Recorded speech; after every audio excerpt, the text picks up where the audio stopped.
Chapter 13:11 Meeting Emperor Kong. Wang Wei understood. Most factions will not tell their disciples matters higher than their cultivation.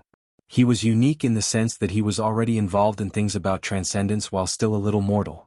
What is your role in the academy? Wang Wei asked while observing the surroundings. Are you a teacher or a student? What about Su Shi and Lin Fan? I'm a first-class teacher, Bai Han said with pride. As for them, they are high-level students. First-class teacher? So, does that mean Empyreans are second class and Paragon will be third class? Quite ambitious. What emperor is not ambitious, especially the ones who rose from the lower dimension? Bai Han replied. True that, Wang Wei agreed. What's the difference between students and teachers? Teachers' purpose is, well, to teach. Students are trained to be elders or guardians of the academy. They are the protectors and main fighting force. Does that mean students are the academy's future goon and the teachers are future deans? Wang Wei asked in a strange tone. Of course not, Bai Han immediately denied it. According to my father's rules, students can become teachers, and teachers can revert their status to students. The resources available to them are the same. The main difference between them is their focus. Students focus on their cultivation without worrying about training others or giving lectures. However, they must also take missions to contribute to the academy. Meanwhile, teachers cultivate by training others. Wang Wei understood the system. The literary way can increase its strength by cultivating students. As long as their students have specific achievements, let's say, proving the Tao and becoming emperor, they can receive feedback that can dramatically increase their strength and cultivation realm in proportion to how much they contributed to their students' success. It's not impossible for someone with low talent but is an excellent teacher to use the literary way to prove the Tao with a heaven will, but they must contribute immensely to their students' success or train multiple students and have a net positive influence in their accomplishment. Are there any requirements to become a teacher? Wang Wei.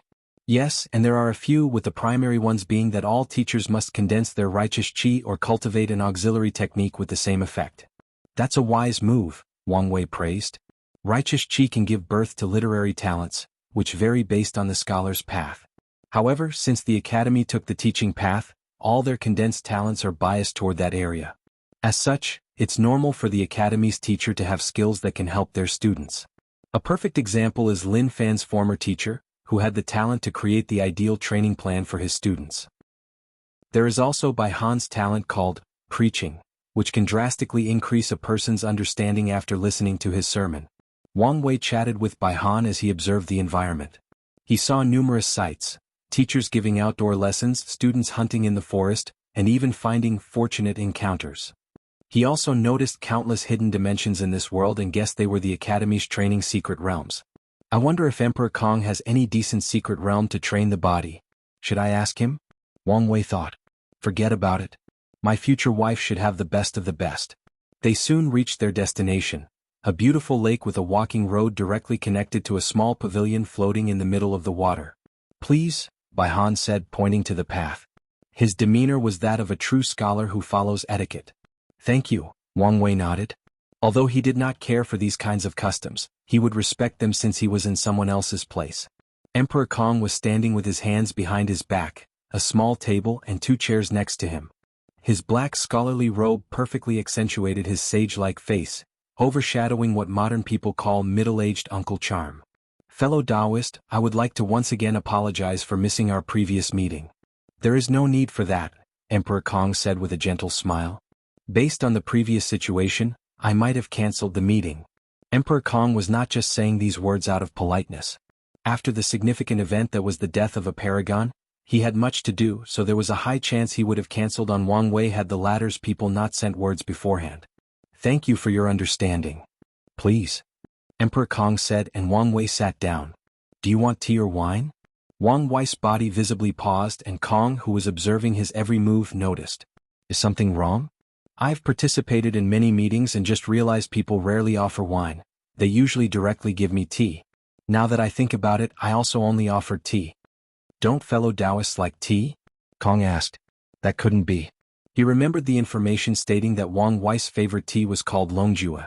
People who don't like tea don't have a favorite. That's not it, Wang Wei replied. It just dawned on him, hence his reaction. I'll take the wine. Good. Emperor Kong waved his hand to materialize 2 wine cups with a purple liquid. This is called the Immortal Dreaming Wine, have a taste. Wang Wei raised his wine and took a whiff. His eyes lit up as even the smell was intoxicating. He sipped it before closing his eyes. His mind immediately entered a trance where he saw a beautiful woman dancing. Many transparent red silk sheets were around, preventing him from seeing her face or body, but even her silhouette was enchanting beyond words. Her dance was graceful and ethereal, like an immortal from the heavens not sullied by the rains and dust of the mortal world. He instinctively chased after the woman, but whatever he did, he could not catch her. Meanwhile, her dance became more elusive, less ethereal, and more teasing. Wang Wei soon reached the final silk sheet, and the dance finished. He hesitated briefly as he looked at the silhouette opposite him until he heard her voice, "Come." He removed the obstacle and finally saw the beauty behind. She had his future wife's face. She smiled at him and blew him a kiss. Then Wang Wei opened his eyes from the dream. "What an immortal dreaming wine," Wang Wei praised. Emperor Kong chuckled. "Who did fellow Daoist see? It couldn't have been Miss Sun Junyao, right? I should ask you that question." "You just am a happily married man," Emperor Kong swiftly said. His wife was not pleased with his friendship with Sun Junyao, even after explaining countless times it was more of a business relationship, so he immediately ended this topic after realizing he could not get more information from Wang Wei about what happened that day. "What do you think of the academy?" Emperor Kong asked, changing the topic. "It's wonderful," Wang Wei replied sincerely. "I'm sure it's nothing compared to your sect," Emperor Kong replied humbly. "I wouldn't know," Wang Wei said as he sipped his wine. Unfortunately, he was conversing, so he had to cancel the dreaming effect. "However, I mean what I said. It's beyond impressive that you can build such a foundation in such a short time span." In this era, every faction was being weakened or destroyed, but the Emperor Enlightening Academy rose and prospered. This is due to Emperor Kong's years of planning, calculations, and ability to adapt to the situation. Emperor Kong smiled. Although he never showed it, he was indeed proud of his accomplishments. However, they were far from enough, so he constantly reminded himself that this was the beginning. "While you're here, I'll take this opportunity to thank you." "For what?" "For Su Shi Lin Fan and everything you did in the lower dimension," Emperor Kong explained. "The rise of the lower dimensions sect brought me tremendous luck blessing, and your presence even saved our academy." "Oh." Wang Wei understood the first part, but he had no idea what Emperor Kong meant by the latter. "These people were unhappy with the prosperity of the academy, so they were planning on suppressing me," Emperor Kong explained calmly. "However, they soon were distracted by your presence to the point they'd forgotten. Then, before I had to do anything, the world changed drastically and they entered the frontier. That's just a manifestation of your great destiny." Wang Wei did not take credit for this as he did nothing to deserve it. "Even if you don't accept this karma, I must still repay you for the others," Emperor Kong replied calmly. Su Shi and Lin Fan became the foundation of his academy, so the help Wang Wei provided to them formed a deep karmic debt. Kong understood the negative effect of not paying karmic debts, especially to a master of Karma Dao. He did not want anything to affect the academy's luck, so even if Wang Wei did not say anything or acknowledge it, he would find a way to repay the favor. "That's fine by me," Wang Wei nodded. "If you find any errors, ads pop up, ads redirect, broken links, non-standard content, etc., please let us know reports so we can fix it as soon as possible." Chapter 13:12 Do you plan to do it? Many people owe Wang Wei's karma, and he often goes out of his way to help people with the mindset of them owing a debt, which he plans to ask for repayment for one day. His mindset around this kind of thing is he'll do it to prepare for the future, but it doesn't matter if he never uses them. He sipped his wine, savoring the taste. He calmly looked at the beautiful lake, including the rainbow in the distance. "By the way, why not change the academy's name to Empyrean Enlightening Academy? Do you want to keep the name forever? Or do you want to wait until you are qualified to call it Paragon Enlightening Academy?" "Paragon Enlightening?" Emperor Kong muttered. "That's a wonderful name, isn't it?" Wang Wei glanced at him. "Why do you sound like you're not satisfied enough?" Wang Wei squinted. "Could it be you're ambitious enough to want to take the name, Dao Enlightening Academy?" Emperor Kong waved his hand. "I'm not that brave or stupid." He knew if he used the word Dao without being worthy, his sect's luck would instantly be ruined, leading to its eventual destruction. According to what Emperor Kong knows, only two factions have ever bore the title of Dao throughout the Eternal Ascension world's history. The first is from an era so long ago that it has been lost to history, and the other is the Dao Opening sect. However, the Tao opening sect did not dare take this name before doing great meritorious service to heaven and earth during the devil catastrophe. Before that, it was only called the Myriad Origin sect. Despite the Tao opening sect being acknowledged by Heavenly Tao, many people felt they did not deserve such a grand title. It was not a problem in the lower dimension, but their virtue could not support that name even after what they did during the war. It wasn't until after the ultimate taboo that people truly acknowledged that title. Qiyuan opened the Tao to the entire chaos universe by making the way of transcendence more accessible so the whole universe can accept the Tao opening sect having such a title in their name. So what is it then? Wang Wei asked. Paragon is not the limit of cultivation, is it? Emperor Kong responded. An academy that trains Transcendent? Wang Wei chuckled. Ambitious indeed. Oh, fellow Taoist, do you think I'm over my head? Emperor Kong asked. I'll be frank, Wang Wei said after taking another sip. I believe without a doubt, you can build an academy on par with the 13 overlords. However, I have not seen any signs that you have the potential to reach that realm. Is that so? Emperor Kong said calmly, showing no signs of being affected by Wang Wei's words. He sipped his own wine. I was under the impression you thought highly of that girl Su Shi. I do, Wang Wei admitted. However, I have divided transcendent potential into 3 levels. He did not continue talking but instead waved his hand to isolate the surrounding sights from prying eyes and put the surrounding cause and effect in disarray to prevent divination or calculations. The first class consists of people who have established a transcendent foundation. These are the people with the highest possibilities of achieving transcendence. Some can even be called transcendent seed, Wang Wei boldly declared. The transcendent foundation that Wang Wei is talking about is not just his perfect foundation and its effect. He's talking about people who have at least achieved the 9-extremity foundation and entered the taboo realm in at least one of the 3 immortal realms or have some of the essence of transcendence like Sun Junyao. These people have a much higher chance of achieving half-step transcendence than everyone else.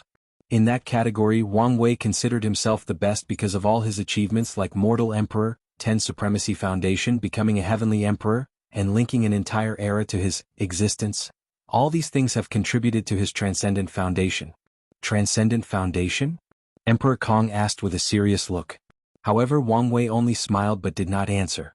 The second category is the people talented and intelligent enough to create a method of transcendence, Wang Wei continued. There is a vast difference in this level as well. Some people only have a vague idea, some are already working on turning this idea into a reality, and ultimately only a few will succeed. Emperor Kong swallowed the wine. The third level? He did not ask Wang Wei to elaborate further since he knew he wouldn't get much of an answer. The final level is where I placed you, Su Shi and Lin Fan, Wang Wei explained. This level belongs to people who have the talent to achieve transcendence only if they receive an already made and completed technique. Wang Wei can already predict how brutal the path of transcendence will be. Countless geniuses who used to be the shining stars of the chaos universe will realize their incompetence and insignificance before that barrier called transcendence. To be fair, you 3 masters and disciples have the potential to establish a transcendent foundation, if you know the requirements, Wang Wei continued. Additionally, I don't know enough about you to determine whether you can be classified in the second category. Emperor Kong calmly refilled his cup. Although he looked calm on the surface, his mind was experiencing great turmoil. Was Wang Wei lying? This was Emperor Kong's thought after hearing these words. He had his reasons for thinking such a thing. Firstly, this is something that Wang Wei would do, lie to further his goal. And what would those goals be? It's evident to Emperor Kong based on how he dangled information about transcendence over him like a hunter using a carrot to lure a rabbit from their hiding hole. However, certain things made him doubt his judgment. As soon as Wang Wei uttered the words, Transcendent Foundation, the first thing he thought of was Sun Junyao. Perfection has always been a taboo in the world, and most people who pursue this path usually end up miserable. But what was it a taboo? Emperor Kong was wise enough to link Grand Dao's ban on perfection to its connection to the transcendent path. So, he immediately thought that Sun Junyao might belong to a unique individual in Wang Wei's first category. Numerous thoughts flashed in Emperor Kong's mind. He analyzed all the information he knew about transcendence and re-evaluated them based on Wang Wei's words. Sadly, he realized he knew too little. Emperor Kong sighed deeply. Our foundation is too shallow. He suddenly realized how much weaker his academy's foundation was compared to these top lineages who have cultivated countless peak paragons who have already started their journey toward the next realm. He instantly removed all his pride in building the academy to such a level. Although he always reminded himself that he had a long way to go, today's events showed how true these words were. Emperor Kong decided to take Wang Wei's bait. He knew he might have to pay a steep price, but getting his hands on such a valuable piece of information would be worth it. Fellow Taoist, he stopped as he realized Wang Wei was looking into the sky, and he finally sensed a mysterious aura, so he also raised his head. It seems I've said too much and you're too weak to get involved in matters of this level, Wang Wei said calmly. Even with his preventive measures he could only say so much. It's also possible that he could say so much because he took the previous measures. It seems so, Emperor Kong said, again feeling his insignificance. He sipped his wine and closed his eyes for a few minutes. Once he opened them, he had already adjusted his mindset. Wang Wei secretly nodded in acknowledgement.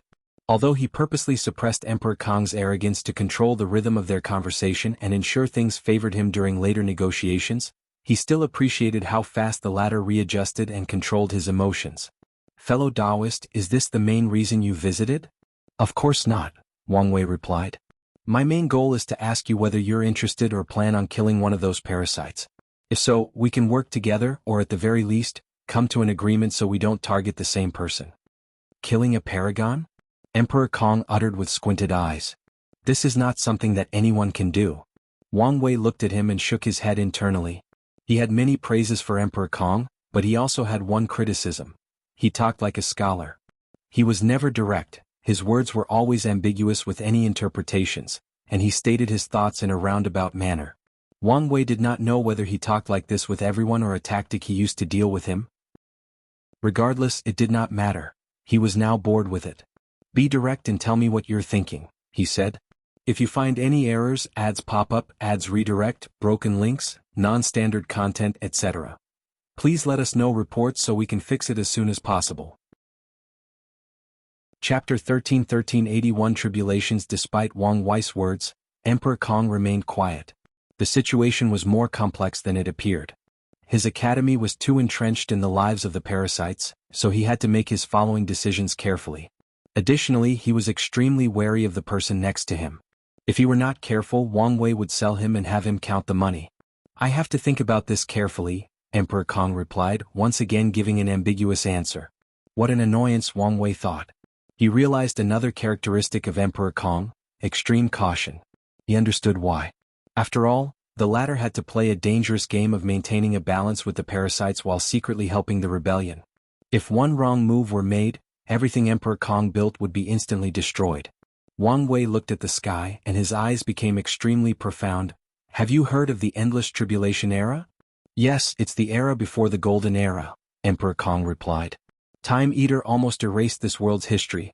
He even used his chrono spirit to block the river of time to prevent certain capable people from peeking at the past. Of course, such a method does not affect these top lineages, but it did disrupt everything and everyone else. I heard that era is our world's version of the Null Era with civilization restarting, Emperor Kong added. He spent a lot of time and effort, and with Sun Junyo's help he acquired much knowledge of the world's history. However, Emperor Kong's effort went as far back as the Golden Era, and he knew little about what came before. All sentient beings with intelligence have one thing in common, the desire for improvement or evolution, Wang Wei stated calmly. No one can escape this fact, including Grand Dao. He sipped his wine and emptied the cup. Emperor Kong waved his hand to refill it, breaking etiquette since he should have used a teapot. However, he did not care about that since he had a feeling Wang Wei was about to reveal some outlandish information again. Heavenly Dao also wishes to improve, and it happened in that era, Wang Wei continued. In the lower generation during my generation, Heavenly Dao skipped your son's time to bring all the luck and destiny of that generation to mine, creating a prosperous era. Meanwhile, true Heavenly Dao did something even more extreme. 81 Tribulations, Wang Wei stated with shining eyes. During each tribulation the eternal ascension world was ravaged by war, famine, and countless catastrophes, but each time they survived, civilization rebuilt itself, and the world's luck reached a new peak. Emperor Kong listened attentively while drinking. He compared what Wang Wei said with the information that he had, deducing what he said was the truth, what his motive was, and so on. Do you know what the final tribulation was? Wang Wei asked. Emperor Kong pondered briefly. The innate acquire war. You would think so, but no, Wang Wei shook his head. That war was the 80th tribulation and ended that era. Afterward, the human race became the protagonist of heaven and earth, and the Eternal Ascension world became one of the many worlds where acquired life is in the dominant position. It can also be said the world determines its position in the eternal battle between fiend gods, paragons, and heavenly primarchs. Wang Wei moisturized his throat. After the war, the world's luck reached an unprecedented height and entered the Golden Era. In some previous eras, it was common for the total number of paragon to be less than 3 digits. But at the peak of the Golden Era, all the overlords had at least hundreds of paragons and some were in the thousands. Wang Wei sighed. He had to give credit to Heavenly Tao. It took the risk of using this tribulation method to drastically improve the Eternal Ascension world's overall strength and power. However, how risky were those 81 tribulations? If any of them went wrong, the world's cultivation civilization would be destroyed and have to restart. The Eternal Ascension world might have spent countless eras trying to recuperate from the devastation. During the Golden Era, many extraordinary talents rose up, Wang Wei continued. For example, my ancestor Qi Yuan. He started the First Origin War, turning the Myriad Emperor world into the destiny center of the lower dimension. However, was this the only effect of that war? Of course not. The world's destiny also shifted from the aboriginals born in the upper dimension to the people from the lower dimension. How could the people from the other world communities allow Qi Yuan to bless his home world at the detriment of their own? The First Origin War should have ended with these people banding together to defeat the Tao Opening Sect and the others from the Myriad Emperor world. Yet that's not what happened. The explanation for this is Qi Yuan convinced many people from other world communities to side with him, and the reward was what Wang Wei said, destiny shifting to them. After the war, more and more people from the lower dimension grew until they became the dominant force in the upper dimension. I suspect the first war was in preparation for the Second Origin War, Wang Wei analyzed. He had no definite proof of this matter, but he derived this conclusion after researching the historical text. Another extraordinary talent of that era is, of course, Empress Wu, and her situation is related to you, Wang Wei said, looking at him. What do you mean, fellow Taoist? Emperor Kong was genuinely confused. Many major events happened during the Golden Era, but the most significant is the Devil Catastrophe, the 81st and last tribulation. Emperor Kong squinted. Heavenly Tao went all out for this catastrophe. It even acted a little bit reckless by pushing the limit of that tribulation beyond the level of Paragon. Emperor Kong immediately remembered some of the rumors he had heard about the devil primogenitor, and his squinted eyes became even smaller. Heavenly Tao's risks paid off. The Golden Era survived the last tribulation, and the world's luck reached another unprecedented height. Qi Yuan took this opportunity to launch the Second Origin War. He successfully opened the Transcendent path to the Chaos Universe and made the Eternal Ascension world the semi-destiny center of the universe. Emperor Kong frowned. What does this have to do with Empress Wu and me? Yes, I'm getting ahead of myself, Wang Wei said. By the end of the Devil Catastrophe, the status of the 13 Overlord was already established. The Grand Sect Alliance, the Tao Opening Sect, the Myriad Clan Union, the Limitless Exchange Hall, the Tao Beginning Palace, the 10,000 Buddha Haven, the Great Qingkut, the Premarch Origin Temple, the Tribal Sacred Mountain, the Sword Path League, the Skill Tao Association, and the Divine Faith Heaven. What am I missing? The Origin Seal Continent, Emperor Kong replied calmly. As the saying goes, 9 is the extreme, 12 is completion, and 13 is transcendent, Wang Wei continued. Everyone knew there was one last spot for the top lineage, and as I'm sure you've already guessed, such destiny fell on Empress Wu. With unparalleled talent, she built the Origin Seal Continent and became the last overlord. Wang Wei sighed. She's a wonderful woman, isn't she? She's probably the strongest of all the primals in that era in terms of direct combat. However, her lineage is slightly better than that of Limitless Exchange Hall in terms of the number of primal strength. In terms of foundation, such as the number of paragons, empyreans, and middle-level cultivators, she's undoubtedly the weakest. You can guess the reason, right? She's too young and her foundation is the weakest, Emperor Kong replied with a sigh. That's right, Wang Wei nodded. Her rise was only during the middle to late stage of the Golden Era. No matter how wonderful she is, it could not change this fact. Wang Wei looked at the sky, especially the sun. There used to be 7 moons and 2 suns in the sky, but they were now gone. Heavenly Tao has already planned everything, Wang Wei said with a deep voice. It knew Qi Yuan's methods could only summon these inferior, banned and flawed methods of becoming half-step transcendence. Ban? Who can ban these methods? Emperor Kong thought, his heart shaking. Why am I so stupid? Of course it's Grand Tao. So, that's why that event became the ultimate taboo. Heavenly Dao knew how prideful these people from the Golden Generation were, so how could they accept such flawed methods? Wang Wei continued. So, it selected a few people. Emperor Kong's expression became serious and looked at the bright sun. These people were supposed to be guardians and pathfinders. They were supposed to protect the world while the others recuperated from the damage of the ultimate taboo. When the time was right, everybody would work together to perfect the method and open a new era. Wang Wei was not spouting nonsense. Maitreya was one of the most brilliant talents of the Golden Era, ascending to the position of Prime Buddha and controlling the 10,000 Buddha Haven, which became the origin and head of all Buddhist factions in the world. How could such a person not be arrogant? How could such a person accept becoming the weakest type of half-step transcendence? Wang Wei doesn't know much about supreme unity, but his situation was probably similar. Can you guess where this story is going? He asked. The guardians turned into usurpers. Emperor Kong sighed. They changed the trajectory of their and the world's fate, destroying the advent of the new era. Destroy? More like delay, Wang Wei chuckled. Heavenly Dao has great ambitions and it's been planning for so long. Wang Wei had his suspicions about Heavenly Dao after hearing what happened with Wu Hong and the Curse Master. If my theory is correct, it's been planning for a few transcendent factions, he continued. Maybe not 13 but definitely more than 3. He looked at Emperor Kong. And am willing to bet the last spot went to you. Although Emperor Kong had some guesses about where this conversation was going, his body still trembled after hearing these words. He tried his best to control his emotions, but it was not so easy this time, so he had to sip his drink and use the alcohol's effect to calm down.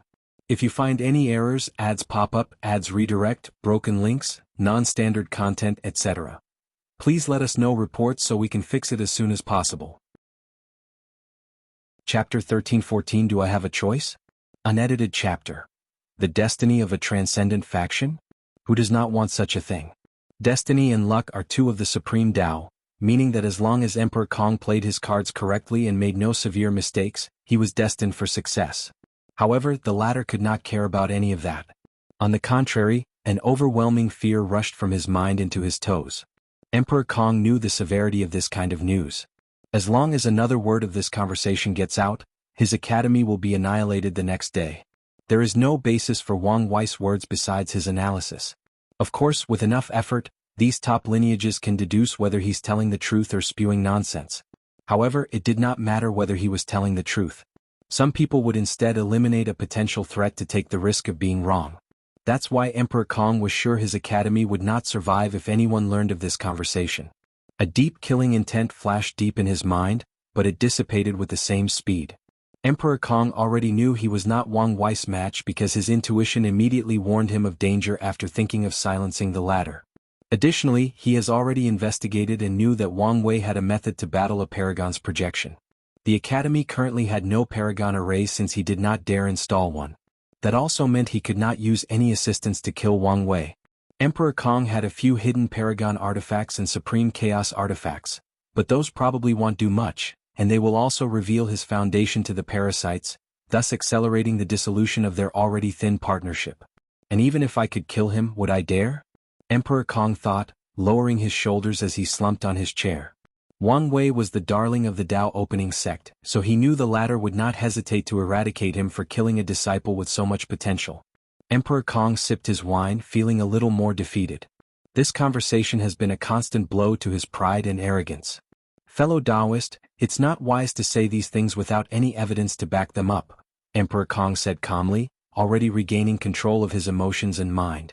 Are you saying I'm speaking nonsense? Wang Wei chuckled. Well, maybe you're correct. But there are signs to follow. Wang Wei groaned softly as he enjoyed the wine's taste. Even with the effect, this wine was top-notch due to its taste. If not for my appearance, the destiny to end this era should have been yours. Emperor Kong wanted to swear as this man had said another outrageous thing. Heavenly Dao's original plan was to use this destiny for you to destroy these parasites and plunder their resources to increase your academy's foundation. By the time you fulfilled your destiny, you would have been a paragon, and the academy would have had a foundation closed and maybe even on par with overlords.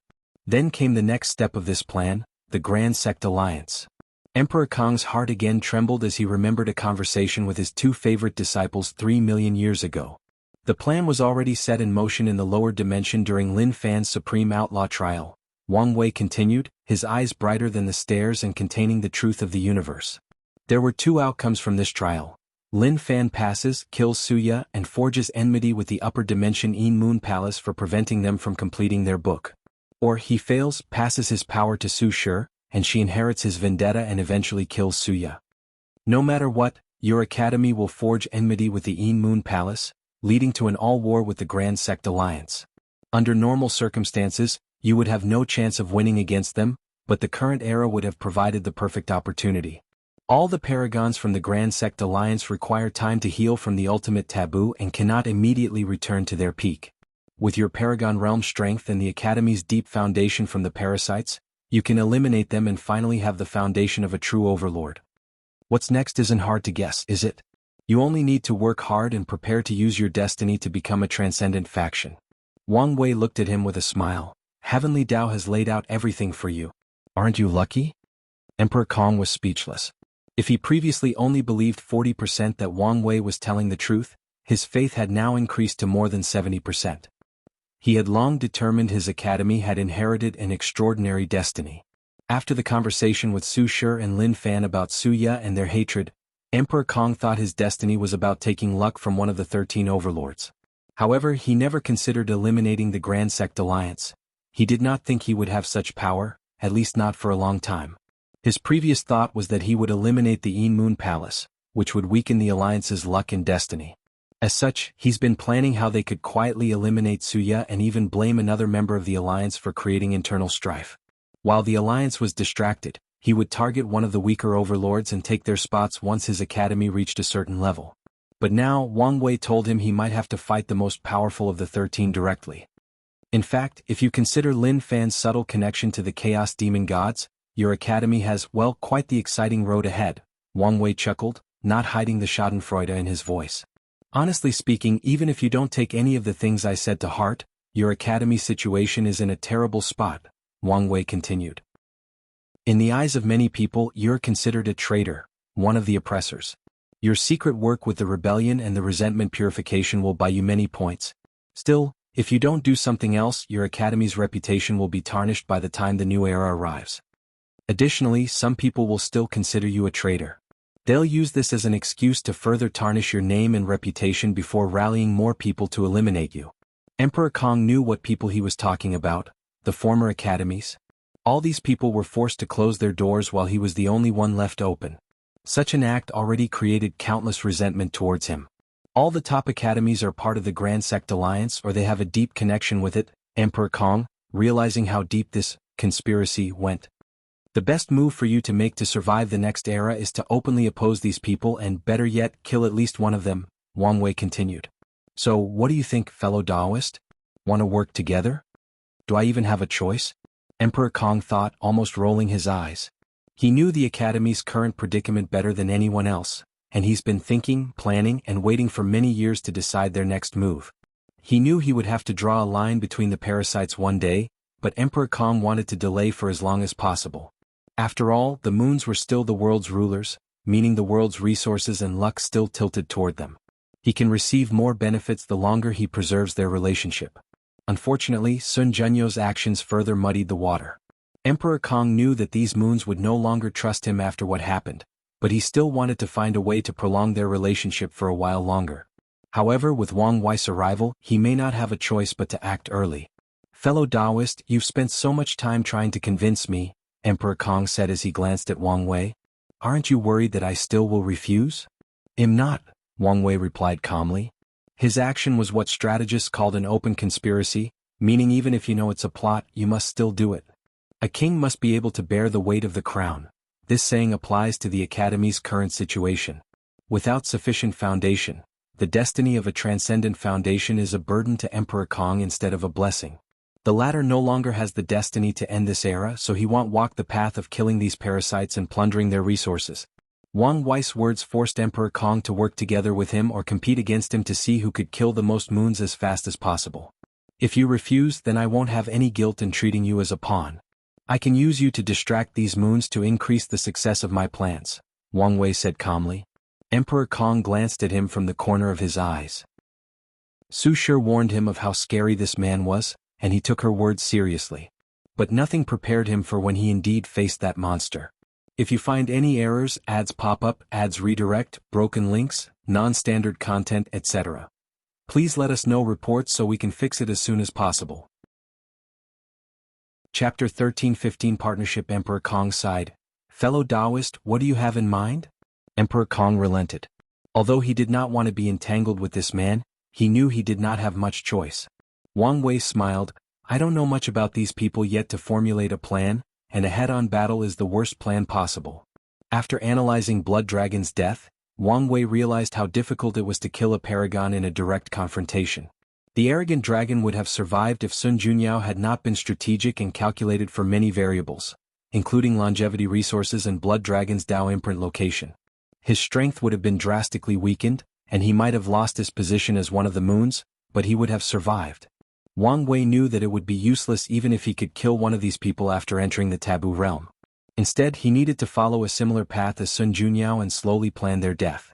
So, what's the plan of this alliance? Emperor Kong asked, almost rolling his eyes. You're a scholar. Why are you so impatient? Wang Wei replied. I have predicted a few things on how these people will react to Blood Dragon's death and came up with a plan that is guaranteed to give us an advantage no matter what. However, this plan can only work once and I need your help. He summoned a blueprint and showed it to Emperor Kong. So, that's why you wanted to work with me? Emperor Kong uttered after seeing the 4 pillars in the blueprint. That's right, so what do you think? The formation can be improved, Emperor Kong commented before modifying the blueprint. It seems one of your sub-Dao is Dao of Array, and your achievement is superb, Wang Wei commented. At a glance, he could tell that Emperor Kong used his Dao, transformation, as the philosophical core of his array path. He probably strives to achieve all transformation with his array Dao. He did not fuse array Dao into his transformation Dao but used it as a supplement. They worked together, forming the perfect synergy. That's a unique path, but what's the purpose of doing this? It would be better for Emperor Kong to fuse array Dao with his transformation Dao, making it more unique and flexible, yet he separated them. Is he trying to use the harmony between the two to turn the array Dao from sub-Dao to primary Dao? If that's true and he succeeds, he'll have to raise my evaluation of him. No one can have 2 primary Daos. Even Chaos Dao cultivators who comprehended many Daos will have 1 primary Dao, Chaos. However, if Emperor Kong's approach worked, he'd benefit immensely, including acquiring 2 Dao positions after becoming a peak paragon. Although Wang Wei doesn't know the actual value of these positions, he knew they would probably be crucial in the Transcendent realm. Emperor Kong did not answer his words and continued with the blueprint. Once he finished, the success of their plan rose by 20%. I'm glad I chose you as a partner, Wang Wei praised. Although he was going to ask his brilliant wife to help with this formation now, he might not need to. Could Wu Hong further improve this formation? Of course. However, Emperor Kong's method has already reached the limit of their realm. Wu Hong's improvement would mean they would need a paragon to set up, and it cannot be just any paragon, but someone with sufficient understanding of array Dao. Wang Wei and probably no one in the current era met this standard. Luckily, strength was not the primary source of power in this array. Emperor Kong might have cared or accepted this compliment if this had happened before, but he was not in the mood for such a thing. You know this is not enough for your plan to succeed? I know, that's why I need your help to find another sage of merit, Wang Wei said. I know someone, but he's only an emperor and has condensed a first-level golden body of merit. In fact, it would be better if we could find 2 more Empyreans with a second-level body. This is your plan, why are you asking me? Emperor Kong asked in annoyance. I know you must have a way, Wang Wei rebutted. He had calculated that Emperor Kong had this kind of connection. I know 2 people, Emperor Kong admitted. Both Empyreans, but one with a first and the other with a second-level golden body of merit. That's even better, Wang Wei said. Although he knew Feng Heng would give him face and participate in this plan, his cultivation was too weak and might increase the plan's variable. I can convince them to help, but you must bear the karma for their help, Emperor Kong said. These people were sages, and Wang Wei's plan was actively putting them in danger. If something went wrong and someone had to bear responsibility, Emperor Kong did not want to be the one. After all, such karma is the kind that can ruin a person's luck. The death of any sage is not a joke. It's fine, Wang Wei replied. He did not care. His karma-unbound physique was not a joke. Although the death of a sage was enough even to affect him, there was still some protection. Additionally, he was also a sage, granting him another level of security. So, he'd be fine if he did not directly kill or scheme against these sages. In fact, he'd prefer that something went wrong so these parasites could take the blame. Of course, he was not stupid enough to scheme in the back to ensure that happens. He knew when to mess around and when not to. Sages are a protection class, meaning Heavenly Tao does not mess around. Since Wang Wei was not sure to hide his actions under the latter's noise, he wouldn't do something so stupid. Emperor Kong looked at him. Is there anything else? Is this a hint that I'm no longer welcome? Wang Wei thought, his lips almost twitching. No, that's it for now. That's good, Emperor Kong nodded before handing him a talisman. Contact me if there is more. The sign that you're no longer welcome was written on this man's face, so Wang Wei could only sigh. Well, it's time to take my leave, Wang Wei said as he stood up. One last thing, can fellow Taoist give me some more wine? Emperor Kong summoned a space ring that contained 10,000 large jars of the immortal dream wine. This wine did not affect cultivation and was classified as entertainment, making it not as valuable as one would think. Of course, not as valuable as comparing it to whom. Some poor Empyreans probably cannot buy more than 100 jars. Wang Wei took the space ring. Thank you, fellow Taoist, for entertaining me. Say hi to Su Shi and Lin Fan for me. Emperor Kong watched him and disappeared, and he used his divine sense to ensure he had left before returning to his palace. He sat alone in a dark room, a somber atmosphere enveloping his body. When was the last time I felt so powerless and ignorant? It was probably that time. Emperor Kong suddenly found himself lost in his memories. Who are you? Asked a young boy about 12 years old, looking at the elderly man before him, dressed in a black robe with a sage-like atmosphere and holding a ruler. The boy was using all the strength in his weak and thin body to prevent himself from falling on the floor or running away screaming. I will be your teacher from now on, said the elderly man. You can call me Master Shang. Are you a ghost? The young Kong Meng said, his face pale. Do you want to use my yang energy? I'm not a ghost, I'm the spirit of a saint artifact, Master Shang explained. Kong Meng finally calmed down after realizing he was not going to die. Saint artifact? Are you talking about the saints I've read about? Are they so magical? No, I'm talking about cultivators. Oh. Master Shang looked at this body. Anyone who heard about cultivation would be excited, but what's with this boy's response? What do you say? Boy Kong Li, do you want to be my apprentice? Kong Li became silent. Sir, the books say that a master chooses a student just as much as a student chooses a teacher. Master Shang smiled. He appreciated the young boy's demeanor. Those words are true, so if you have any concerns you can ask me. Why me? Kong Li did not think there was anything special about him. I've watched you in the past few years, Master Shang said. You have no money to learn how to read, so you secretly listen to Scholar Wang's lessons by climbing through the back walls. Your mind is sharp and you quickly learn the characters, but had no money to buy paper and ink to practice calligraphy, so you use tree branches and practice in the dirt and sand. Due to your poor background, no one wants to take you as a disciple, but that did not dissuade you. You help scholars with their baggage, clean their houses, and repair their clothes and shoes just for an opportunity to learn. You save every penny you make, even forsaken meals, just to buy books.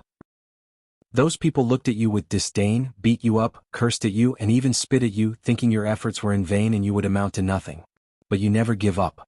Your desire to pursue knowledge and improve yourself is something many of the sages you've read about do not have. Those qualities are why I chose you. Kong Li had tears in his eyes. He was an orphan, and before dying he promised his adopted mother that he would become a scholar to bring glory to their family. However, no one believed him. No one was willing to help or give him a chance. Even worse, no one acknowledges his efforts. Disciple Kong Li has seen the master. He knelt on the ground, bowing deeply. Good boy. Master Shang waved his hand to lift him up. From now on, you're my disciple, and I'll give you the courtesy name Meng. I'll choose an auspicious day to properly worship heaven and earth so you can officially enter my school. If you find any errors, ads pop up, ads redirect, broken links, non-standard content, etc., please let us know reports so we can fix it as soon as possible. Chapter 13:16 Wake Up. The young Kong Meng bowed to an altar representing heaven and earth before bowing to his teacher, Master Shang. He did serve the latter tea, concluding the master-disciple relationship. Master Xing nodded in satisfaction, while Kong Meng had a wide grin. So, Master, what are you going to teach me? Master Shang did not mean the latter's slightly impetuous actions. On the contrary, he had always admired the boy's desire to pursue knowledge. I must ensure he's not led astray by the cultivation world and starts to pursue power instead of knowledge, Master Shang reminded himself. Let's start with a brief history of our school, Master Shang uttered. My master was a young scholar named Song Yu. He was an upright and righteous man, loved by the people and the king. Unfortunately, officialdom is cruel. No one could not tolerate my master's rigid views and conduct. So, countless ministers worked together to frame him. Kong Meng had a look of indignation. How could these people do such a thing to a righteous scholar? Is the world so cruel? No, Kong Meng had seen the world's cruelty, but he thought this resulted from poverty in this small town. He thought a place like the dynasty's capital would be a bright place full of sages and men worthy of respect. Master Shang noticed his apprentice's emotional fluctuations. Truthfully, he told him their school's origin to eliminate this young boy's naivety. He even plans to take him around the world to truly experience the darkness of the world. Of course, hell also show him the light. As I said, the king loved my master, Master Shang continued. So, he secretly let him escape. The master was blessed by fate and soon had a fortunate encounter and started his cultivation journey. He retreated for decades, hoping to return to the dynasty with newfound strength and rectify his name. As he should, Kong Meng nodded with a clenched fist. Unfortunately, by the time he returned, the king had fallen, and the dynasty had already collapsed with countless warlords fighting for powers. The master wanted to support the remains of the royal family to re-establish the dynasty, but another competing group had already massacred them. Master Shang sipped his tea, taking this moment to allow his young apprentice to digest his words. The master felt lost, so he returned to the cultivation world. However, that side was also not peaceful. The human race and the myriad emperor world as a whole had suffered tremendously at the hands of the devil race, leaving the cultivation world full of hatred, resentment, and cruelty. The master grew ambitious, wishing to use the literary way's ideas of rule, etiquette, righteousness, and respect to establish peace throughout the world. Master Shang secretly shook his head. His master's ambitions were too grand. In fact, he was extremely conservative with his words. His master directly wanted the literary way to dominate the world, even overwhelming Taoism, the sword path, and many other schools of thought. Sadly, his talent could not bear his ambitions. He died during his supreme realm tribulation. Master, don't worry. I promise to fulfill the Grand Teacher's ambitions, Kong Meng promised. No need for that, Master Shang said. He knew that even if his apprentice could become an eternal emperor, he could not make the literary way the dominant school of thought in the world. Such a goal requires countless generations of success. Even then, the chances of success were not high. You can form your own path, goal, and ambition, Master Shang said.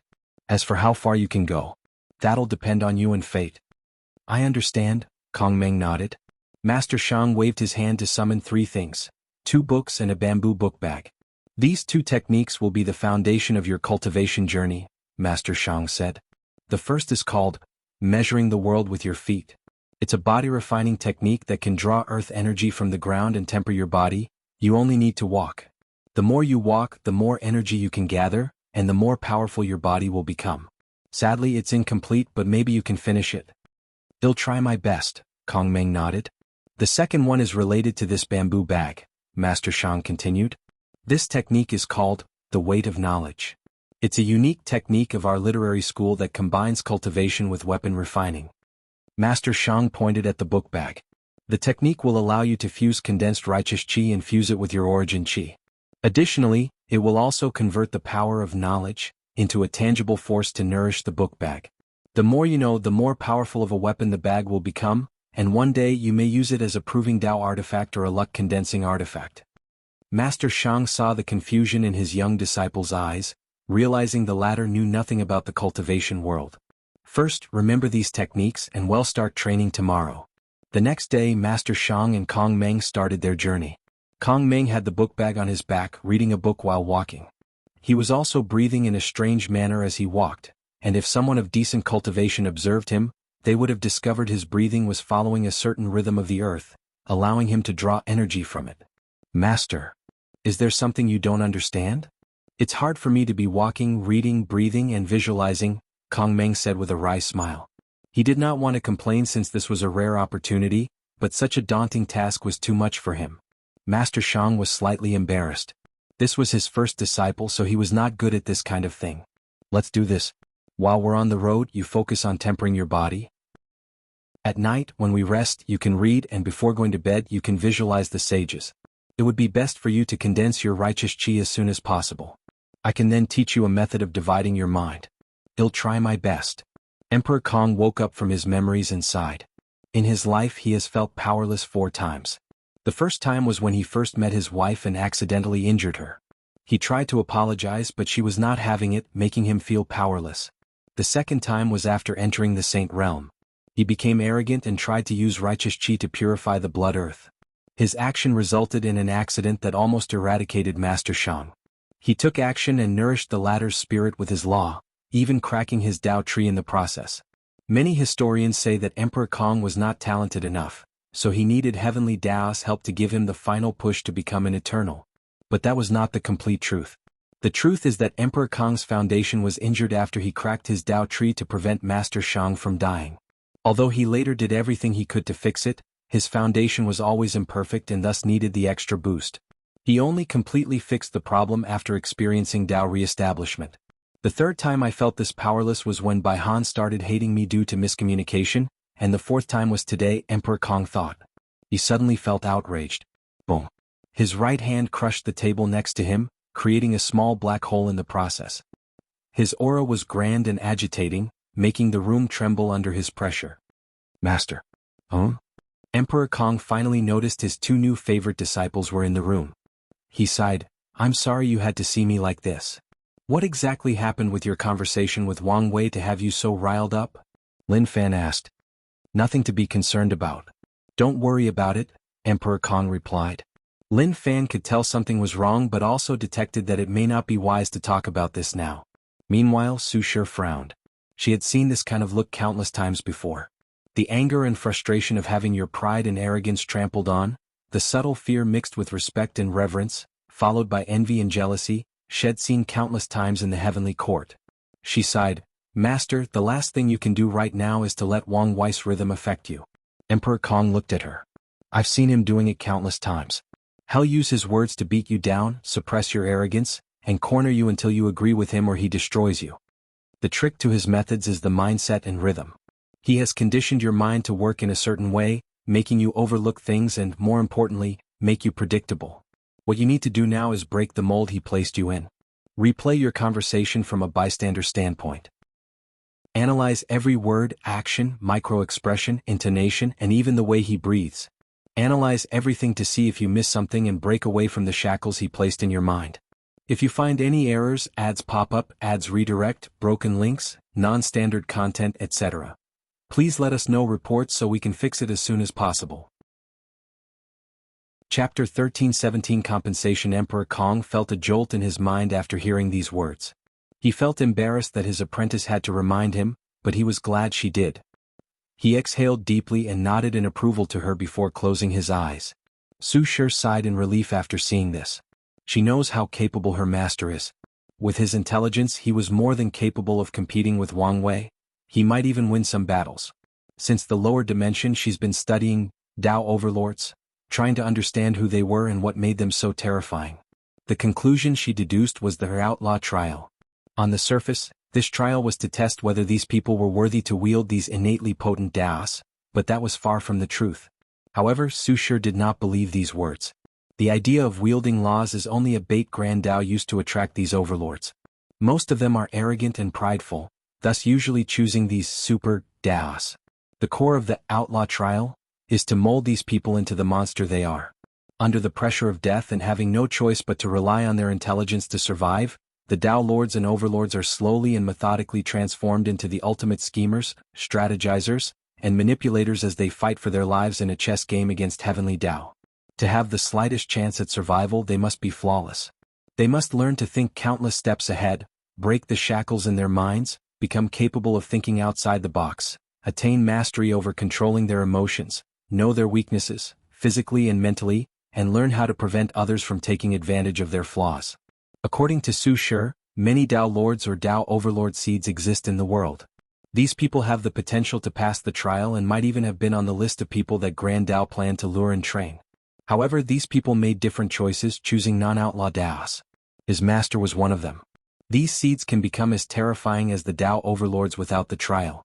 However, this usually requires an extremely long period of training. Without the trial, they must mold themselves into that monster. Of course, the process was not easy, especially the one about removing the cognitive blockade of the mind. Most of these seeds might spend the rest of their lives without succeeding or barely succeeding. Compared to the direct advantage of passing the trial, the slow and steady approach was less effective. Lin Fan looked at his wife. He knew she was studying Wang Wei's behavior, but he did not expect her to know him so intimately. He gave her a look that said, "Why do you know so much about another man?" Su Shi rolled his eyes, so Lin Fan changed tactics. He used his facial expression to indicate to her that he was emotionally hurt and that she should heal his bruising heart. Unfortunately, he only received a pinch and a warning not to play around. However, Lin Fan could not be defeated so easily. He must make a big deal out of this. Was he jealous? Absolutely not. He knew what kind of person his wife was, so he trusted her. However, this was a rare opportunity for him to get some action, so he would not waste it. However, he also understood this was indeed not the best time and place, so he gave his wife one of those looks that only couples understood. He did not hide his intention. Su Shi replied with a look that said they would talk later, and Lin Fan chuckled internally. Since she did not give him a direct no, he had already won half of the battle. His future looked bright. Emperor Kong remained still for 3 days, and when he opened his eyes, they released an intense light brighter than a sunstorm. He had figured out what he had missed, what Wang Wei was planning. It all comes down to his greedy nature, Emperor Kong thought. According to him, Heavenly Dao should have chosen him as the son of Era, to eliminate these parasites, which would also serve as a way to enhance the foundation and background of the academy. However, since Wang Wei was now the destined one, Emperor Kong's path was cut off. Without the resources from these parasites, it would be suicide for him to fight against the Grand Sect Alliance. So, this cannot be allowed unless Heavenly Dao plans to abandon him and not choose him as one of the Transcendent factions. Would Heavenly Dao abandon him? The answer is no, Emperor Kong thought. Assuming what Wang Wei said is true, I was chosen because Heavenly Dao wants one academy to be one of the factions with a Transcendent foundation. So why choose me, the upstart, over the others? Just because I haven't been corrupted. There are many academies throughout the world, but the most powerful ones have already joined the Grand Sect Alliance. Meanwhile, the rest have formed different levels of alliances to support themselves. However, such behaviors are not why Heavenly Dao has a problem with them. The key to the issue is these people have lost their essence. Their academies now have countless restrictions on whom to teach, primarily racial limitations. And when it comes to regular and loose cultivators, these academies will invite them but will not teach them wholeheartedly. Instead, they'll focus most of their resources on nobles, people with high backgrounds, exceptional bloodlines, etc. The purpose of the academy was to increase access to high-level training and resources for cultivators, thus lowering the influence of these sects and clans. So, there is no way for Heavenly Dao to choose these people after they've lost their essence. If Heavenly Dao wants to continue its plan, it must compensate me for losing the resources from killing the parasites, Emperor Kong analyzed. And that's what Wang Wei is after. He wants a share of that compensation. Emperor Kong frowned. Maybe this is not a bad thing.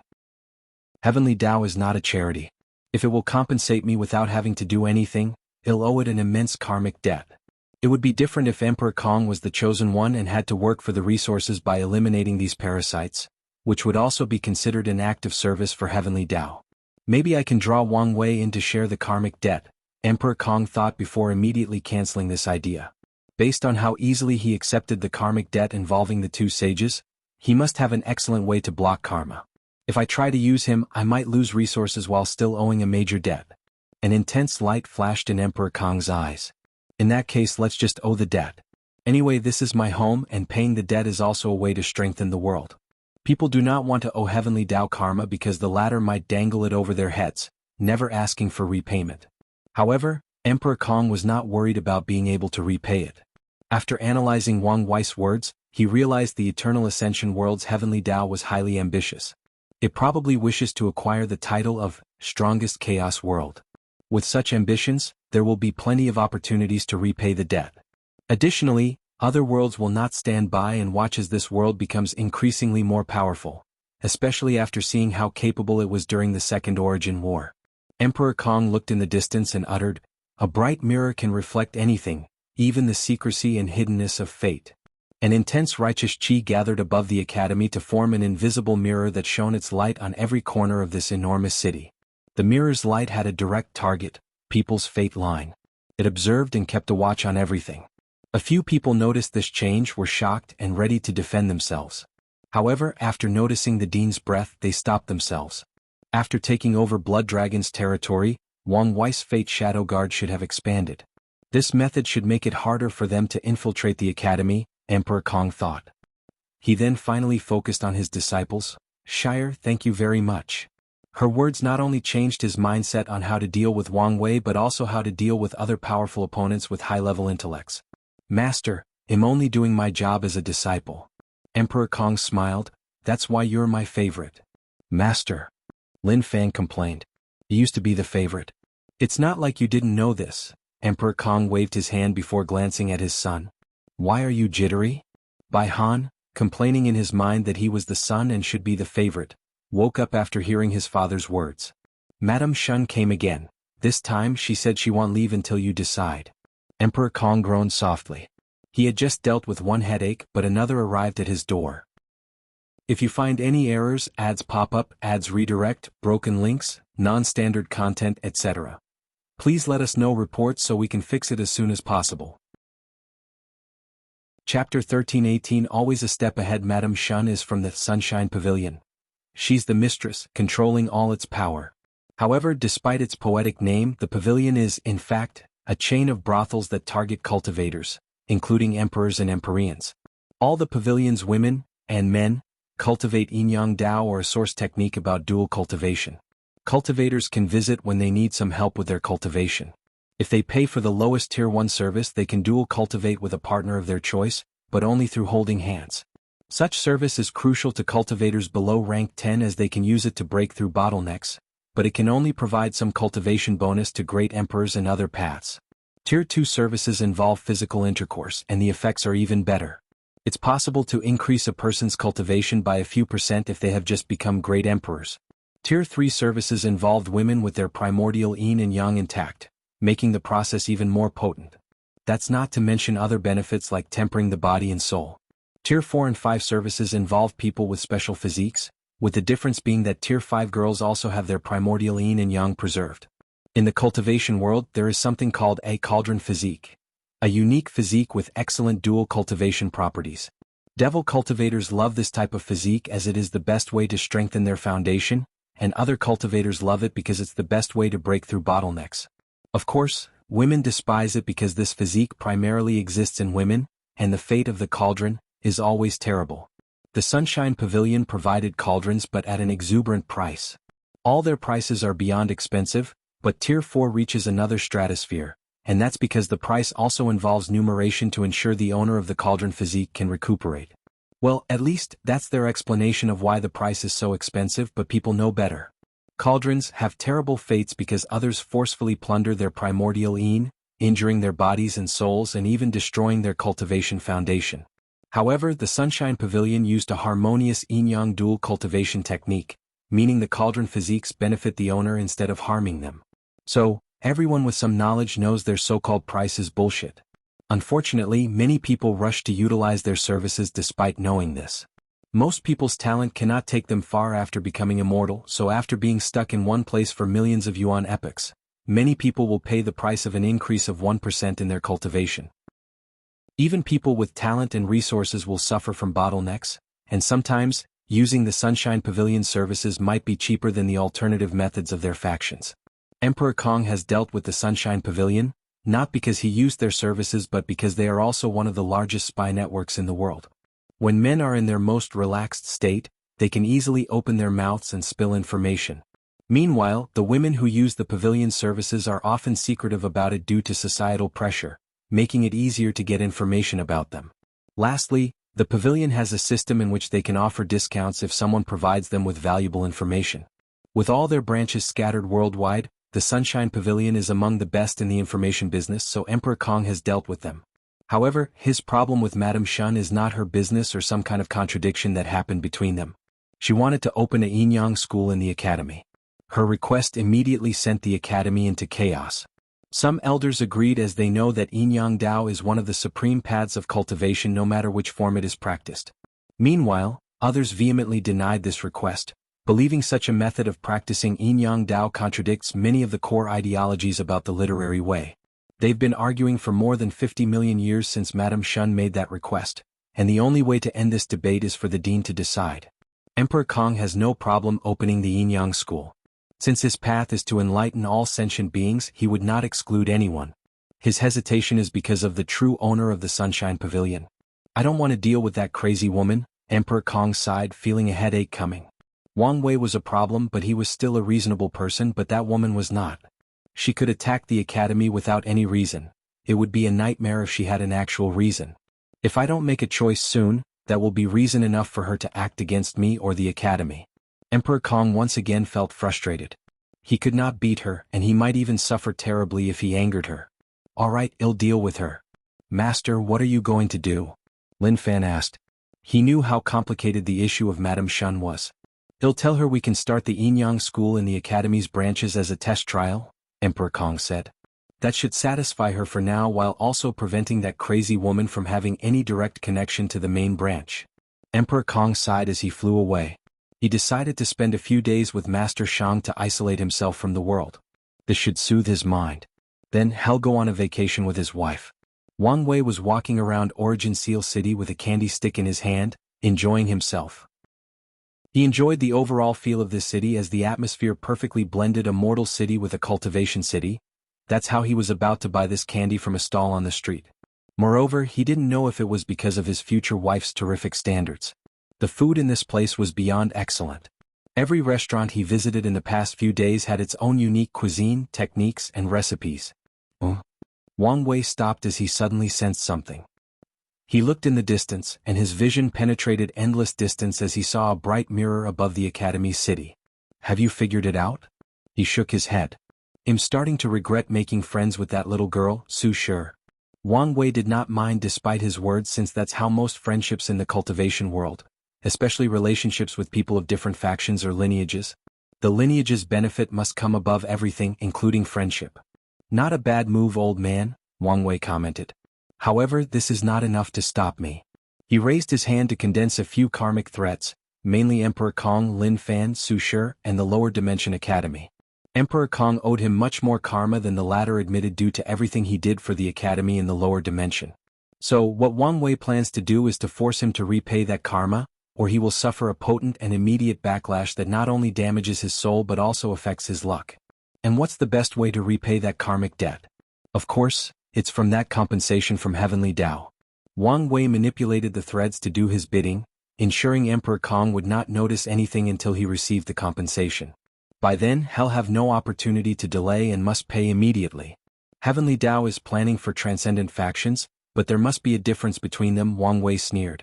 He had no personal grudge against Emperor Kong or the Academy but must ensure his faction's supremacy in the upcoming era.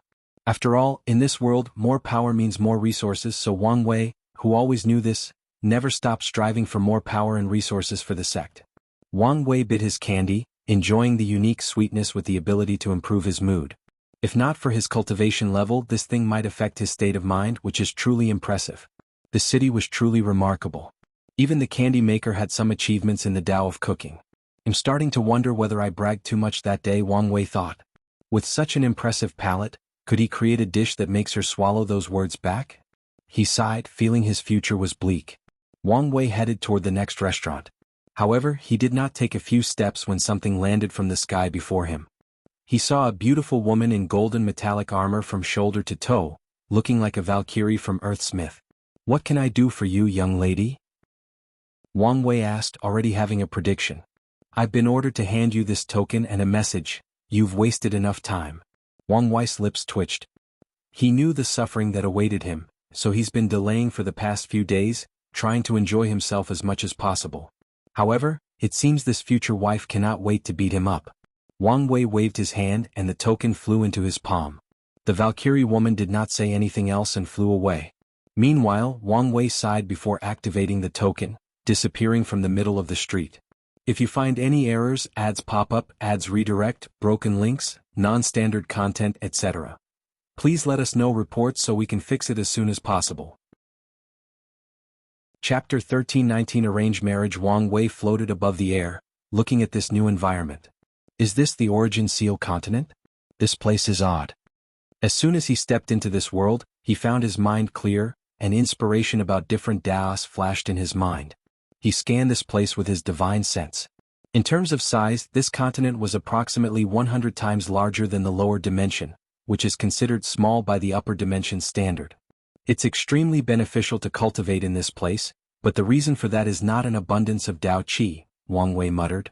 The concentration of Dao Qi in this place was extraordinary, but it was not the main reason why it was so special. Wang Wei teleported to a forest nearby and started to play with the grass. No way, he muttered as he examined the trees, rivers, mountains, and animals. He then scanned the continent a second time, observing everything on a more profound level. What a brilliant method, he praised. Everything on this continent was made of runes. From the grass to the trees, the clouds, the rain, the air, volcanoes, the ocean. Everything was made from different runes, making this place the holy place for professionals. Just by observing a single tree in the Origin Seal continent, these people can gain a deep understanding of wood runes, vitality runes, life runes, and many more. Even the animals are composed of runes, Wang Wei studied. She used essence rune to create the body, Qi rune to give the body the life energy and other energies for the body to function, and finally that spirit rune created things like the mind, spirit, and soul. Such a method can be described as true creation, especially compared to the cheap Grand Mist Wheel method.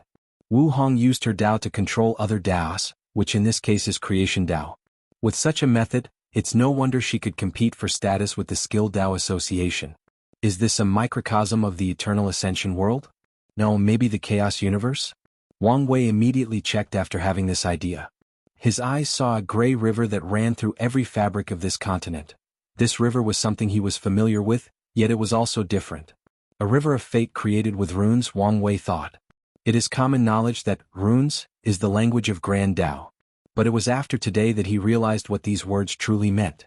Wang Wei checked, and as expected, he saw the river of time, a source Qi space, heavenly Dao, and even primordial chaos, which surrounded this continent and served as a barrier or protection, and they were all created with runes.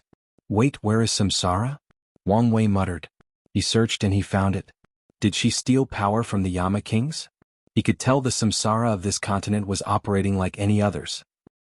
In other words, anyone who enters this continent will be under the jurisdiction of Wu Hong's samsara instead of the ones controlled by Grand Dao and the samsara cardinal. I knew she was capable, but this is something else, Wang Wei sighed. More importantly, she's so ballsy. Damn it, why did I find myself a rose? Has it really been that long, or have I developed a new kink for capable women? I guess it isn't new. Wang Wei shook his head to remove these complicated thoughts from his mind. He focused on the Origin Seal continent. This was the perfect place for him to retreat. By studying this place's runes, he can significantly improve his fate domination Dao. As he was thinking about how best to utilize this new resource, the token he received from the Valkyrie vibrated, sending him a message of where to go next. Wang Wei sighed before flying up, breaking through the barrier around this continent and entering the artificially created primordial chaos. Through the token, he soon found a magnificent palace that shocked Wang Wei to his core. The white palace was so beautiful and grand that he only thought of one thing. How rich is this woman? He had recognized many of the materials used to build this thing, but many of them were things he did not recognize, probably from other chaos worlds. The palace itself is probably a paragon artifact, and the formation engraved on them gives me the goosebump, Wang Wei thought. He felt a deep sense of danger as he glanced at that palace. He also realized why these parasites never messed with this place. That artifact alone is probably enough to send all of them into limbo. The token served as an entrance pass, so Wang Wei soon found himself before a door. He rearranged his clothes, checked his hair, and straightened his posture before walking. Future wife, have you missed me? The room immediately entered a state of awkwardness.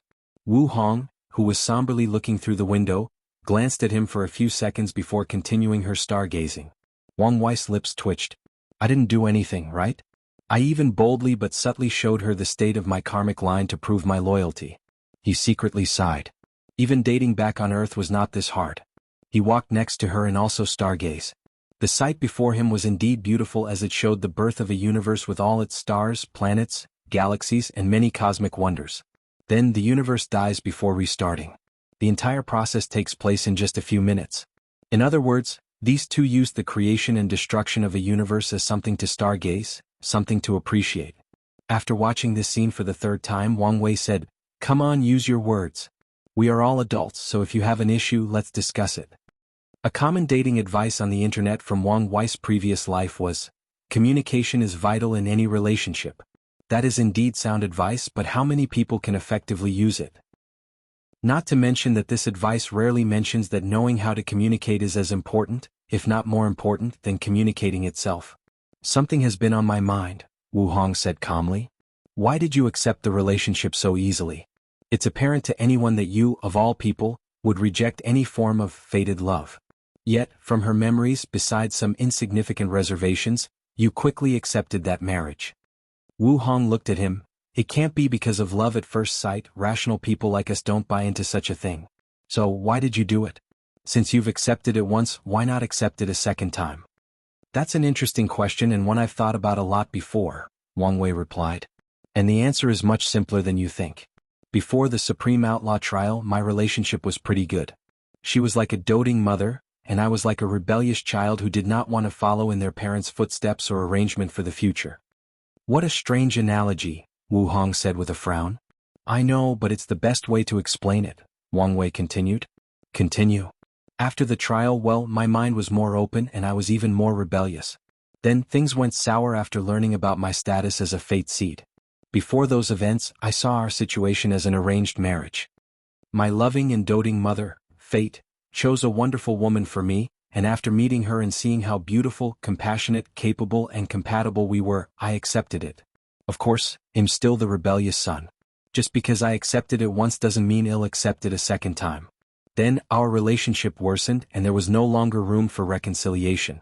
Wu Hong took a moment to process these words. "Such a strange way to explain the situation, yet it still makes sense," she nodded. "So, did you feel any instant connection after meeting her?" "Not all," Wang Wei shook his head. "On the contrary, I feel our relationship is an ill-fated one. That girl will suffer immensely in her life if she gets with me." "Oh." Wu Hong felt he was not saying these words without any basis. "Tell me more." She motioned for him to sit down before serving tea. Wang Wei felt relaxed, and it was not only because the tea was refreshing but also because the tension in the room had dissipated. So, he told his future wife everything that happened during his meeting with Sun Junyao, including his conjectures about his transcendent ability to influence the chessboard. He also told her about his conversation with Emperor Kong, mainly his conjecture about transcendent factions, and that the academy was chosen for one of the spots. "What do you think?" "About what specifically?" Wu Hong asked. He had said many things and some she needed time to digest. "Let's start with recruiting Sun Junyao," Wang Wei answered. "If you find any errors, ads pop up, ads redirect, broken links, non-standard content, etc. Please let us know reports so we can fix it as soon as possible." Chapter 13:20 Chess Player and Chess Pieces, unedited chapter.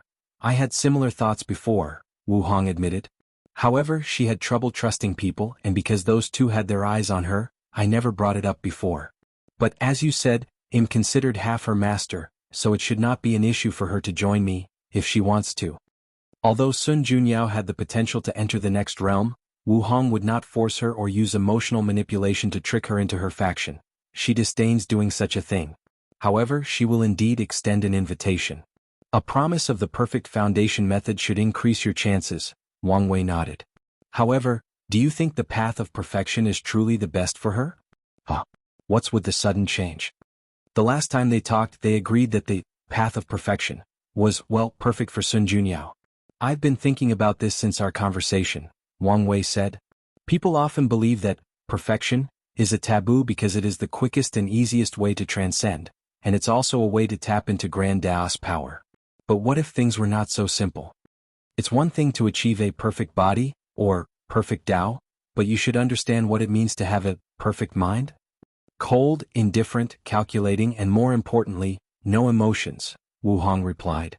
"Yes, in the path of perfection human emotions are a liability, so people on this path will either eliminate it or suppress it to the lowest level possible," Wang Wei nodded. "However, these people are also the most ruthless. They will do anything to achieve their goals and have no bottom line." Wang Wei considered himself a ruthless person, and his path of absolute freedom required him to have no moral restrictions. However, there are certain things he would never do, for example, forcing himself on someone else. He just needs to know he has the power to do it without any mortal guilt without doing it. These people don't care about friends, families, and loved ones. Everything can be abandoned for their pursuit of the Tao. It's fine if something like Grand Tao or Heavenly Tao, who is the consciousness that controls the rules of reality, but if cultivators had a similar mindset, they will turn heaven and earth upside down, maybe even destroy it to achieve their goals. Wu Hong finished and her eyes lit up.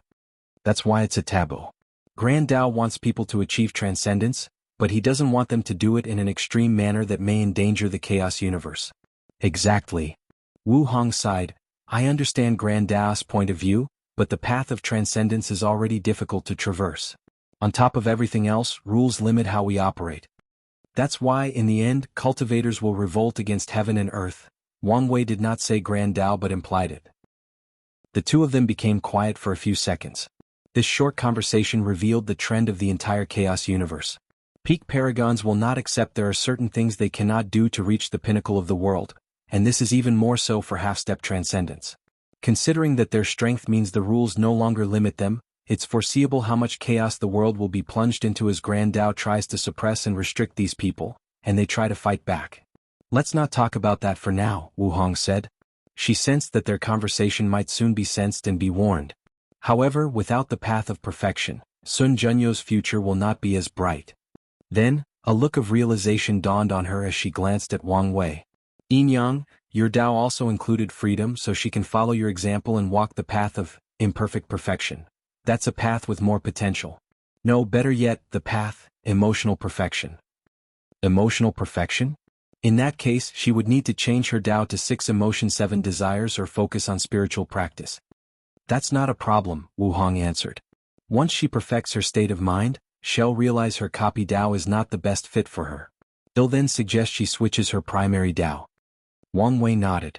Switching primary Tao is a dangerous thing since the cultivator will need to reforge their Tao imprints, change their Tao body and, awakening, transform their soul, and lastly their cultivation realm might drop, unless they cultivate a sub-Tao to the same level of their primary Tao before switching.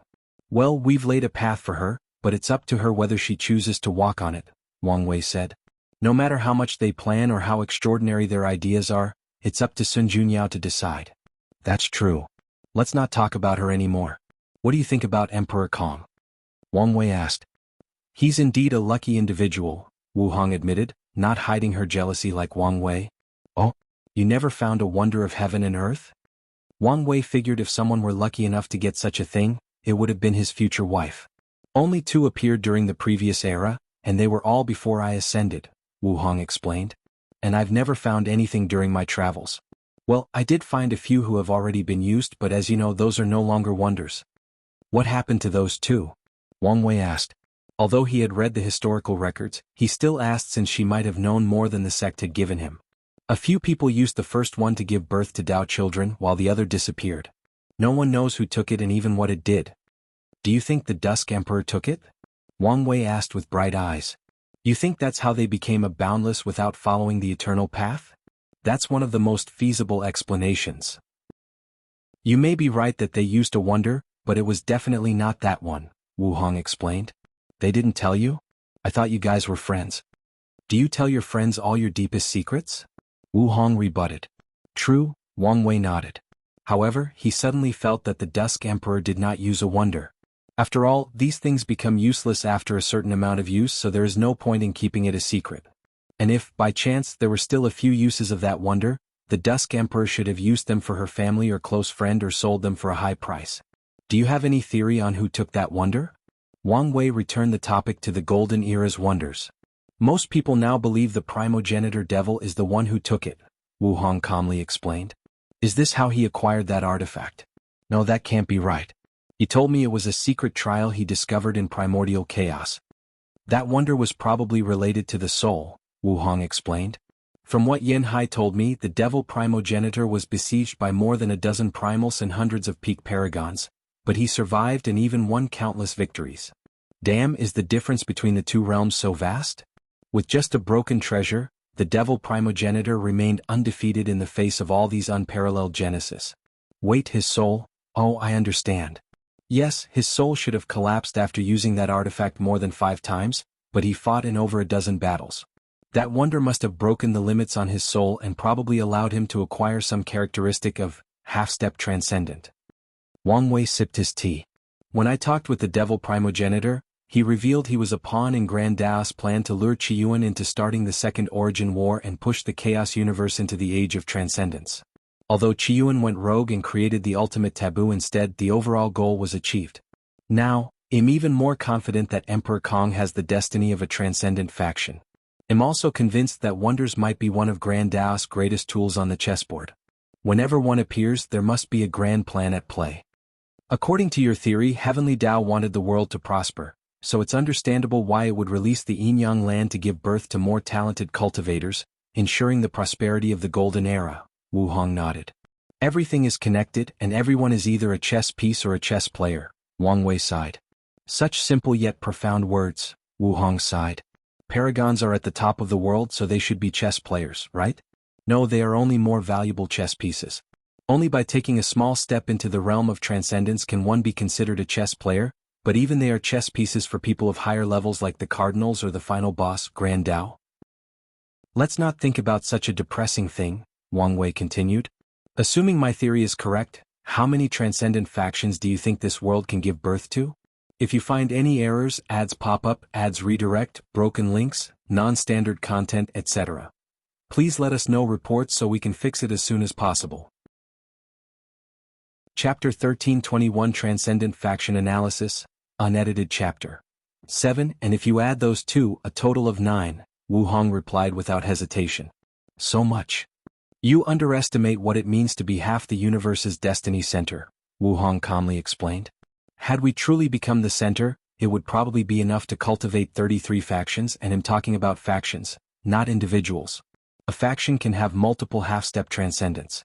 For example, if Sun Junyao joins the Origin Seal continent, they'll have at least 2.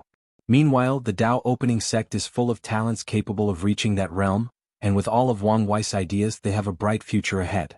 9 factions, Wang Wei uttered. Buddhism and Taoism already have a spot. Emperor Kong represents the literary way and the academy. Taoism, Buddhism, and the literary way are the 3 most prominent and widespread religions/philosophy/schools of thought in the Chaos Universe, usually known as the trifecta. Although my ancestor went rogue, he is the main contributor to the Eternal Ascension world's destiny and prosperity. Heavenly Dao must pay that karma, so a place will go to us. Wang Wei looked at Wu Hong. It must give you a spot, Wang Wei continued. You can reach that level without the help of destiny, and knowing you probably hold a grudge for what happened with the Curse Master, this might be the best way to appease you. That may be one of the considering factors, but not the greatest one, Wu Hong shook his head. They'll get a spot due to the destiny of Profession Dao. Without how the Origin Seal continent operates, it will be easier for us to train transcendent tier professions. Indeed, Wang Wei nodded. Once Wu Hong reaches the next realm and creates transcendent runes, the Origin Seal continent will reach a transcendent level among all professions. Don't get cocky, Wang Wei warned. Once Yen Liling achieves half-step transcendent, you'll lose your monopoly over transcendent runes. That girl is indeed talented, but I've never been afraid of any challenges, Wu Hong replied calmly. Not to mention how much ill achieved by the time she reaches our realm. True, Wang Wei sighed. He regretted not bringing Yen Liling and Li Jun with him to the upper dimension. He did not truly understand how terrifying a late start was in the upper dimension. Sadly, the lower dimension was blocked, so he could not even contact them and warn them to find a way to escape their sentences and ascend as soon as possible. Wang Wei shook his head to remove these thoughts from his mind. That's 5 spots, leaving 4. Well, there is probably a spot for a dynasty, Wu Hong continued. The Way of Fortune dynasty protects ordinary mortals, so Heavenly Dao might give them a spot. Yes, with all these transcendent beings existing in one world, it's a good idea to have one whose interest is invested in protecting the mortals, Wang Wei agreed. So, do you think the Great Qin will have a spot? He'll probably be granted an opportunity to fight for it but not granted it directly, she replied. Oh. The human emperor is a great emperor, but he's not the ideal one, Wu Hong explained. The ideal emperor is Yang Zhe, the saint emperor of the Great One Divine Dynasty. He practices the way of Holy Emperor, also called the Compassion Emperor. Saint Emperor, a ruler that is a saint to his people but a tyrant to his enemy, Wang Wei muttered. He had read about the Saint Emperor in the Great One Dynasty. They were part of the dynasty alliance supported by other overlords to balance the power and influence of the great Qin Saint court. Such a man is indeed the ideal candidate, Wang Wei nodded. As a holy emperor, it is in his best interest to ensure the safety and prosperity of mortals, which should reassure Heavenly Tao to give him a spot. No matter how weak and insignificant mortals are, they are the sources of talent for all factions. However, once these transcendent factions rise, the mortals might become endangered. The higher the cultivators, the more indifferent they are to mortals, and this situation should worsen once half-step transcendence begins to show up. Not to mention how devastating the slightest confrontation between these beings will be to even paragons, let alone mortals. As such, it's in Heavenly Tao's best interest to choose a faction dedicated to protecting them. Sadly, he's too weak, Wang Wei sighed. The Saint Emperor was only a peak paragon, not a primal. Although he had an overwhelmingly positive image, deep connections, and excellent influence, this did not change the fact that he was weak. There is still hope for him, Wu Hong said. As long as he can use his experience from the Taboo to become primal, use his charisma and influence to control the alliance, he might be able to compete for the spot with secret support from the other overlords. You don't sound like you have a high enough faith in him, Wang Wei said. Although I don't like him, I must admit that Ying Zheng is a capable man with deep plans and many secrets, Wu Hong replied honestly. After so many years of interacting and competing with that man, she only finds out his origin goes back to the prehistoric world through her connection with Wang Wei. That's how deep he hides. How much of a chance do you think the Saint Emperor has? Probably 30%. So low. Wang Wei frowned. Yang Zhe has an unparalleled talent for governance that no other rulers can match, Wu Hong explained. Most dynasties rely on their vast and extended territories to gather luck, but he primarily relied on the people's welfare and happiness. However, if you compare his ability to scheme and plan to Ying Zheng's, you will see that he truly does not measure. Wang Wei squinted. What if we focus on his advantage? After all, the ultimate decision is up to Heavenly Tao, and it may have different requirements. You want to work with him? Wu Hong asked before thinking of something. You want to cooperate with him to spread your mortal rune civilization? That's right, Wang Wei nodded. It's a great way to boost the prosperity of his citizens and show Heavenly Tao he was the best choice. I still don't think his chances of success will be high, Wu Hong replied. Ultimately, the cultivation is about strength and strong preying on the weak. Even if Heavenly Tao granted him that destiny, it's very likely for Ying Zheng to conquer or slaughter him to take it. I still think it's worth a try, Wang Wei said. If I succeed, I can stop the Qin Emperor, but even if I fail, I can delay his rise, and that's good enough for me. Well, it's a good move. You won't have to pay much if it fails, and you can still get some benefits, Wu Hong nodded. Then it's decided, Wang Wei said as he sipped his teeth. What about the other faction? What do you think? Especially the Grand Sect Alliance. As I said before, the skill association is useless, and it's the same with the exchange hall. As long as Emperor Kong keeps his heart of sage and continues training cultivators no matter the background, there is no need for a loose cultivators alliance to be so powerful. The innate demons are the third useless group. The next era will truly be the era when they lose their status and are no longer viable to compete with paragons and fiend gods. Wu Hong moistened her throat. After years of manipulation, the demon race's destiny has become to balance and suppress the innate demons, so they also have no value in the upcoming eras. However, Heavenly Tao might receive a spot just to provide some balance to the human race, but that probability is not high, considering we're the protagonists of the world and we've done so much. The Divine Faith Heaven's leader is a highly talented person, but their purpose is also geared towards mortals. However, dynasties are healthier for cultivating mortals than faith, so they are also eliminated. No, they might be given a chance to compete with Ying Zheng and the dynasties for that position. That only leaves the Sword Path League, the Myriad Clan Union, and the Grand Sect Alliance, Wang Wei commented. The sword cultivators have ruined their own destiny by suppressing the ultimate sword path to ensure the supremacy of the extreme sword path, Wu Hong commented. So, I'm not too sure about their fate. I guess it doesn't help that the most powerful one among them is not even from their league, Wang Wei chuckled. True, Wu Hong nodded before continuing. The Myriad Clan Union used to serve a grand purpose: steal the chi luck associated with bloodline supremacy from the innate demon gods and transfer it to the human race. Now that the innate demon gods are about to be washed out from history, they might not be of much significance. Wu Hong looked him in the eyes. It also doesn't help them that one of their core leaders is one of your Wang clan. If they become a transcendent faction, then the potential of your clan will be too much. Heavenly Tao is all about balance. It will take that into account. If you find any errors, ads pop up, ads redirect, broken links, non-standard content, etc., please let us know reports so we can fix it as soon as possible. Chapter 1322 Dugu Tianbai. Wang Wei frowned before shaking his head. You don't agree? Wu Hong asked. If it were before, I would have agreed that the myriad clan union served no purpose, Wang Wei replied. However, the first ancestor, Wang Gua, stole my idea of a human fiend god bloodline. If he plays his card right, he can steal more destiny from the fiend god race, and that should be enough for him to get a spot.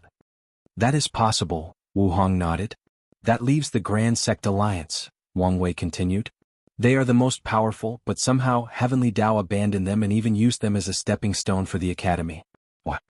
It's because they overestimate themselves, Wu Hong sneered. Wang Wei even detected a flash of anger. There seems to be a story between you and them. Dugu Tianbai, also known as the Supreme Might Paragon, is considered the Grand Chancellor of the Alliance. He's the one who first suggested the idea and the one who convinced countless sects and factions to join. Wu Hong did not hide the disdain in her eyes. He's charismatic, heroic, and was one of the most powerful primal of that era. Despite how she felt about him personally, she did not hesitate to mention his good characteristics. However, he's also extremely ambitious. Oh? How ambitious are we talking about? Wang Wei was curious since it's rare for Wu Hong to have such a high evaluation of a person's strength. He raised his cup to his mouth. He wants to conquer the world. Wang Wei coughed as the tea went inside the wrong pipe. Wait, are you saying, that's right? He wants to conquer the eternal ascension world. All other overlords will either bow to him or be destroyed. That is quite the ambition, Wang Wei sighed. This kind of goal seems almost impossible to achieve. After all, the Golden Era was called as such for a reason. With all these geniuses existing and competing against each other, it's a dream for Dugu Tianbai to conquer this place. However, it's not entirely impossible. As long as he can become the first proper half-step transcendence, he can quickly suppress the other two and conquer the world. Of course, such a method of achieving his goal has a major flaw, and that's the genius of that era. As long as one of them escapes, they will become unstable if they return later after achieving the same realm. It's fine for him to be ambitious, but he went about it in such a stupid way, Wu Hong sneered. Instead of focusing on being the first person to reach the next level and use absolute force to achieve his goal, he focused on political power. So, he started gathering sects to increase the alliance's strength? Wang Wei asked. That's right. At first he did an excellent job. He even convinced those sects to live close to each other, making their disciples entangled with each other as if they were one giant family. He wanted to slowly assimilate them and eventually fuse them into one large sect? Exactly, Wu Hong nodded. His plan failed, but it did reduce many of the hostility and contradictions between these factions, turning them into a true and coherent alliance. However, he soon became mad. He divided the alliance into inner and outer members, with the latter rapidly expanding forces without any regard. He blackmailed, intimidated, and forced countless factions to become outer members, not even caring whether they were truly loyal or not.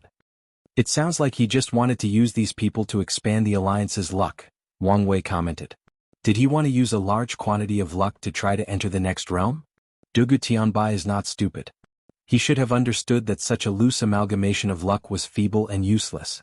And even if he wanted to walk the path of luck to become half-step transcendent, he would have needed the luck of the entire world. Hence his previous ambition to conquer the world, Wang Wei muttered. Yes, but I still don't understand why he did such a stupid thing, and I was not the only one. At first, many people thought he wanted to start a war, but anyone could see that these outer members would never support him fully, and many would betray him at the slightest sign of trouble. There are two ways to explain his behavior: either he became prideful and made a stupid error, or there is some hidden reason he needed such a quantity of luck, even if they were not properly condensed. Wu Hong nodded. Many people deduced the same conclusion, and the other overlords tried many methods to find the source of Dugu Tianbai's change. However, no one had an answer to this day.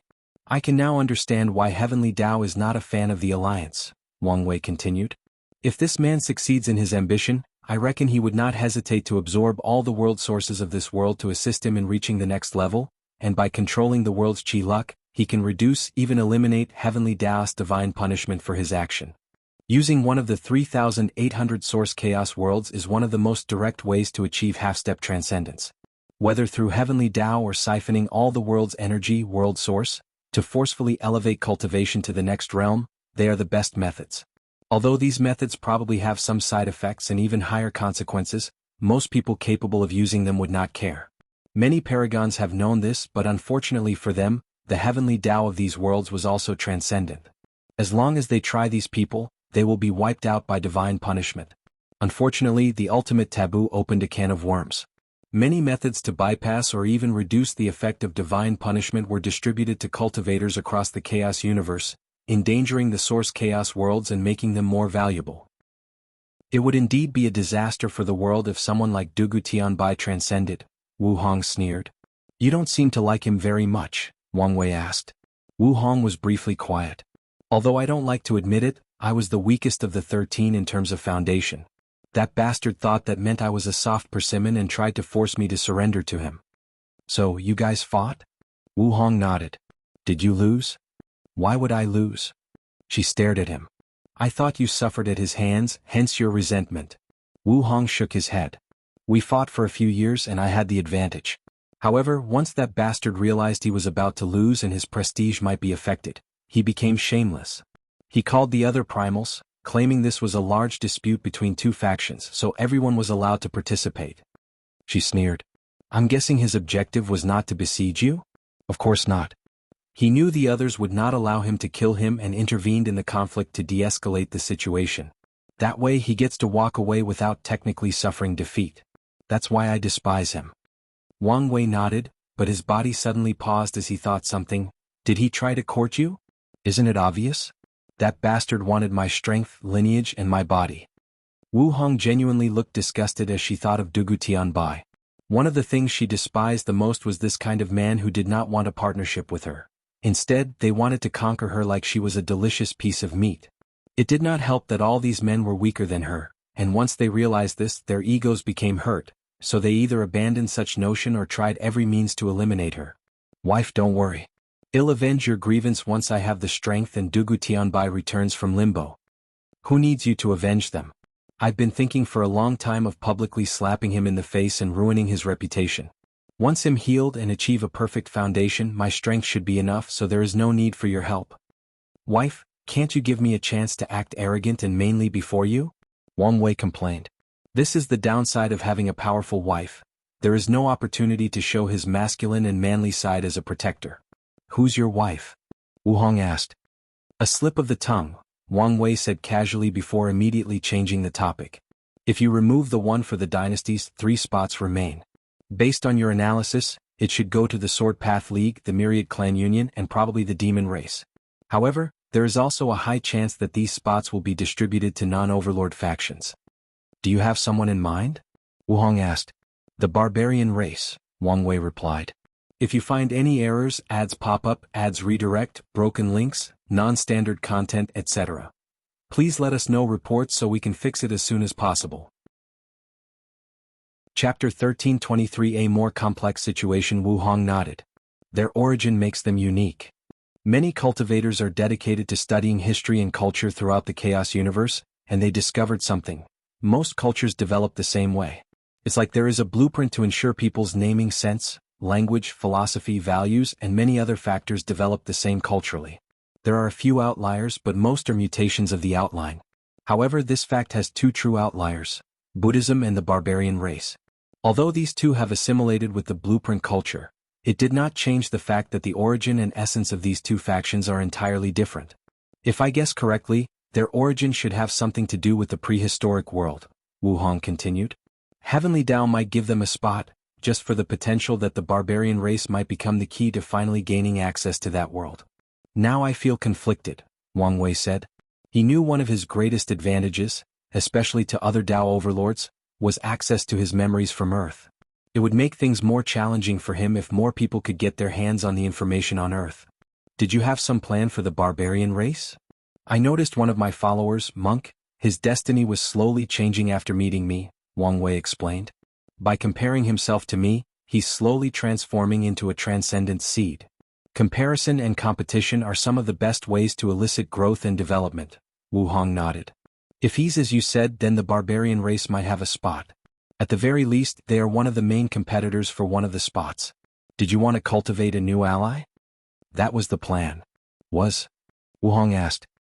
Wang Wei said firmly.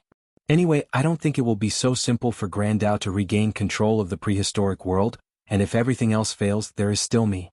Yes, it's better to have one more friend than one more enemy. In conclusion, the Sword Path League, the Myriad Clan Union, the Demon Race, the Barbarian Race, and a few others will fight for 3 spots, Wang Wei analyzed.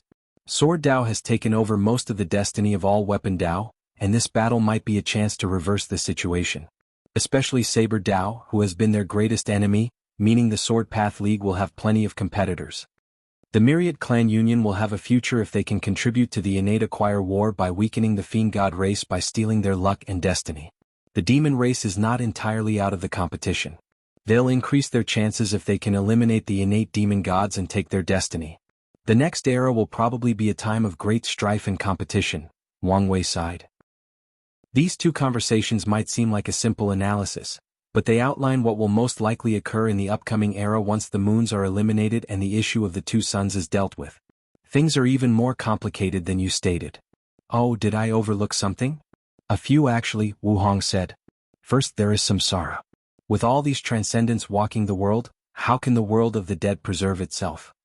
In my mind, one of the factions or one of the transcendents would take over, Wang Wei replied. For example, Ingzhang. He needs the emperor title to become half-step transcendent, so I figured he would control the underworld. However, now that I said it out loud, I realized I was too naive. Although the other transcendents might not care about samsara for themselves, they wouldn't allow someone else to occupy it since it could influence their sects or people close to them. That's one part of the issue, but I don't think samsara will allow others to mess up the world of the dead. You think Heavenly Dao would grant one of the spots to the underworld? It doesn't have to, Wu Hong answered, and Wang Wei immediately understood, the Samsara Cardinal. That's right, Wu Hong nodded. Whoever they are very strict about controlling the underworld. Heavenly Dao doesn't have to do anything. The Cardinal should give the Yama Kings the power to balance the other factions in the world of the living. Wang Wei squinted. You seem rather confident in your analysis. Wang Wei agreed with her deduction, but he was not as confident as her. The Samsara Cardinal might interfere, but there is also a chance they might give up on the Eternal Ascension world. My confidence is because of you, Wu Hong said. I can deduce that whatever our future selves is doing, the Cardinals are involved in one way or another. So, it would be stupid of them not to take an opportunity to place a chess piece into your homeworld. A terrifying killing intent flashed into Wang Wei's eyes. Especially since that chess piece might be my grandmother. Although he had only one conversation with his grandmother, he had a favorable view of her, especially since she admitted her relationship with his grandfather. Wang Wei understood the mindset of the powerful, so it wouldn't surprise him in the slightest if his grandmother ignored the previous relationship and cut the karma between them. That's right, Wu Hong nodded. You should prepare beforehand. No matter what, your grandmother cannot achieve transcendence with whatever method the Cardinal provides. I know, Wang Wei exhaled to calm down. Now that he knew what was going to happen, he could plan ahead. If he plays his card right, he might peep into the secrets of the Cardinals to prepare for their future battle. Maybe even deal a blow to them if he takes a risk. Wang Wei looked in the sky, his eyes deeper than they had ever been. They better know better than to mess with my family. Otherwise, once I deal with them, they'll suffer a fate worse than death.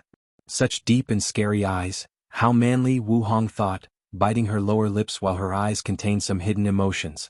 Luckily, she quickly controlled herself and returned to normal before anyone saw anything.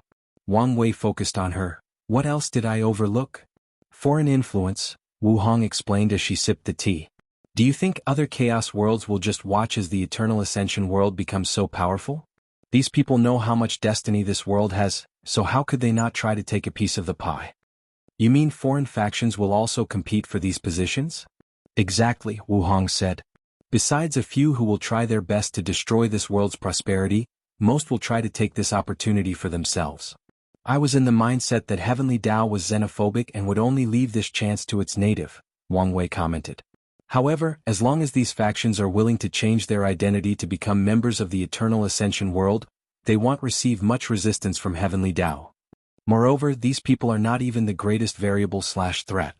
Yes, the foreign transcendent factions, Wu Hong squinted.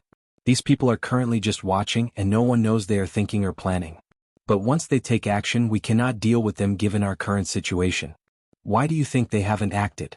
Wang Wei asked. There are probably many reasons, but the one I can think of with the most certainty is that they fear a luck backlash, Wu Hong analyzed. They fear if they act prematurely, Heavenly Tao will also accelerate its plan and force this world into the Transcendent era in advance. As such, their plan should be to lay out things in advance and wait for the right time to take action. Wang Wei suddenly remembered Old Man Tianji and Emperor Blackheart. Both these people are chess pieces of the Star-Gazing Pavilion and the Desire Heart Palace, two transcendent factions. Wang Wei can imagine there are plenty of other chess pieces in the world waiting for the right time to act. The situation is more complicated than I originally thought, and it seems I must prepare in advance, Wang Wei grunted. Although the Tao opening sect is one of the guaranteed spots, that does not mean they would 100% become a transcendent lineage. On the contrary, these guaranteed spots are the juiciest and most succulent piece of meat to these foreign factions. There is also the fact that many people hold a grudge and will blame the Tao opening sect for what Qiyuan did, Wang Wei analyzed. Every cause has an effect.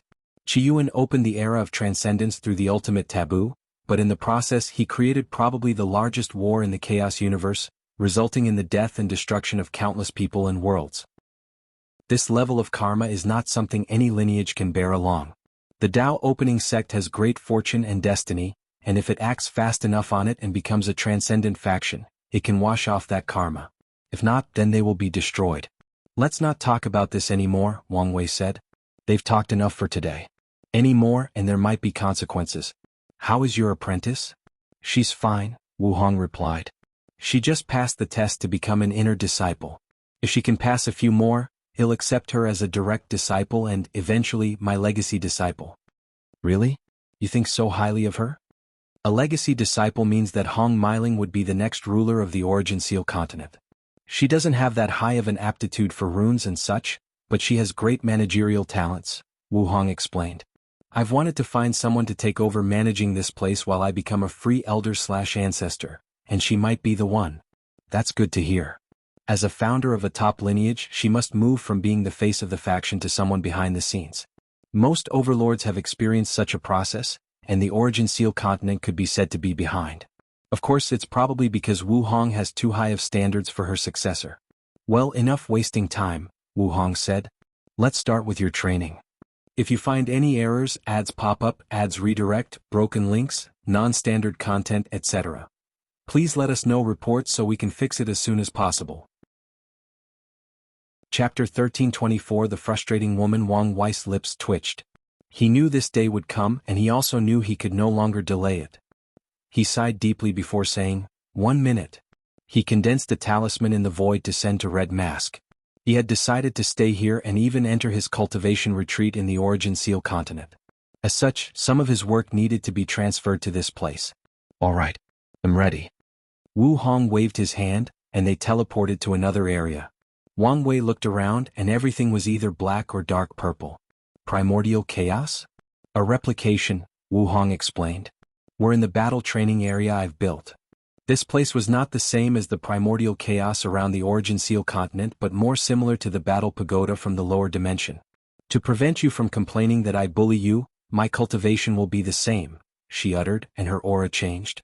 Wu Hong's cultivation dropped to 80% Grand Tao Source, her fleshy body to the adult fiend god realm and the third heaven, and her soul was that of a paragon. Wang Wei noticed that even her willpower was the same quantity as him. Of course, despite how level the playing field looked, Wang Wei did not believe for a second he was on par with her. After all, Wu Hong's comprehension of the Tao had reached the end, and she still had all her fighting experience.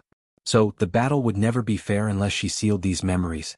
However, that was unnecessary since such an act would defeat the purpose of this training. Are you ready? She asked and Wang Wei nodded. Then let's start. They rushed toward each other, showing their aggressive nature. Wang Wei had no hesitation as he punched her in the face. However, his attack failed as the terrifying force behind him was immediately sealed once it reached close to Wu Hong, who proceeded to slap him. Wang Wei evaded. However, this attack was fake, bypassing his intuition and ability to see the future. Luckily, his reaction was excellent, so when the hand was about to touch his face, he exploded his head as a form of attack. Wang Wei's cruelness surprised Wu Hong slightly, but she immediately regained her focus. She was about to use this opportunity to continue her attack when she detected something. A time attack. To be precise, an attack from the past. Her years of experience allowed her to understand what had happened. Wang Wei did not just blow his head. He used his time Dao to send some of his blood to a few seconds in the past before growing a body/clone from that drop of blood. The clone then attacked Wu Hong across spacetime. Wu Hong did not move to look at the source of the attack. A rune appeared above her head, sealing the surrounding spacetime continuum. However, her previous momentum was gone, and Wang Wei had enough time to regrow his head. Or so he thought. As soon as his head regenerated, he discovered a terrifying curse inside his body. When did he get cursed? It did not take him long to figure it out, the blood clone. He did not know when, but Wu Hong had used that clone from the past as a medium to curse him. He reacted by using his Yin-Yang Dao to change the curse into a benediction.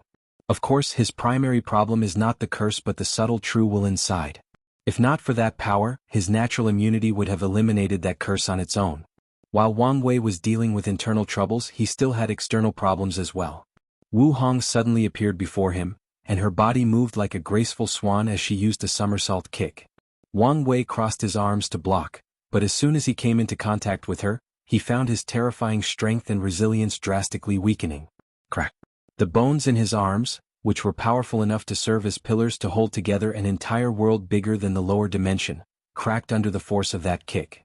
Her true will application is even better than mine, Wang Wei thought. He tried his best to prevent Wu Hong's true will from entering his body and permanently injuring him. Wu Hong's attack was a two-hit kicking combo, so she followed it with a second kick.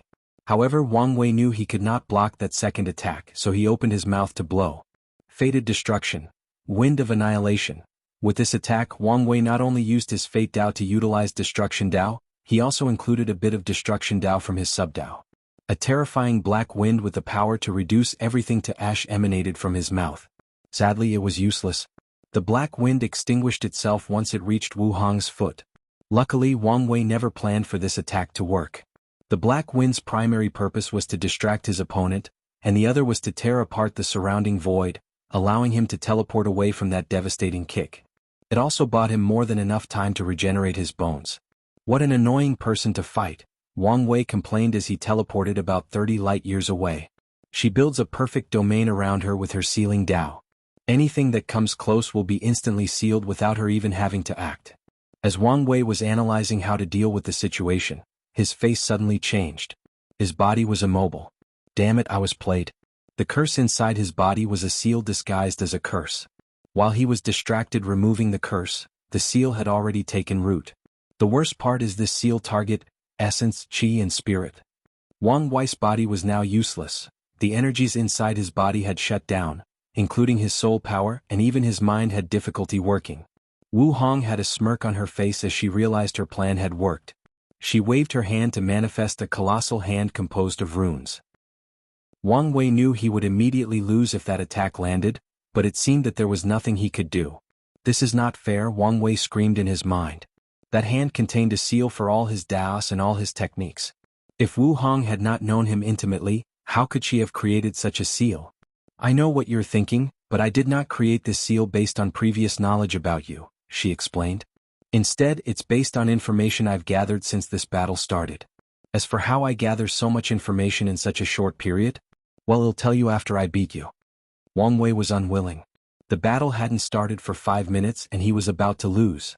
He couldn't accept that. Whether it was for his pride as a man or as a mighty warrior, he would not accept such a result. Defeat is fine. He expected to be defeated. However, he could not be beaten in such a disgraceful manner. Countless thoughts flashed in his mind, deducing a plan for the situation. Then, at the last moment before the palm hit him, Wang Wei's body released a terrifying aura, followed by bleeding in all orifices. He moved his hand and punched the big hand into oblivion. Fate Mimicry, Jilanfeng, a picture of a slovenly dressed young swordsman with a wine gourd appeared above Wang Wei before fusing with him. His aura then changed from a supreme being who plays with fate on a whim to an almighty that embodies the concept of absolute speed.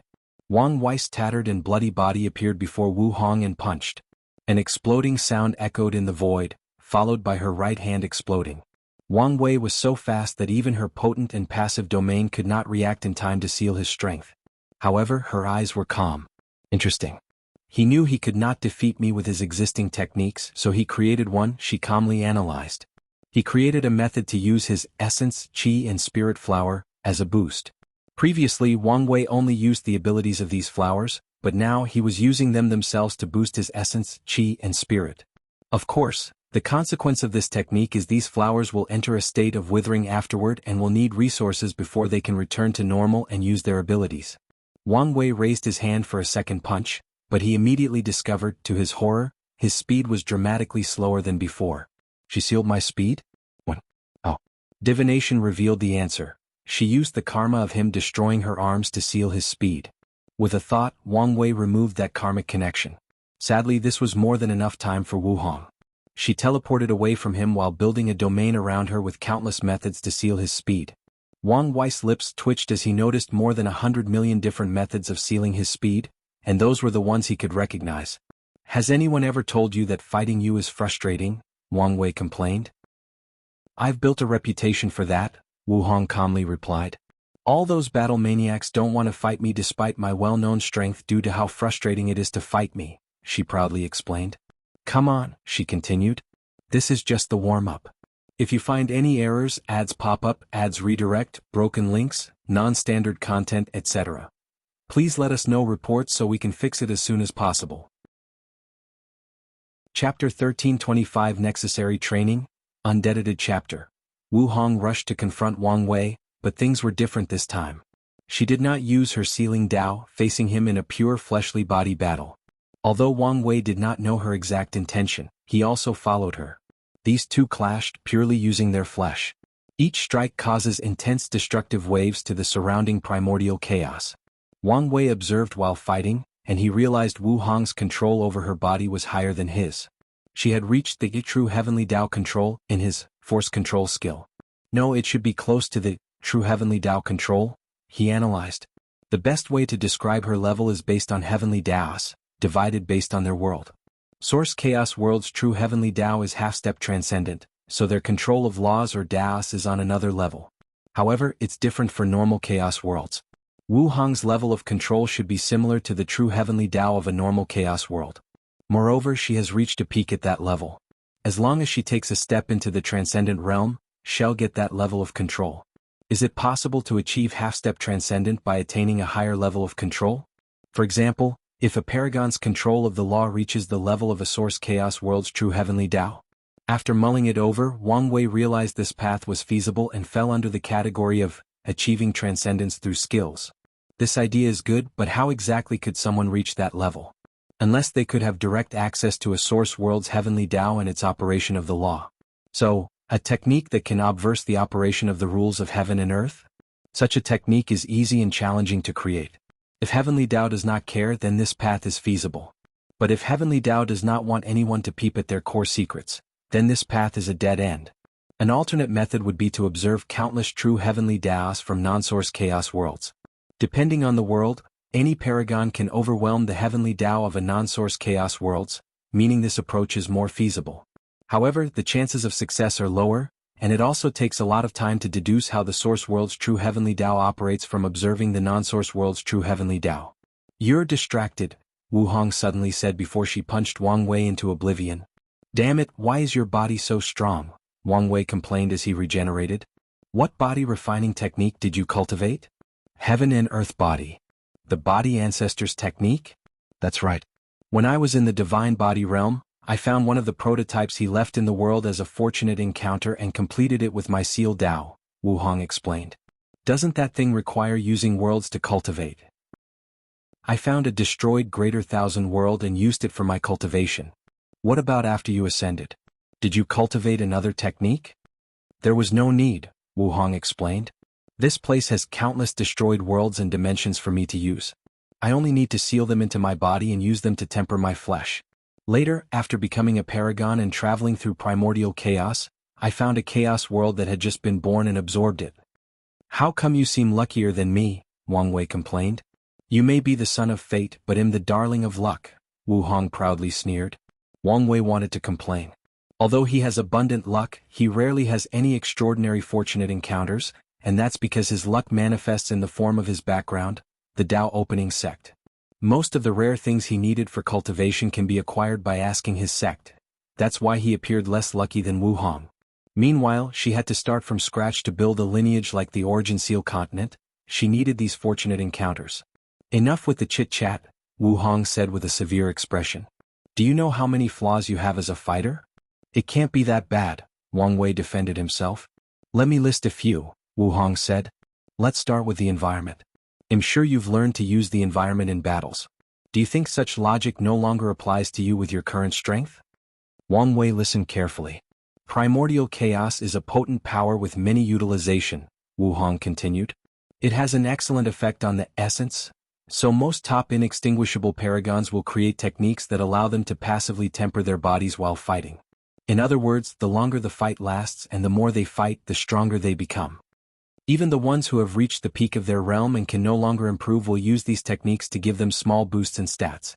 And that's just one of the many applications. At that level, our body has infinite stamina, unless outside forces interfered. So, if you meet someone who can weaken your body and reduce your stamina, primordial chaos is the best source to replenish yourself. High concentration of primordial chaos can affect the use of the Grand Dao source, similar to how immense chi from the source chi space can do the same. Fiend gods are masters of this technique, so you need to learn to use it and how to deal with such a method. Wang Wei nodded while also smiling wryly. I understand what you mean, but you should also understand. I know your cultivation is low, and you haven't even entered primordial chaos before, Wu Hong said. But you should understand that your destiny means a lot of trouble awaits you. There is no telling when you'll be forced into an unprepared situation. You're right. Next, it's a certain mindset regarding battle, Wu Hong continued. It's best if I demonstrate. She rushed forward and started a hand-to-hand fight with Wang Wei. Midway through their confrontation, 4 arms suddenly grew from Wu Hong and punched Wang Wei's ribs. He reacted by creating a field around his body as defense, barely blocking the 4 terrifying punches. However, a weird scorpion tail grew from Wu Hong's back and pieced his defense. As Wang Wei was about to defend again, her hair suddenly grew long and captured him. We are inhumans, meaning battles are not limited by our human form, Wu Hong warned. Every part of our body is a weapon. I once defeated a paragon with spit. Once she least expected it, I turned my spit into the most corrosive substance between heaven and earth, and it melted her body and soul. Wang Wei was speechless. It was one thing to lose to someone but another to lose to their spit. This kind of humiliation, he wondered how that paragon felt once she revived. Don't think this is weird, Wu Hong continued. When you fight fiend gods, you'll realize what it means to fight weird and inhumane humanoid creatures. I was almost killed by a fiend god whose beard was cultivated by violent spatial energy. He took advantage of my ignorance to release a storm of extremely sharp spatial energy from his beard that almost sent me to limbo. You'll keep that in mind, Wang Wei nodded. How many Paragon's artifacts do you have? Wu Hong suddenly asked.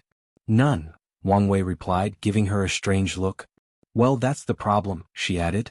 In the Paragon realm, your soul is powerful enough to control many weapons, meaning you cannot rely only on your proving Dao artifact. In fact, most Paragons will refine powerful one-time use Paragon artifacts as their trump card. One-time use. Yes. They sacrificed the longevity of the artifact for extreme power, Wu Hong nodded. In other words, wealth contributes to how powerful a Paragon is? Wang Wei sighed. Yes, that's why most Paragons are from a faction or build their own to help them amass wealth, Wu Hong nodded. You need to learn or create your own artifact controlling technique. Although your Dao is not enough, your soul meets the requirement. Can I see your collection? You can find them in the library, Wu Hong replied. Good. Any other flaws? We're just starting, Wu Hong sneered. I noticed you heavily favored using your fist over your legs when fighting. Such a mindset will limit your variety of attacks and make you predictable. Speaking of predictability, you overthink too much, Wu Hong continued. You like to analyze and plan 3 to 5 steps ahead of your opponent. Is there something wrong with that? In 99% of battles, such approach is the best. However, what happens when you meet an opponent who is better at predicting your move?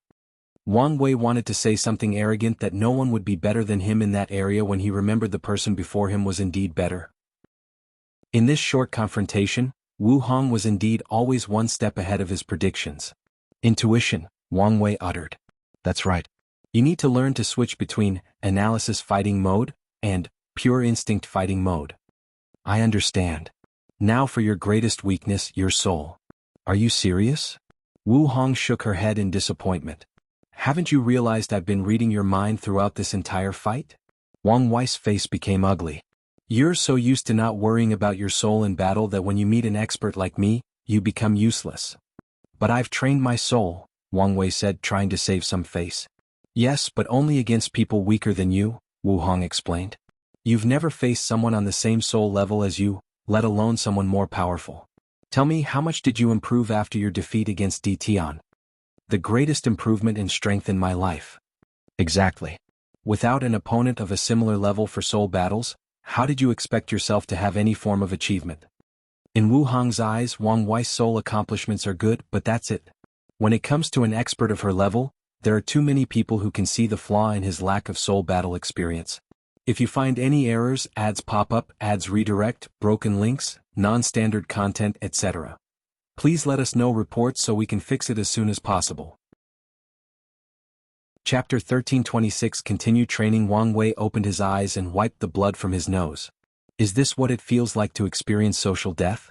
He wanted nothing more than to crawl into a wall and hide, which says a lot, given his thick skin. Unfortunately, there was nothing he could do about it. He failed the illusion again. All his life he had never feared any mental or illusion attacks, no matter how intricate they were. However, today he had the biggest wake-up call of his life. Wu Hong played with his mind like a toddler facing an adult. His so-called paragon soul or terrifying willpower means nothing to someone so adept at wielding the mind and knew to consider his willpower when manipulating him. Don't beat yourself, Wu Hong said. Now that you know your weakness, you can compensate for it. Plus, you've been improving at an alarming rate. She was worried that Wang Wei had already formed certain habits so that it would be difficult for him to adapt and learn new ways to fight with the soul. However, it seems she worried for nothing. His mind was as flexible as young people's, allowing him to change and evolve to improve. Let's continue, Wang Wei said. This training not only allowed him to train his soul battle technique, but it was also an excellent way of cultivating his soul subdao. Since you've made such rapid improvement, let's increase the difficulty, Wu Hong suggested. Think of a number between 10,000 to 1 million. Try to prevent me from getting into your thoughts while resisting the illusion. Good. The two started to fight physically while secretly battling mentally. Wang Wei applied everything he learned so far, pushing his spirit particles to the limit. Wu Hong showed him her soul, which was also unique as its main composition was 129,600 unique runes. Wang Wei learned from her and created a soul defense technique that combined his 269 trillion spirit particles into a group of 129,600, imitating her ability. As they were fighting, Wang Wei watched as Wu Hong slapped him with a seal of death in her palms and prepared to react. However, his spirit particles released a golden light, allowing him to break from the illusion. This attack was not a seal of death but a yin-yang seal. He countered it before continuing the fight. His concentration reached another level as he adapted to his situation. Then Wu Hong suddenly stopped. 22,345, she said, making Wang Wei sighed. And you still fail for the illusion. She waved her hand and the surroundings changed. The real Wu Hong was sitting cross-legged in the distance with a cup of tea in her hands while the one before Wang Wei slowly dissipated. Wang Wei sighed, "Why do I need heaven and earth to humble me when I have you around? Don't be discouraged since you're not as bad as you think. I just have high standards. No need to take my pride into consideration. I needed this wake-up call." Wang Wei knew his future wife's standards were the pinnacle of the chaos universe, and even without her, he would also put these standards as his own. After all, how can he stand at the pinnacle of the world without being the best in everything? I'm curious though, Wang Wei continued. Your understanding of the soul isn't just based on experience. It's as if you've understood the essence of the mind. Did you spend a lot of time studying mind rune or something? Something like that, Wu Hong responded. One of my worst experiences after becoming a paragon was that the mind hunters hunted me. Mind hunters. Do you know the status of the mind in the chaos universe? It's a protected area, Wang Wei nodded. Fate is absolute, but the concept of choice and freedom still exists in the world, competing with it in many aspects. How is that possible? It's because of the mind. Grand Tao binds all sentient beings and cages them under the power of fate, but it also leaves a door open for people to escape, and that door is the mind. A perfect example of this is Wang Wei's Supreme Outlaw trial. If Heavenly Tao had been allowed to read his mind during the trial, the difficulty would have gone beyond nightmare level. Yes. As long as someone opens their sea of consciousness, other people must invade it to read their mind. Based on the difference between cultivation level and techniques, the process can be undetected, but it's impossible to just glance at someone and read their mind. There are many ways to work around this restriction, and there is only one way to bypass it directly: mind techniques. They are rare and overly suppressed by Grand Tao. Of course, there are no absolutes, so a few gifted individuals were granted such a talent. The mind hunters are a group of people with such talent. However, these guys went on the extreme path. Their cultivation techniques turned them into an ugly invisible creature that feeds on the mind of powerhouses. A cold light flashed in Wu Hong's eyes. A nest of them targeted me and they hunted me down for more than 10 yuan epochs. In the process of eradicating them, I became an expert in the soul and mind. Mind hunters, huh? Such a group should either be turned into pawns or eradicated from existence, Wang Wei commented. Most worlds feel the same, so these guys do not dare publicly show their faces. As far as she knows, there are no chaos worlds openly ruled by the mind hunters, nor are there any places where they can exist peacefully without anyone trying to kill them. Alright, let's continue, Wang Wei said. Hold on, let's change things a little, Wu Hong said. They've been fighting for over 100,000 years inside this formation, so she wanted to focus on another aspect of the training. Anyway, this training arc will take a long time. She waved her hand and 20 more people appeared around her. Wang Wei looked at these people with curiosity. Their aura indicated they were all in the peak of the Empyrean realm, and Wang Wei had a feeling that each of them individually was a threat to him. One of the greatest threats to people like me and you is jealousy, Wu Hong said. People fear and envy our talent, and when you add interest into the occasion, it is a recipe for disaster. After you become a paragon and maybe travel through primordial chaos, your greatest concern will be being besieged. Today's training is about that. Wu Hong did not waste time. Under her orders, these people immediately started attacking Wang Wei. She did not interfere and only watched and commented. No, this way of fighting is not applicable to group battles. Spread your true will around your skin as protection, and don't care too much about the opponent's true will that has broken your defense and entered your body. You're a body refiner, meaning you can continue fighting no matter how injured you are. Leave those injuries for when you win the battle or after your escape. Wu Hong observed everything while she kept talking. Focus on one opponent. The others won't let you, but do everything you can to kill one person at a time, even if it means you have to exchange injuries. If you cannot kill them, make sure you severely injure them and thus limit their fighting prowess. Excellent work. Devour the enemy's flesh and blood to weaken them and help you heal. Be brutal. Bite and even chew on their bones. The sound of the bug is unnerving and has an excellent psychological effect. Such ferocity and brutality can have some deterrence effects and reduce their fighting abilities by a few %. Remember, you are fighting for your life, so everything goes to ensure your survival. Do you now see the benefits of having multiple Paragon artifacts? You wouldn't have suffered that terrible blow without a defensive weapon. No, the worst thing you can do is use clone techniques. Most powerhouses are arrogant, and their minds are conditioned to rely on themselves, so they will not use clone techniques. But if you do, you'll remind them. The enemies are 20 and you are alone. When everybody uses clone techniques, wouldn't you be overwhelmed? Didn't you just learn about soul and mind techniques? Play with their mind and emotions, make them crumble from within. You see that guy that just revived himself? None of that would have happened had you used the primordial restriction force. Oh, I forgot, you probably don't know what that is. It's the high-end version of no-life talisman. Using primordial chaos as a medium, your true will can access the primordial will and temporarily combine with it to form a special power. It allows you to bypass someone's longevity resources and send them directly to limbo. You should read about it in the library.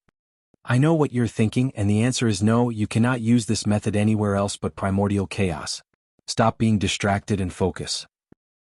No, I did not read your mind, I can guess what you think. If you find any errors, ads pop up, ads redirect, broken links, non-standard content, etc., please let us know reports so we can fix it as soon as possible. Chapter 1327 End of Training. Wang Wei opened his eyes and exhaled. His injuries had healed and he was back to his peak fighting state. Being surrounded was indeed a different type of battle and he learned a lot. Back in the lower dimension, he did not care if people surrounded him since he was so powerful that he could slaughter the entire dimension if everyone tried to kill him together. The only experience he had with this kind of battle was when he faced Old Man Nether and all his creation life forms, and he suffered due to the sheer amount of opponents. But that experience paled compared to this battle since he was now facing a team of elite cultivators. Wang Wei looked at Wu Hong. "What's next?" "Well, do it again," she replied. "But this time your opponent will work together and use formation." Wang Wei immediately became serious. The previous battle was already challenging, but if those people worked together and were perfectly in sync, the difficulty level would have more than tripled. All right. Wang Wei then experienced another challenging battle, and this time he truly felt like he was fighting multiple opponents, but simultaneously he was fighting only one. With these people perfectly working together, he could not use specific tactics like killing one person at all costs, and that's because every time he's about to succeed, these people will share vitality with that person and return them to their peak health. Luckily, Wang Wei had his methods without Wu Hong having to remind him. He used his spirit particle to act as an array virus to destroy the link between these people, thus eradicating their formation. Once they were no longer in sync, it became easier to deal with them. He also applied many of her teachings, such as using multiple artifacts. Although Wang Wei did not have them, he had access to Time Dao, so he summoned artifacts from an alternate timeline and started learning how to use multiple weapons in battle. By the end of the battle, Wang Wei's clothes were tattered, showing his muscular frame. He had blood all over his body, many bones were broken, and his left arm was useless. "Any comments?"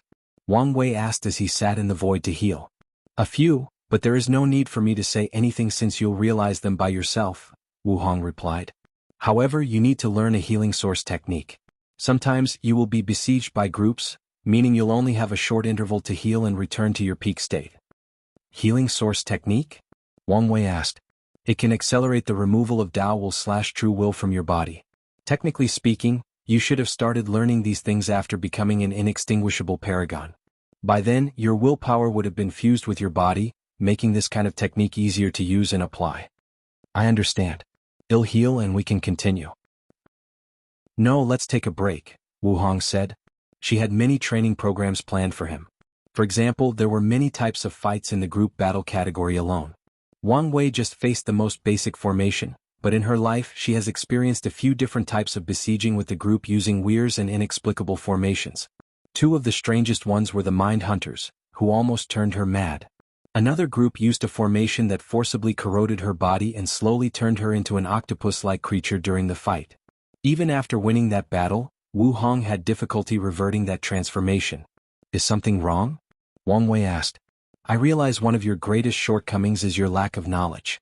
So, spend time in my library to catch up and then, well, continue." Besides the obvious flaw of his soul, Wang Wei's weakness stems from the fact he's too young and advanced. He's only an Empyrean, but all his enemies are paragons that have lived for heaven knows how long. He must learn things he would have to learn after becoming a paragon to ensure he has a fighting chance against his opponents. He must also adapt to fighting in that realm in advance to prevent him from losing and dying. "You may have a point," Wang Wei nodded. "Here," Wu Hong gave him a token. "This should give you unrestrained access to the library." She left afterward while Wang Wei focused on recuperating. After returning to his normal state, he condensed a new black robe. He did not immediately enter the library but returned to his room. Yes, he had his own room in this palace. After returning, Wang Wei looked around and smirked. Is this considering moving in together, or just a visit to each other's home?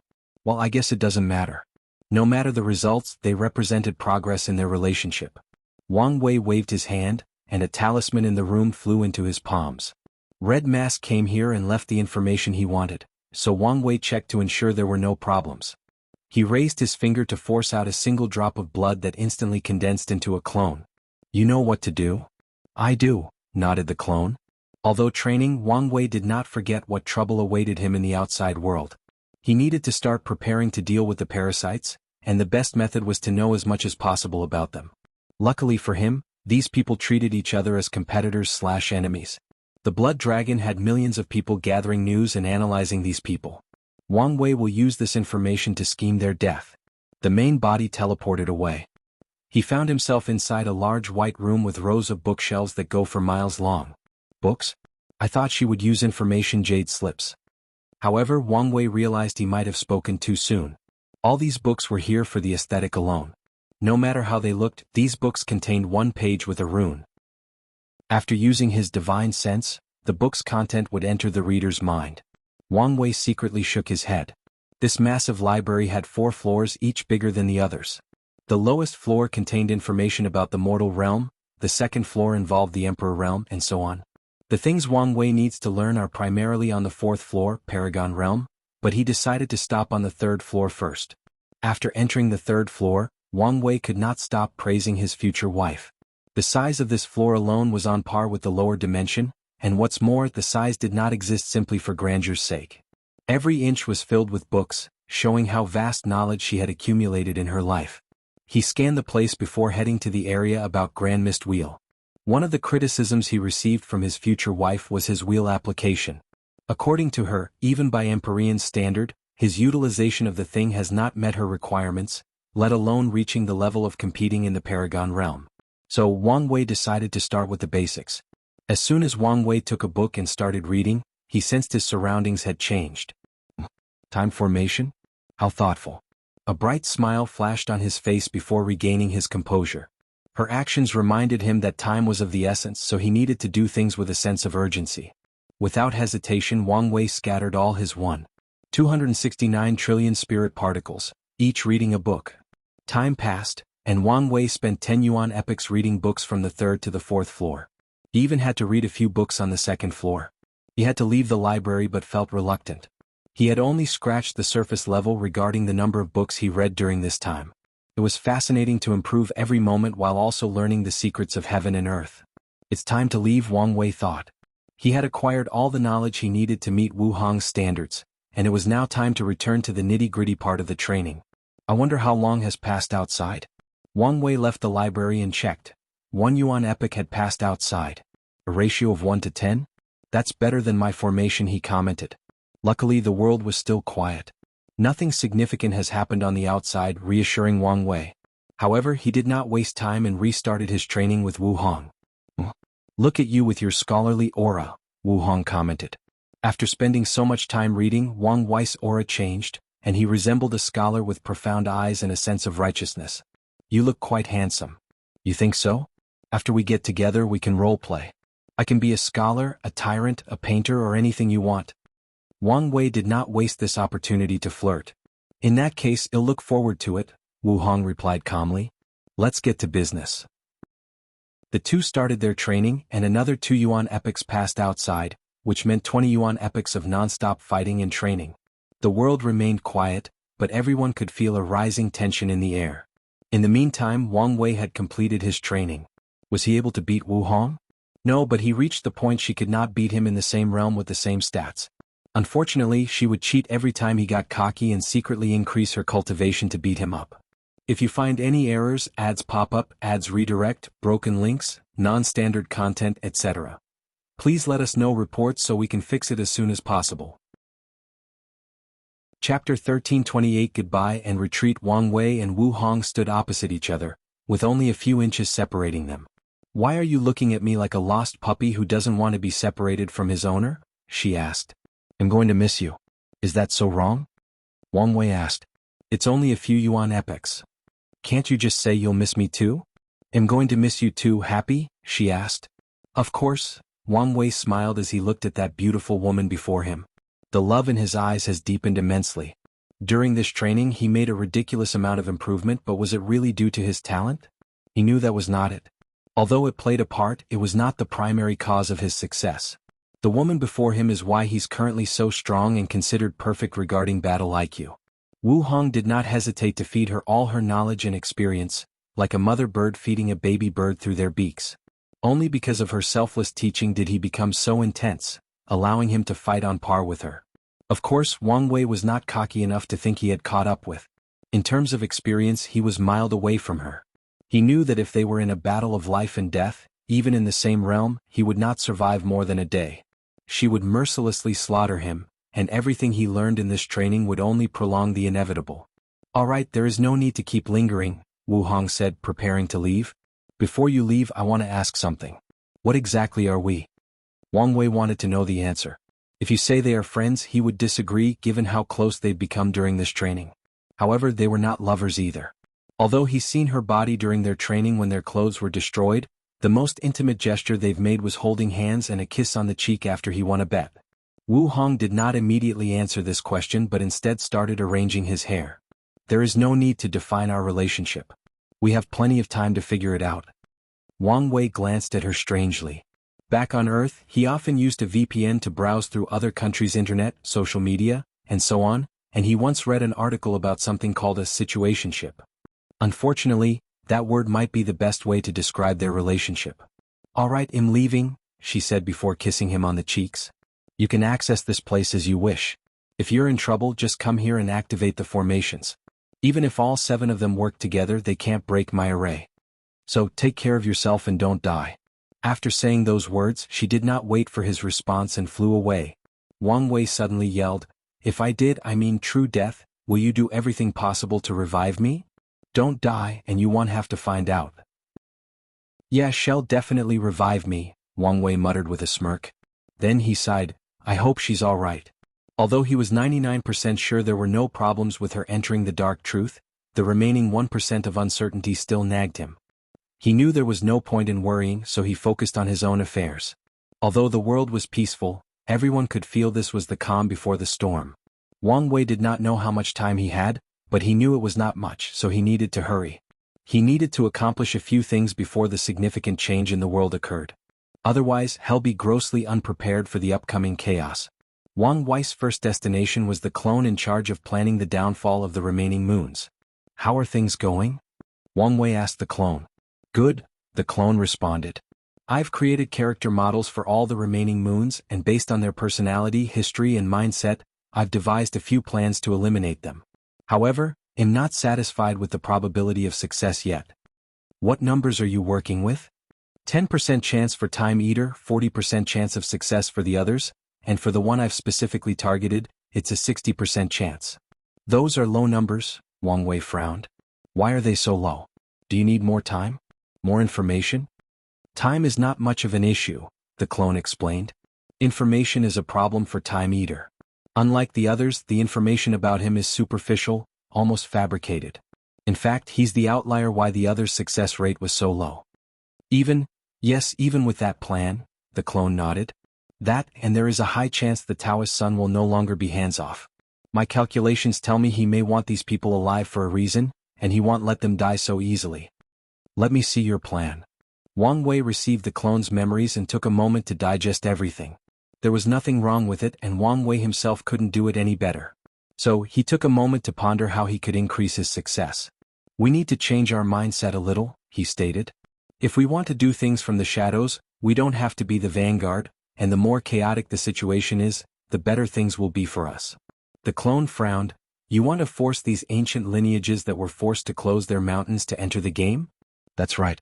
They suffered tremendous humiliations at the hands of the 7 moons, and without those 2 around, they'll have no fear or restraint to enact their vengeance.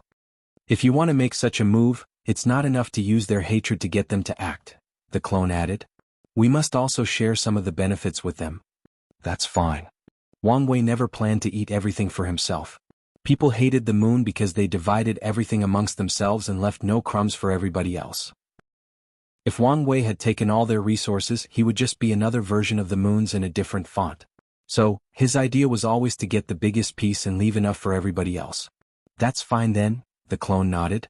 "By the way, have you received any news from that little girl, Qin Zilan?" Wang Wei asked. The clone had discovered Qin Zilan's identity and connection to Sun Junyo's chef, so he fulfilled his promise to her that he would help find her master. "She's still with her master," the clone responded. "The latter said he owed us a great karmic debt. It's a shame to lose that little girl. She's a great talent with potential," Wang Wei sighed. Wang Wei planned to marry that little girl to Hui Mingwei so she could help him develop his cooking Tao. "Well, maybe it's not too late. I'll accept his debt," Wang Wei said, and his eyes changed as he saw a web of karmic thread. As expected, his connection to Sun Junyao deepened slightly after returning Qin Zilan to her master. He waved his hand, and a few more cracks manifested on their love-fate line. "All right, I'm leaving," Wang Wei said as he stood up. "Start laying down the chess pieces for the plan." The clone nodded. Although there was plenty of time before they officially enacted things, it's best to start laying out things now. Before leaving, Wang Wei created a second clone and handed him his Grand Mist Wheel before tasking him to oversee the tribulations of his creation lives. He was no longer limited by the stringent rules of the lower dimension and knew more about the topic, so it was time to get started. However, Wang Wei was about to focus on his cultivation, so he tasked his clone with this task. Wang Wei finally left his room as he teleported to an empty white space with one cushion in the middle. This was the cultivation room his future wife prepared for him. As he sat on the cushion, Wang Wei felt a mysterious power rushing into his mind that calmed him down and made his spirit in harmony with heaven and earth. Good stuff, Wang Wei commented before focusing. With his retreat, he could not do as he pleases. His intuition warned him that time was of the essence, so he had to choose. I cannot cultivate my body and comprehend the Tao, so I must choose one or the other, Wang Wei. In the current situation, comprehending the Tao is meaningless for him. After the 80% mark, the time needed to cultivate is even greater than before, even for a genius like himself.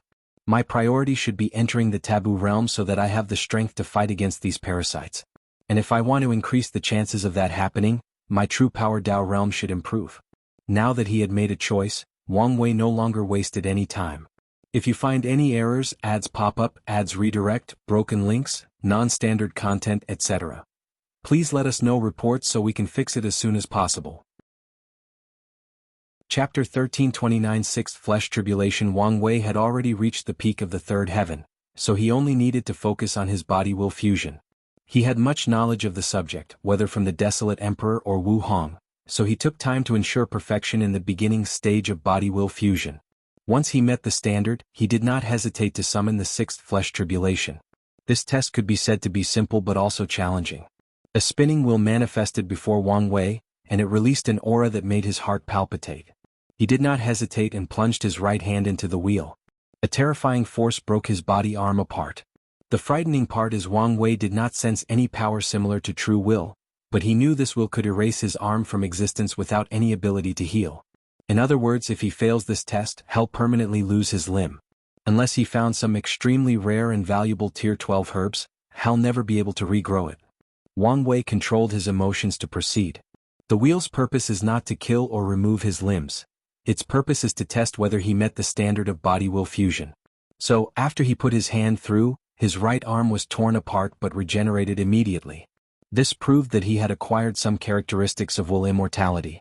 Wang Wei removed his hand from the spinning wheel and checked it. He soon discovered a few spots in his skin, muscles, veins, bones, blood, and even cells that it did regenerate. The wheel trembled slightly before removing the power inside Wang Wei's body that hindered his regeneration. However, Wang Wei did not immediately regrow this flesh, but instead he spread his willpower to the areas he detected. Once that was done, he plunged his hand into the wheel again. He rechecked his hand and found 5 spots that did not regenerate. He fixed them before plunging his hand into the wheel for a third time. Once he finished, something different occurred. His right hand turned golden. Perfect fusion, and I only did it on 3 tries, Wang Wei praised himself. He knew he did the right thing by absorbing Jisong's physiques. His already terrifying body-refining talent reached another level after that. However, he still hoped to follow after his future wife and absorb someone with the primordial essence physique. After admiring his work, Wang Wei proceeded with his left hand. The first time is the most important. If it fails, it means he will lose all his limbs. Afterward, all cultivators will have a few tries to correct their errors and achieve a perfect fusion. The more talented a person is, the more tries they have. The irony is that most gifted individuals usually do not need many opportunities. Sadly, the wheel or its creator, Grand Tao, does not care. Someone like Wang Wei can have at least 100 tries to perfect his fusion as long as he meets the requirements after the first attempt. Meanwhile, ordinary geniuses will have 10 to 50 tries, and non-talented people will have less than 10 attempts. After perfecting his left hand, Wang Wei felt the barrier in his cultivation disappearing. Without much effort, he broke through the 4th heaven. He took the primordial essence blessing pill and swallowed it. A terrifying power burst into his body, rapidly increasing his physical bonus stats. Wang Wei was delighted. He should be able to absorb this pill in a little over 2 yuan epochs, which is not long. So, he decided to take this time to temper his willpower before proceeding with the fusion. He can summon the will of nothingness with his human fiend god bloodline to temper his willpower, making the effect extraordinary. However, it was still painful and dangerous since he could be assimilated at any time. Simultaneously, this approach is an excellent way for him to train for his upcoming achievement of the taboo realm.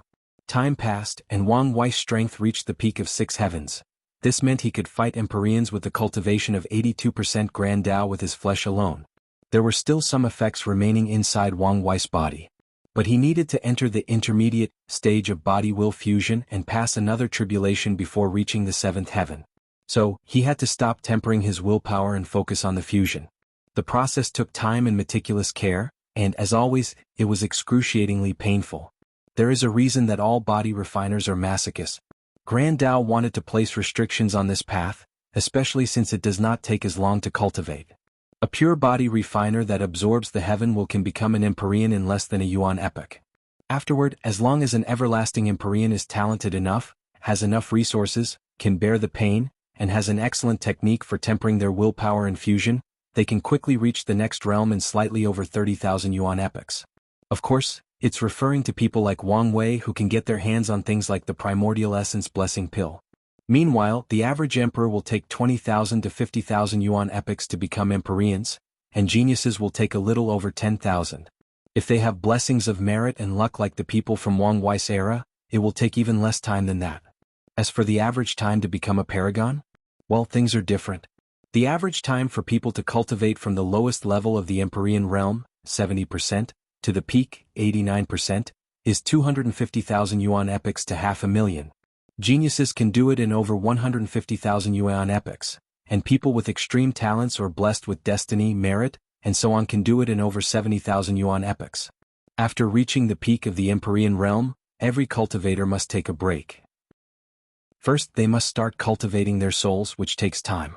Then they must find ways to increase their luck and temper their mind. Living a long life and experiencing many things is the most common method of tempering the Tao heart to prepare for the time-washing tribulation. Finally, there is the problem of the paragon tribulation. Most people will be stuck in the Empyrean realm, unable to progress because they fear that tribulation. Of course, in this current political era, these numbers mean nothing. Most people will take longer to cultivate because they fear being placed on a list for assassination by the parasites. For the intermediate stage tribulation, Wang Wei had to perfect his two legs. Once they turned golden, the remaining energy from the pill allowed him to enter the seventh heaven, and the pill effect ended. He knew his rapid progress ended, but that was relative to using the pill. Wang Wei waved his hand, and a meal appeared before him. He took one whiff and felt the strength inside his body surge. "Yeah, no matter what, I'll marry you," he muttered. He did not immediately consume this food, so he activated his essence flower ability to increase his strength. Instead, he consumed a few pills and herbs with the ability to accelerate his bloodline's growth. He took a too-long approach of bloodline growth and food cultivation to ensure he could reach the 9 heavens as soon as possible. Wang Wei took a bite of his food. Is this what the hell-suppressing elephant tastes like? His eyes were bright. Wu Hong left cards for him to describe all the dishes she left for him, and this one was from a rare innate demon god born from the underworld. The meat is soft, not chewy, and it releases softine power immensely beneficial to the soul. Wang Wei continued his training. With access to unparalleled food, the heaven-defying ability of his essence flower, and the rapid excavation of his bloodline power, his fleshly body cultivation increases at what could be described as record-breaking speed. As such, he soon reached the 9th heavens and immediately started the advanced level body-will fusion. Wang Wei had to be careful about this test since it was fatally dangerous. The target of the wheel this time around was his torso, and failure meant he would die permanently. So Wang Wei took extra time to ensure the fusion was successful, and as a result he achieved the golden body after his second attempt. Wang Wei did not stop and continued his momentum. He swallowed a rare top-tier Empyrean pill called the Complete Vessel Pill, which had the function of helping people in the 9 heavens reach the 10th heavens at a faster rate. With this pill and his flower's ability to break the bottlenecks in body refining cultivation, he entered the last steps in the adult fiend god realm. Wang Wei then focused on the perfect body-will fusion, whose target was his head. This part was also a death sentence during the tribulation, so Wang Wei took extra care before taking the test. He even took the fake wheel pill, which allowed him to preemptively test whether he met the requirement without the threat of dying. Although this pill is not 100% accurate, it's still an excellent way to measure whether someone is ready for the test. After Wang Wei perfected his head, his entire body turned golden. He now had a pseudo-will immortality. He checked his body and saw the gate of flesh. He knew as long as he opened it, he would become a paragon. However, Wang Wei resisted the urge. This was not something he could do on a whim. The gate opening process was dangerous and also required a terrifying tribulation. He would not open it until he was ready. So, he focused on something else. his sea of consciousness. After his head reached perfection, his soul was nourished and increased by another 1%, becoming par with a paragon of 95%. More importantly, his sea of consciousness was reinforced and became more solid, capable of withstanding more potent attacks. Excellent, Wang Wei thought. Now, I don't have to worry about it being destroyed due to the nothingness wheel. If you find any errors, ads pop up, ads redirect, broken links, non-standard content, etc., please let us know reports so we can fix it as soon as possible. Chapter 13, 32nd Taboo Battle Realm, unedited chapter. Although Wang Wei's bloodline now included the power of nothingness, he still feared that something would go wrong in the process.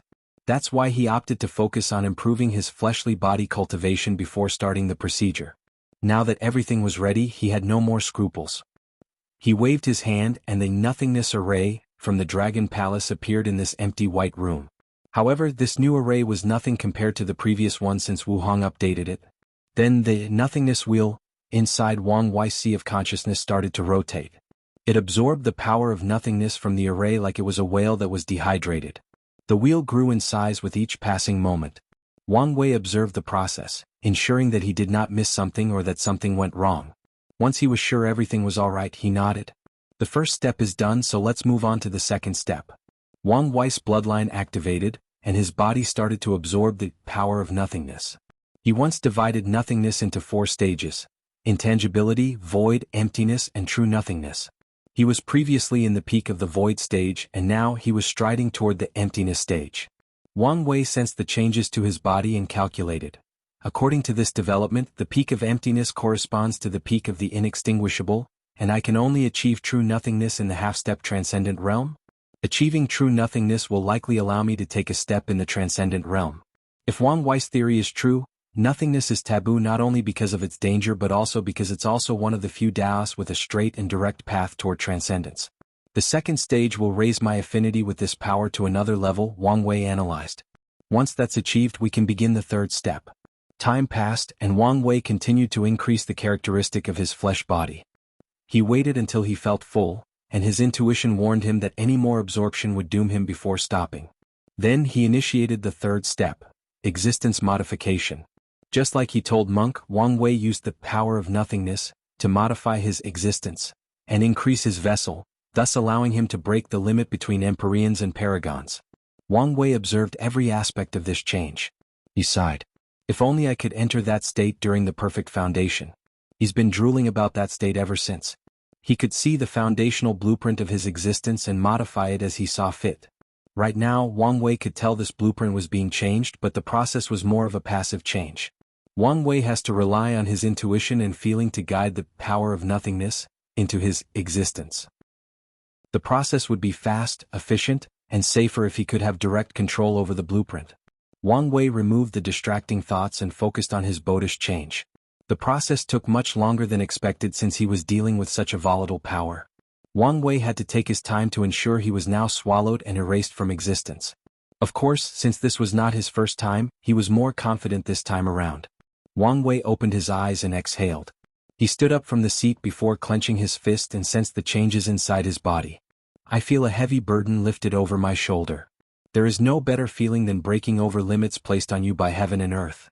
I've also taken one step closer to the Paragon realm, Wang Wei muttered. This experience has allowed him to understand a higher level of existence. The infinite permanence, which is required of everlasting Empyreans to understand to become boundless Paragons. Although Wang Wei did not understand enough to enter the next realm, he had a sufficient foundation that it would be easier for him to become a boundless. Let's try its power, Wang Wei thought with a smile. He suppressed his cultivation to 70% Grand Dao source before using his Dao imprint as a medium for his Grand Dao boost. He added everything: his soul, flesh, true will, artifact, force control skills, Dao body awakening, 11 fate palaces, Grand Mist wheel, and a few other source techniques. His aura rose dramatically when he achieved a 10-fold battle realm, meaning his strength was on par with peak Empyreans, 89%. However, his aura did not stop this time.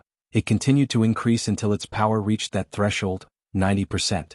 The power of a paragon, Wang Wei muttered. Although this was not the first time he wielded such power, now it belonged to him. He did not rely on foreign objects. He achieved it alone, meaning no one could take it away from him. Luckily, I had already made up for my understanding and utilization of the Tao imprint. Wang Wei realized that if his utilization of the imprint did not reach a higher level, it would have been impossible for him to achieve the taboo battle realm. After this experience, he once again reaffirmed his theory that the battle theory realm was a mode that Grand Tao installed in this world to allow geniuses to challenge higher realms after Tier 10. Otherwise, due to the vast difference between the three immortal realms, the hierarchy of power would have been stagnant and unchallenged for eternity. Let's test my limit, Wang Wei said. He started to stack Grand Tao boosts a second time, but the starting point was different this time. He did not seal his cultivation but used his peak indestructible Empyrean cultivation as primary and his 80% Grand Tao source Qi cultivation as one of the boosts. After he added his soul and the others, his strength reached another level. 94%, and in an emergency I can fight 95% for a limited period, Wang Wei analyzed with a frown. This kind of strength is enough for most of the parasites but not enough for Time Eater. Wang Wei exhaled to calm down. He had plenty of room for further improvement, and he still has the opportunity to become a paragon soon. So, there was no need to stress himself out. His gaze penetrated this cultivation room and glanced outside. 82,000 yuan epoch has passed in the formation, meaning over 8,000 yuan epochs outside. Most of the time was spent during the transformation since he had to be extra careful. I have a feeling that the major change will occur at the 10,000 yuan epoch mark, meaning I still have about 20,000 epochs of cultivation, Wang Wei calculated. Normally, this time was not nearly enough to make a difference with my current 80% comprehension.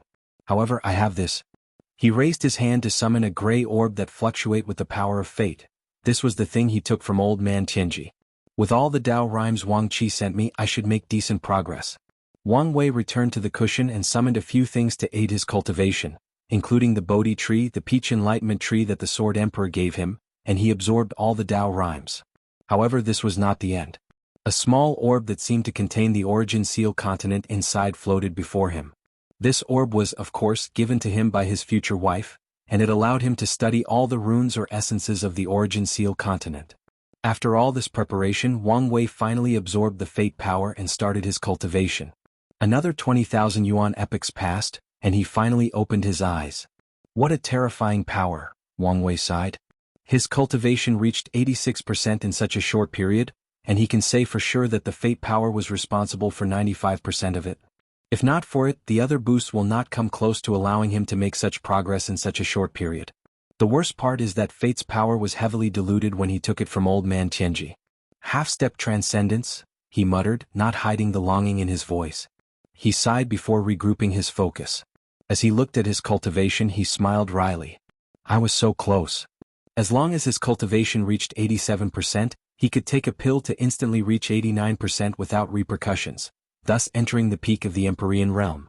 It's also bad timing, Wang Wei sighed. Wang Wei could feel two major events were about to happen. He knew nothing about the latter but was looking forward to the second, and that's because he sensed, through his bloodline, his father and mother were ascending soon. The world is about to enter a time of chaos, so it's really the worst time for you guys to ascend. So what should I do with them? Allow them to help me with my cause of sending them to the sect to ensure their safety? He knew his parents would prefer the former, but their strength did not allow it. So it would be best to send them to the sect. The issue is how to convince them. They'll just be blunt and tell them their current strength is a hindrance to me instead of helping. Although harsh, it's also a good way to motivate them to cultivate. Wang Wei nodded in satisfaction with this plan before his face suddenly turned ugly. He immediately teleported away from the seclusion room. If you find any errors, ads pop up, ads redirect, broken links, non-standard content, etc., please let us know reports so we can fix it as soon as possible. Chapter 1331 Whereabout Disaster Wang Wei appeared above Origin Seal City.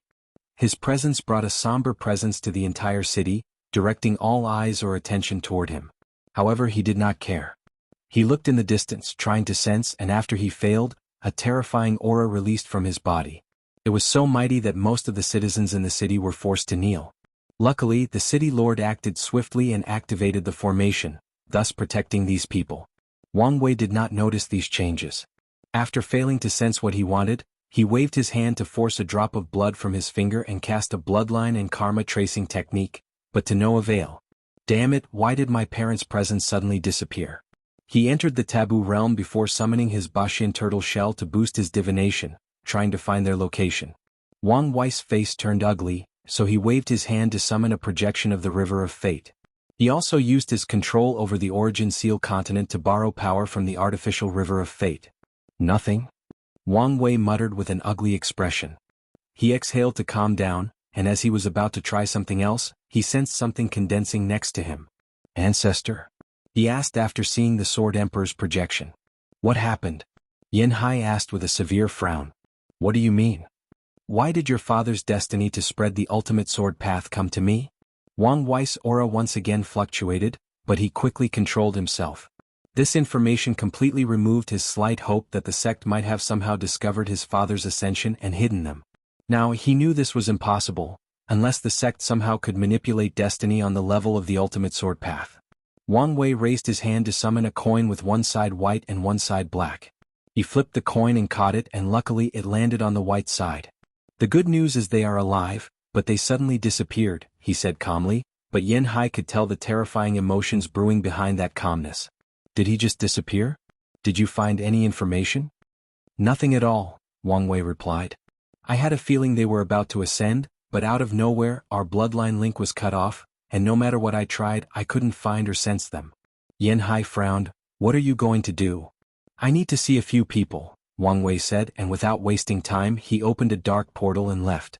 Wang Wei ignored the dark atmosphere or the intensine energy in his surroundings. As soon as Wang Wei arrived he bowed and said, Grandmother, I don't want to bother you but something urgent happened. Are you here about your father? Said a grand voice. Yes, Wang Wei said, and he hurriedly asked, Do you know what happened? It wasn't me. Wang Wei's heart sank.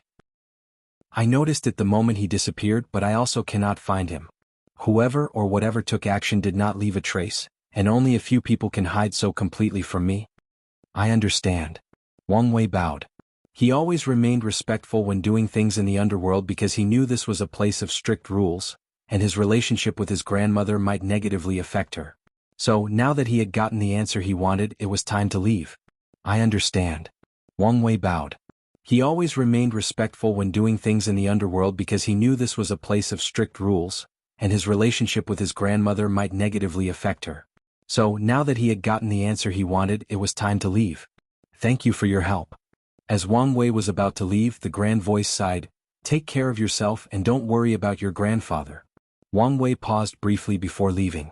He appeared before a small Buddhist temple. His eyes were red as he thought, Supreme Unity, you better have nothing to do with this. Boom. The sky above this domain became cloudy, followed by red lightning bolts flashing occasionally. The people were confused because it was sunny and clear a second ago, so why the sudden weather change? Only a few powerful cultivators could detect this change in the sky was due to a powerful cultivator. Wang Wei glanced at the sky and with a thought, he dispersed the celestial phenomena. He did not immediately enter the temple but closed his eyes for a good minute. He only entered after his emotions were under control. He headed to a bronze Buddha statue, and under Wang Wei's manipulation, everyone left the area of the statue, nor did they dare to approach. Wang Wei condensed a lotus-shaped incense bowl before putting 3 lit stick incense inside. He clapped his hands and bowed, Mother Maitreya, I really need your guidance now. Wang Wei did not receive any response, but he stood in the bowing position for a good 5 minutes before he sensed the aura in the room changed. I don't know what happened to your family. Wang Wei raised his head and looked at the speaking statue, his eyes terrifyingly calm. No, he did not make a move. The status seems to struggle to keep its connection and deliver the message. Whoever did it did not leave any trace. They might be more powerful than us. I understand, Wang Wei said. Thank you for your help. The statue returned to its ordinary state, and Wang Wei bowed before walking out. His mind was running on overdrive. He took one step and returned to the Origin Seal continent. Did you find something? Yin Hai asked as her projection appeared next to him. No, he replied succinctly.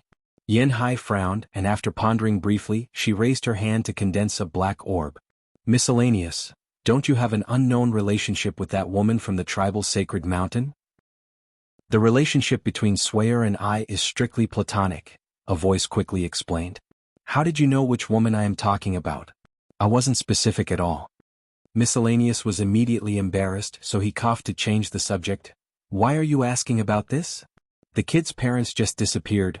This might be the only way to find them. The kid? Oh, I see. Then there was nothing else. Well? Yanhai asked. It's pointless even if he tries.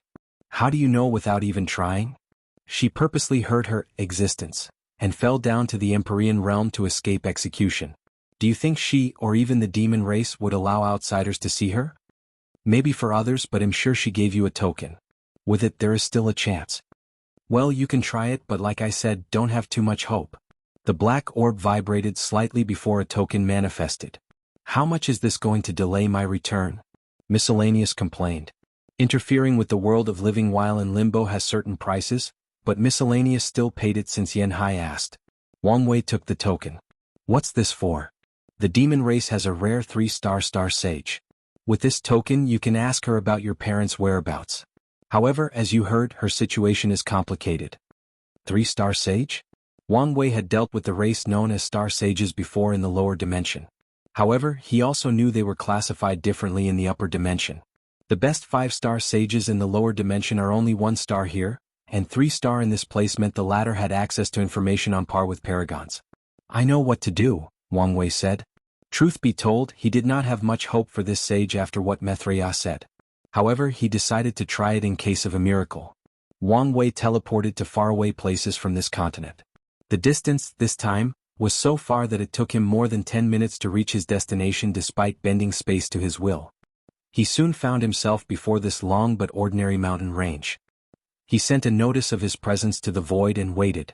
Soon afterward, a middle-aged man appeared before him. Wang Wei could tell at a glance that his real form was of Purple Thunder Ant. Who are you? And what are you doing here?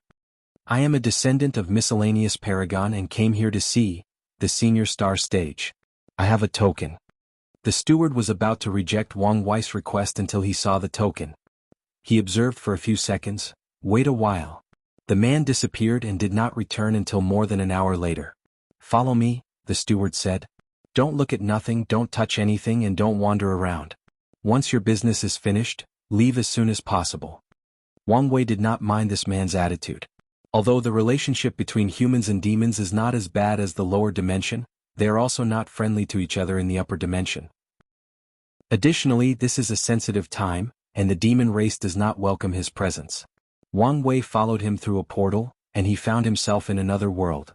He looked around, and the only way he could describe this place was that it was a mountainous world. There were mountains everywhere, countless of which reached above the clouds. He sensed many presences in these mountains, especially at the peak.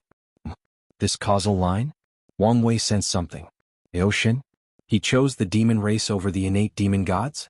If you find any errors, ads pop up, ads redirect, broken links, non-standard content, etc. Please let us know reports so we can fix it as soon as possible.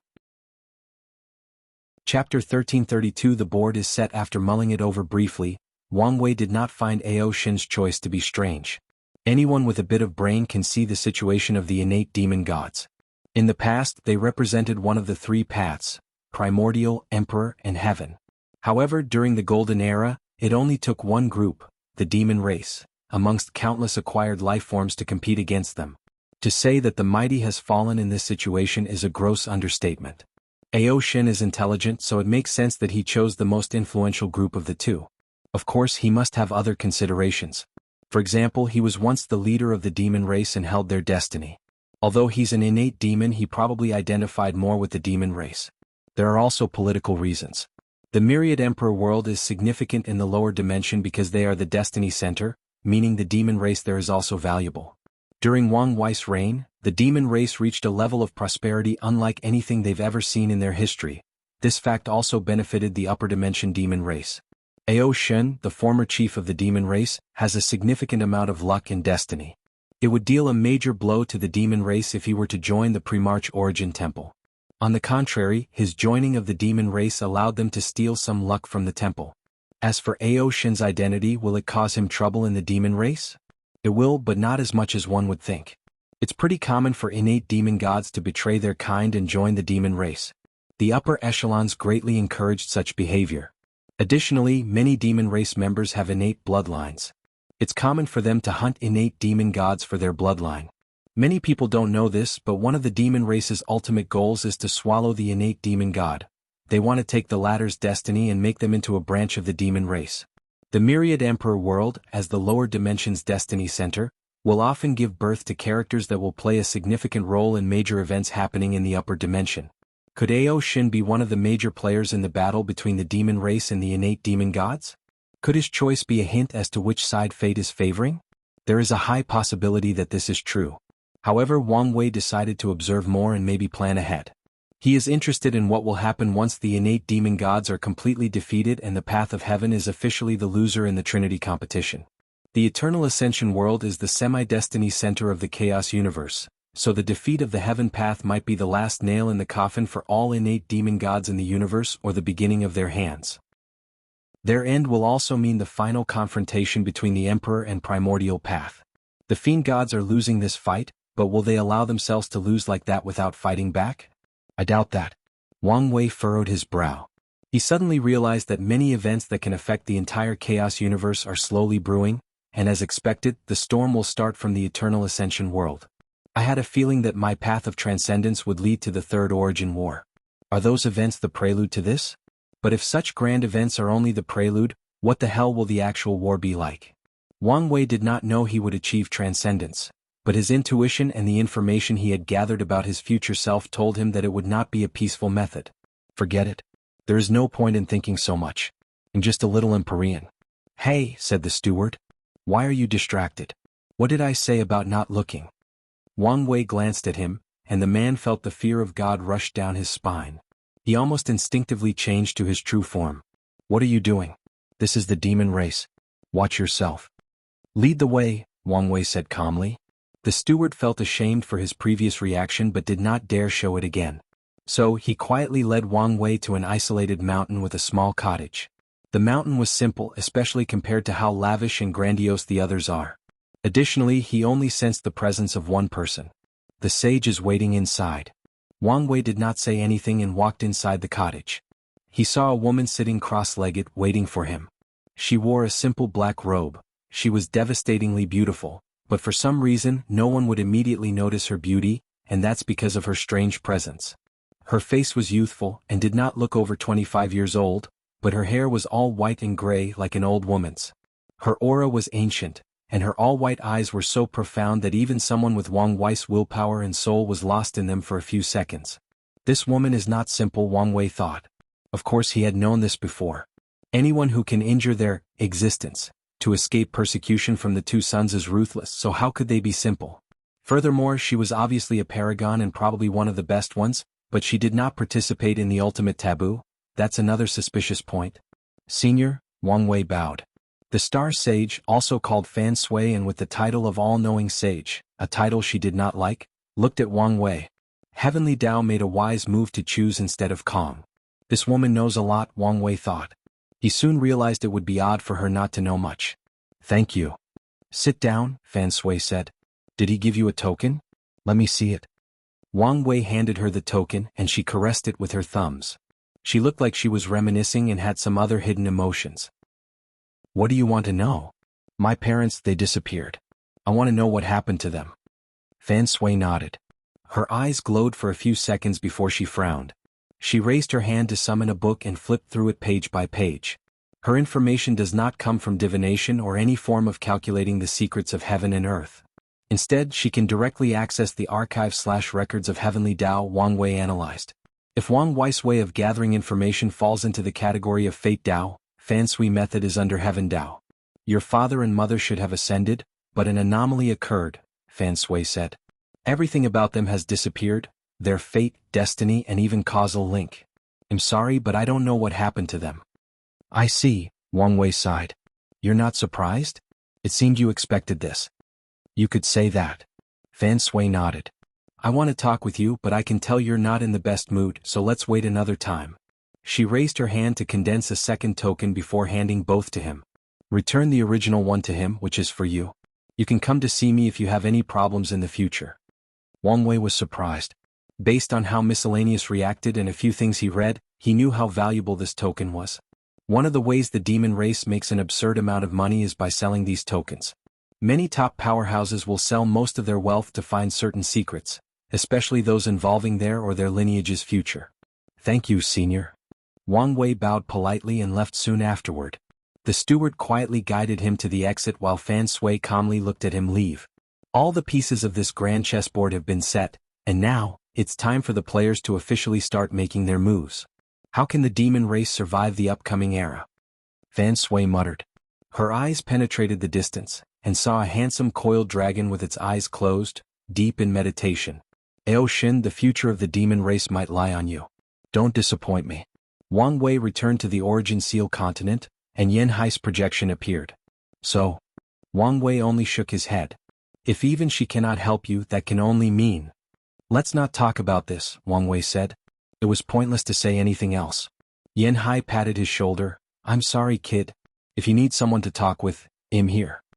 Thank you, ancestor, but I just want to be alone now. Wang Wei entered his room and sat on a cushion. He was deep in thought.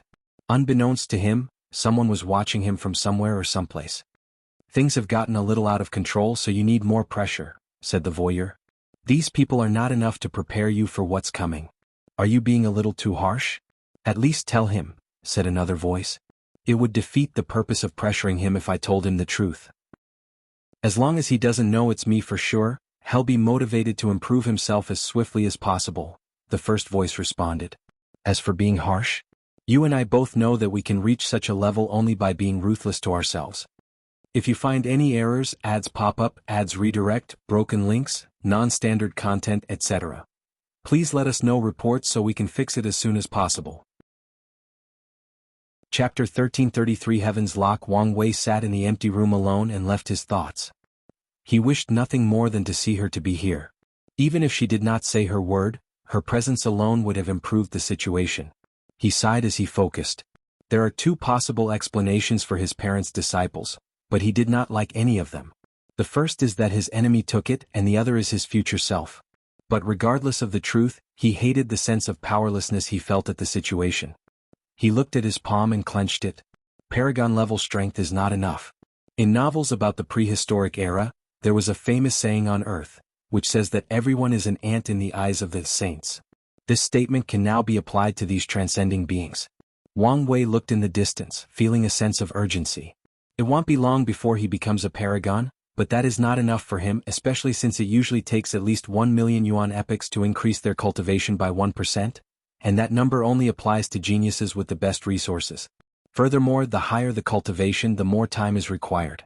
I cannot, nor do I want to wait that long, Wang Wei thought. He had already broken all cultivation records by now, even becoming an outlier, but he was still unhappy. Destroying these parasites will grant me immense luck, destiny, and merit, allowing me to cultivate in the Paragon realm at record time, but it's still insufficient. I need to speed things further up. If it were before, Wang Wei's thoughts would have been nonsense. The Eternal Ascension world's cultivation civilization has reached its peak in resource utilization, meaning the best Wang Wei could have done was keep the cultivation speed of the top geniuses during the Golden Era, and that was only possible in the first place because he was living in a time of chaos where destiny and luck are abundant, similar to the time of the Devil Catastrophe. Old Man Tianji's technique, Wang Wei thought. That's his method of ensuring an absurd cultivation speed. Through participating in or creating major events that fundamentally affect the entire world, he condenses these pure fate power that can boost his cultivation dramatically. During the retreat, Honger and I created a prototype of that technique, but it never reached the desired level, so I left a clone to use Monk's Battle Tower to complete it. Let's check on it. Wang Wei closed his eyes to sense the clone's situation. It's quite the improvement. Wang Wei nodded.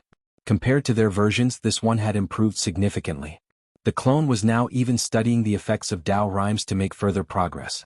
Wang Wei sighed deeply. The current technique was only 50% as effective as the power he took from Old Man Tianji, but that power was billions of times less potent than the one the Transcendent Old Man Tianji created to cultivate his people. Wang Wei shook his head to focus. He always knew he had a long way ahead of him, so he wouldn't let anything discourage him. Let's contact the team to deal with the upcoming changes in the world. Boom. Wang Wei's thoughts had just finished when something changed. He looked outside the continent and saw a grand vision that covered the entire world. There were purple clouds, purple chi coming from the east, golden lotus, Dao sounds, celestial and fortune beasts, and sages celebrating. This is Wang Wei thought as he swiftly saw the source of these visions. Someone has become a paragon. No, not just that, but a boundless paragon. Moreover, they seemed to be hiding in the lawless zone. Wang Wei saw a man with his body flowing with brilliant immortal light released from his body. An unknown power isolated him from the effects of the lawless zone. The power also protected him to ensure he finished his final transformation. Why does he feel familiar? Wang Wei thought. He did not recognize the man's face or aura, but his intuition told him he knew this person. Wang Wei wanted to divine the person's identity quickly but stopped himself from doing something so stupid. This person was under heavenly Dao's protection, and his actions could be considered an insult, resulting in severe backlash. So he slowly observed while deducing. Could it be him? Wang Wei waited for a few minutes until the process ended. Then the man opened his eyes and declared, "Today Empyrean Jimin will be known as Paragon Jimin. The world should celebrate." His voice echoed throughout every corner of the Eternal Ascension world. All life, no matter how weak, could hear these words. For mortals, this was simply the birth of another powerful cultivator, but for cultivators, this was something else. This day represented hope. This era existed for 256 million yuan epochs, and today, a new paragon finally appeared again in the world. So it's him, Wang Wei thought. This was not good news for him since he had basically taken over the rebellion. Although he was on guard and kept his hands off Empyrean Jimin's men, it did not change the fact he took over the latter's foundation. Wang Wei waved his hand to send a message to his people to abandon the rebellion and go underground. He looked at Empyrean no Paragon Jimin in the distance. Such a vast destiny, he commented. As the first paragon of this era, he brought hope to this world, so heavenly Tao would reward him immensely. With this destiny, Paragon Jimin will have no problem cultivating to the peak of the paragon realm, even if his talent is not up to par. A new paragon in the world, Wang Wei thought with squinted eyes. Will things really be that simple? His thoughts were indeed a jinx. Before the visions in the sky even ended, another one occurred. 5 bright moons manifested above heaven and earth, followed by 5 terrifying aura. 5 people stood in the heavens looking above all sentient beings. One was a handsome young man with a black robe and green hair. He had a weird aura around him that constantly changed from young to old. Time Eater, Wang Wei thought. Time Eater looked coldly in Jimin's direction but did not immediately attack. Instead, he looked at the sky and said, "Activate." A white cover that resembled an eggshell appeared above the sky, covering the entire world. Most cultivators were confused about this, but a few could tell this was a terrifying formation. The Hong protective system, Wang Wei said with squinted eyes. He knew this thing because his future wife built it. However, according to her, these people should not have full access to its control, but now. So you're finally making your move, Wang Wei thought, feeling uneasy. Sadly, his intuition was correct. A pair of indifferent eyes manifested between heaven and earth. The aura was so powerful that even someone like him instinctively felt fear and respect. Supreme unity, he thought with gritty teeth. The pair of eyes coldly looked at the world. It seemed to have seen through all its secrets and hidden truths with a glance. Then it said one word, lock. Massive and incomprehensive chains manifested above the heavens to surround the globe. Amit Ba, said another voice, followed by a humongous golden palm heading for the chains. However, the pair of eyes remained indifferent. The 5 moons suddenly acted as they summoned their territory's luck-condensing artifact and condensed the luck of the Eternal Ascension world. A mighty purple-white dragon manifested between heaven and earth before rushing into the sky. The dragon flew toward that golden palm and opened its mouth to fire the characters for exile. The golden palm resisted but only briefly before dissipating. Then, the chains completed their missions of imprisoning the world. So that's how it is, Wang Wei thought with gritted teeth. He needed to wait until Heavenly Tao was at its weakness or occupied for him to take action, and the best opportunity was for the celebration of a new paragon. With the birth of the new paragon, according to Heavenly Tao's codings, it would celebrate and also reward the paragons with blessings since the latter represented hope for the world. But this is also the best time for Supreme Unity to take action. More importantly, these people have entirely sided with Supreme Unity. The situation has genuinely changed beyond his expectations, but he remained calm. Wang Wei watched these moons enter the lawless zone, to be precise, for entered, and one stood at the entrance. They know that I've taken all the talents from the lawless zone. Wang Wei's eyes squinted. These people do not want a boundless paragon existing next to them, so they plan to besiege him. Now that most of the powerful talents from the lawless zone are gone, Paragon Jimin must rely on himself to survive this ordeal.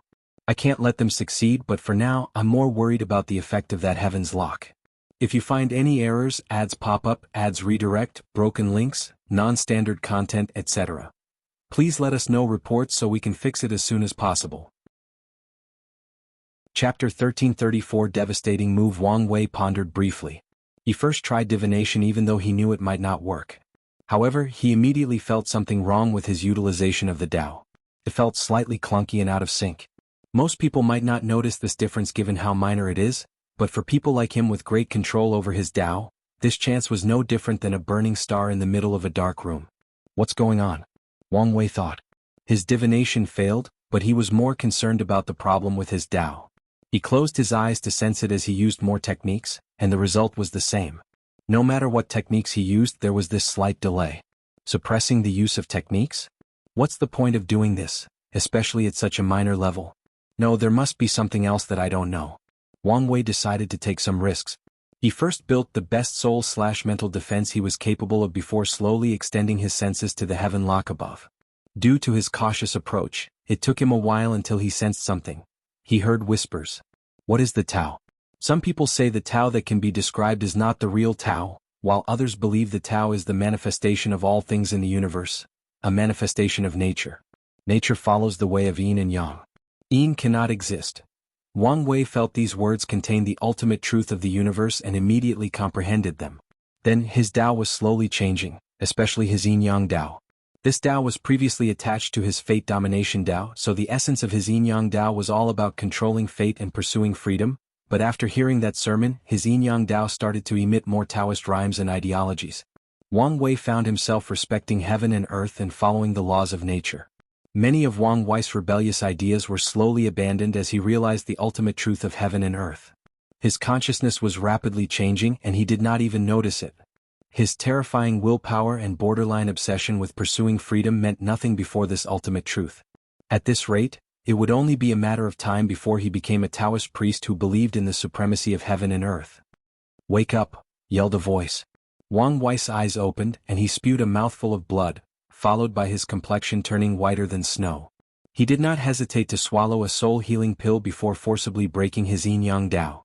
Wang Wei's aura fluctuated violently, followed by blood oozing from all his orifices.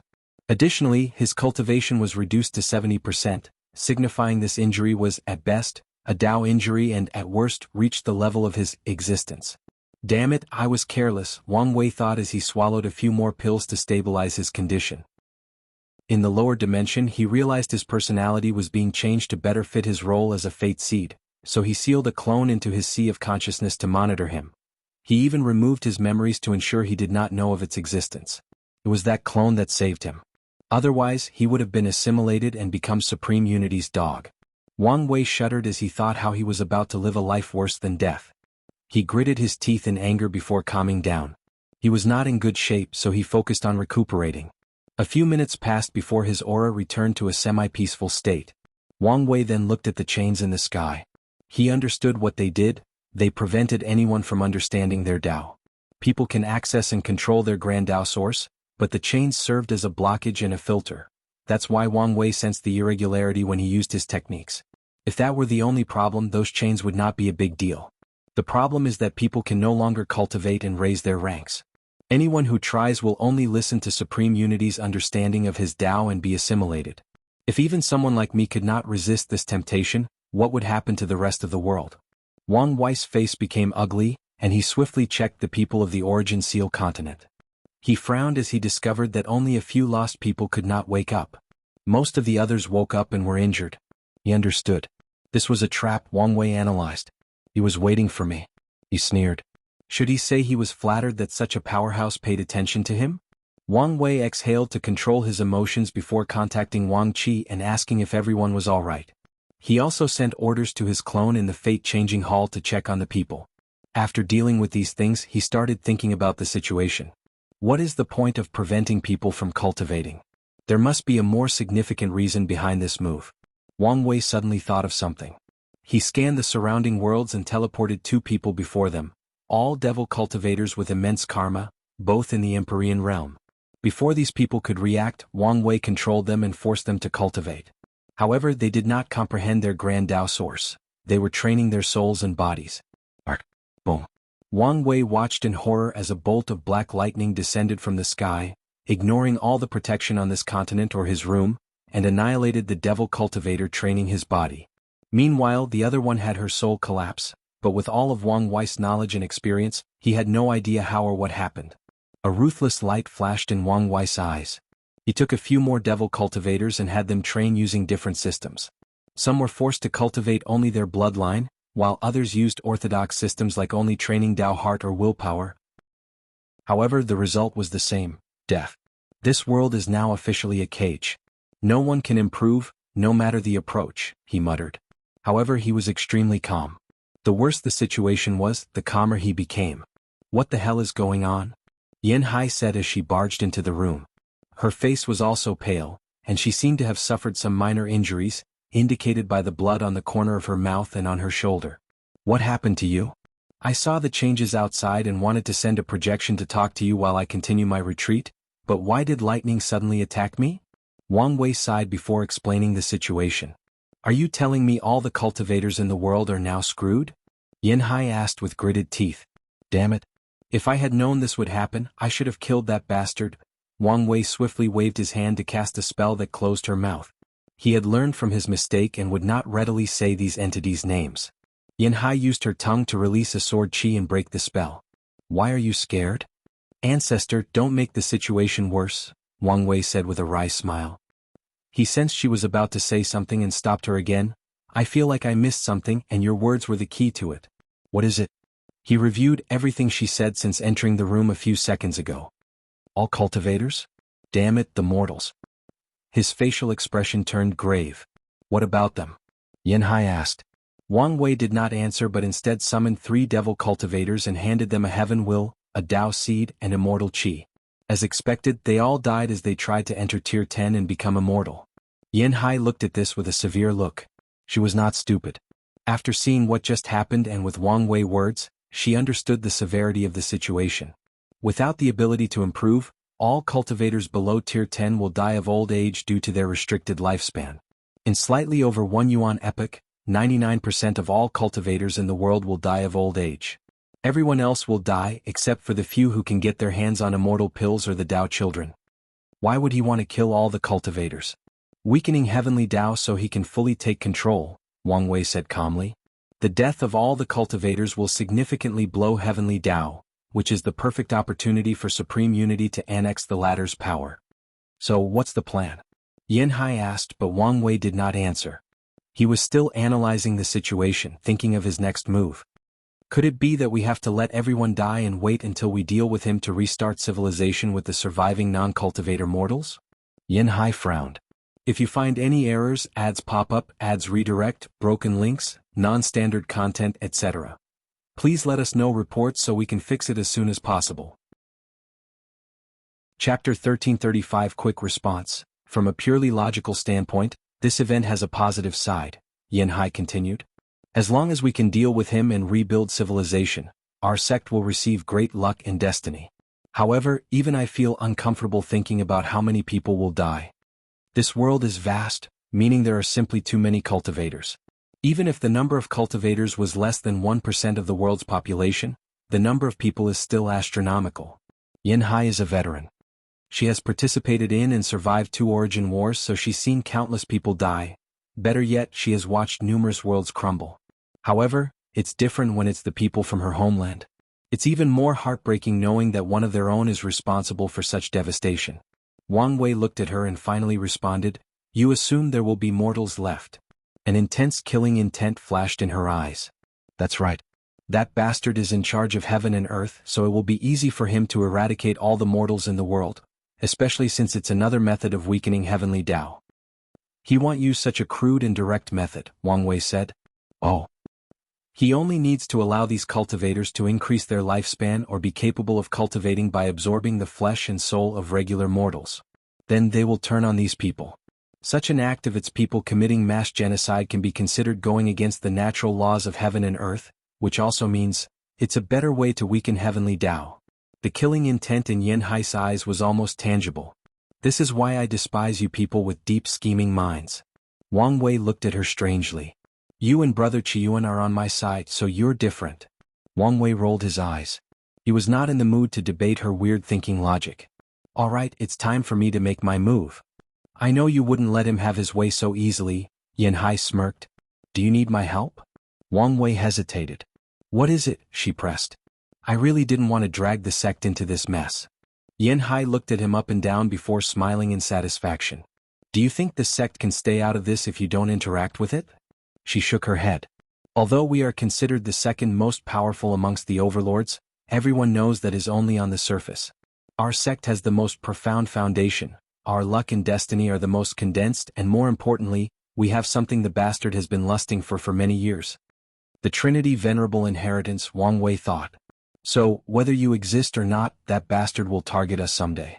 I understand, Wang Wei nodded. Send a message to the sect. If there are signs that cultivators' longevity can be improved by killing mortals, they need to create an alliance with other sealed lineages to make rules that this practice is forbidden.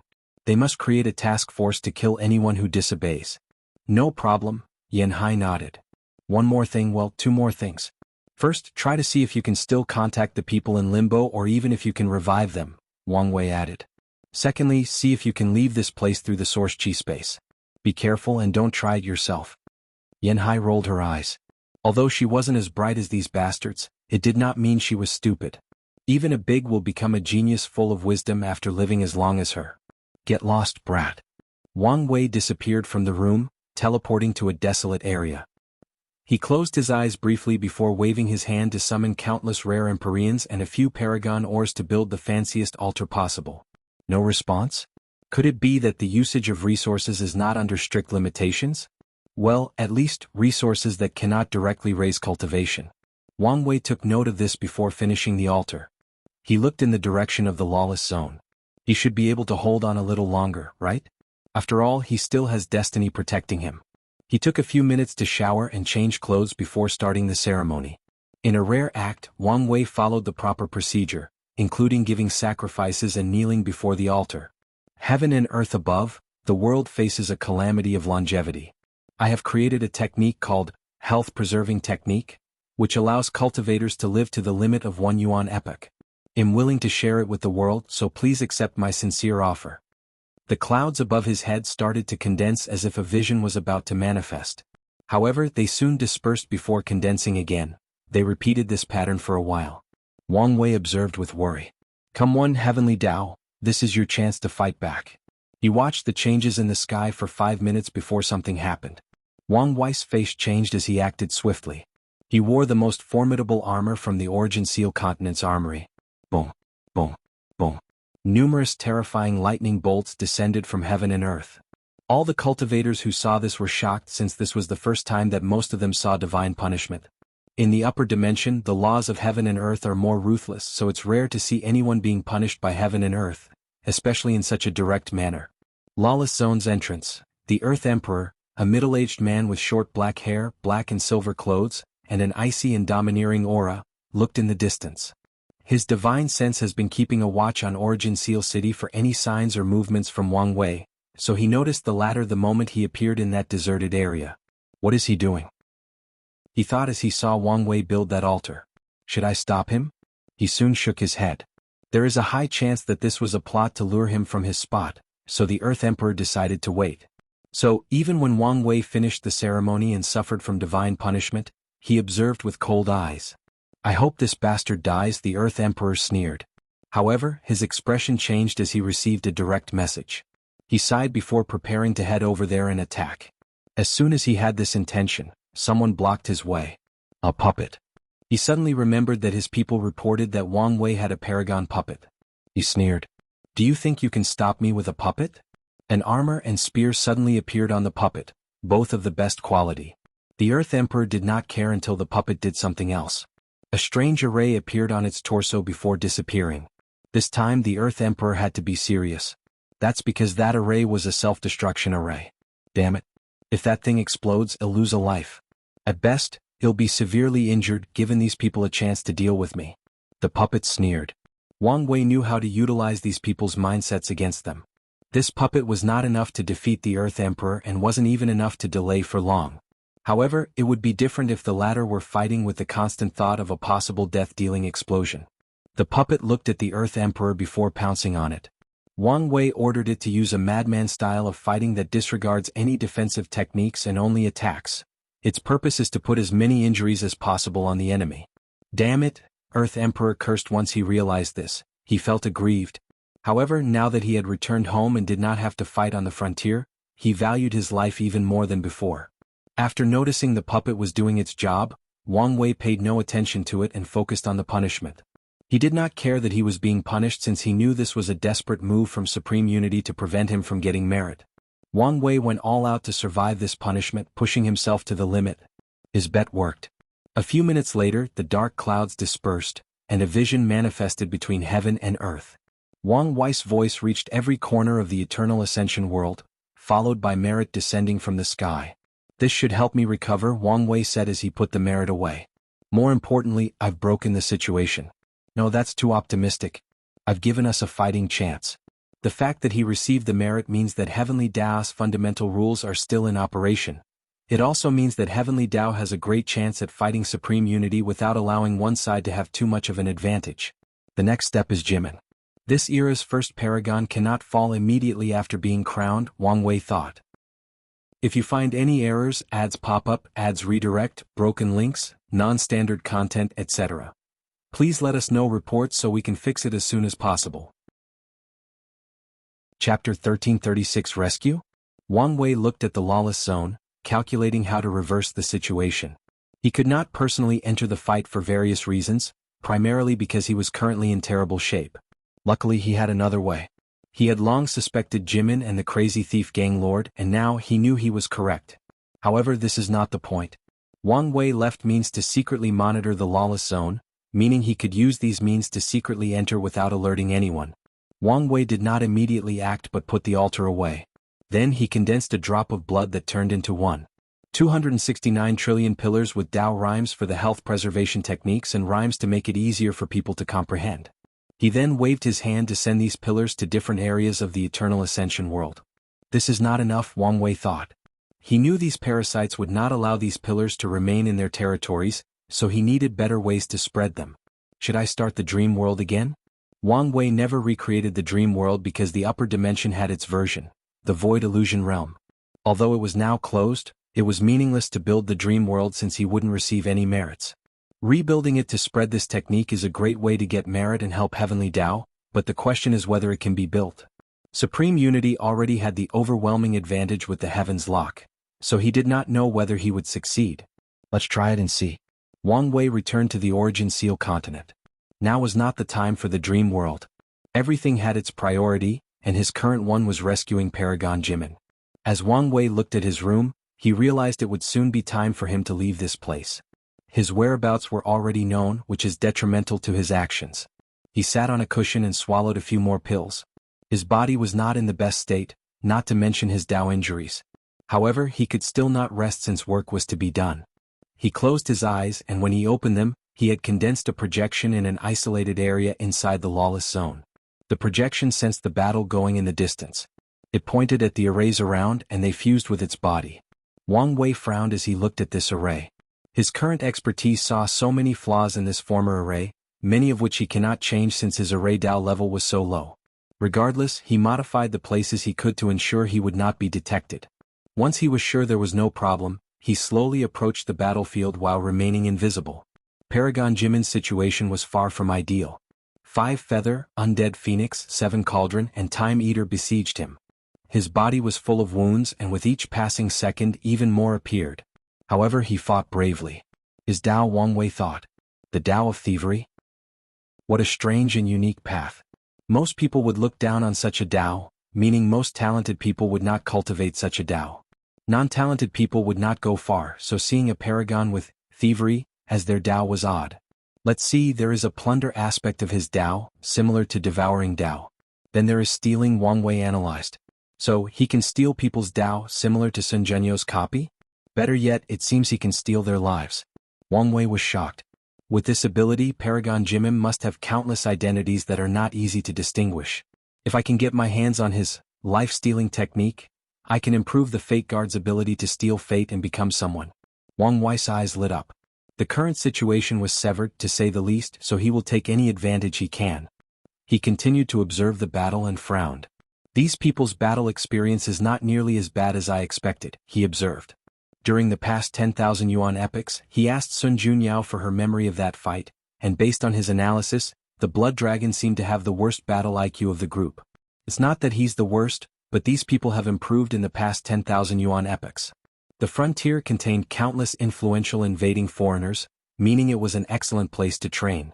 Thinking of the frontier, Wang Wei suddenly thought of something, so he looked at the Hong protective system. Who or what is powering that thing? If it's supreme unity, then it's fine. But if Heavenly Tao is forced to use the world source as the power source, this is another way of weakening. Wang Wei's facial expression became grave as he thought of something else.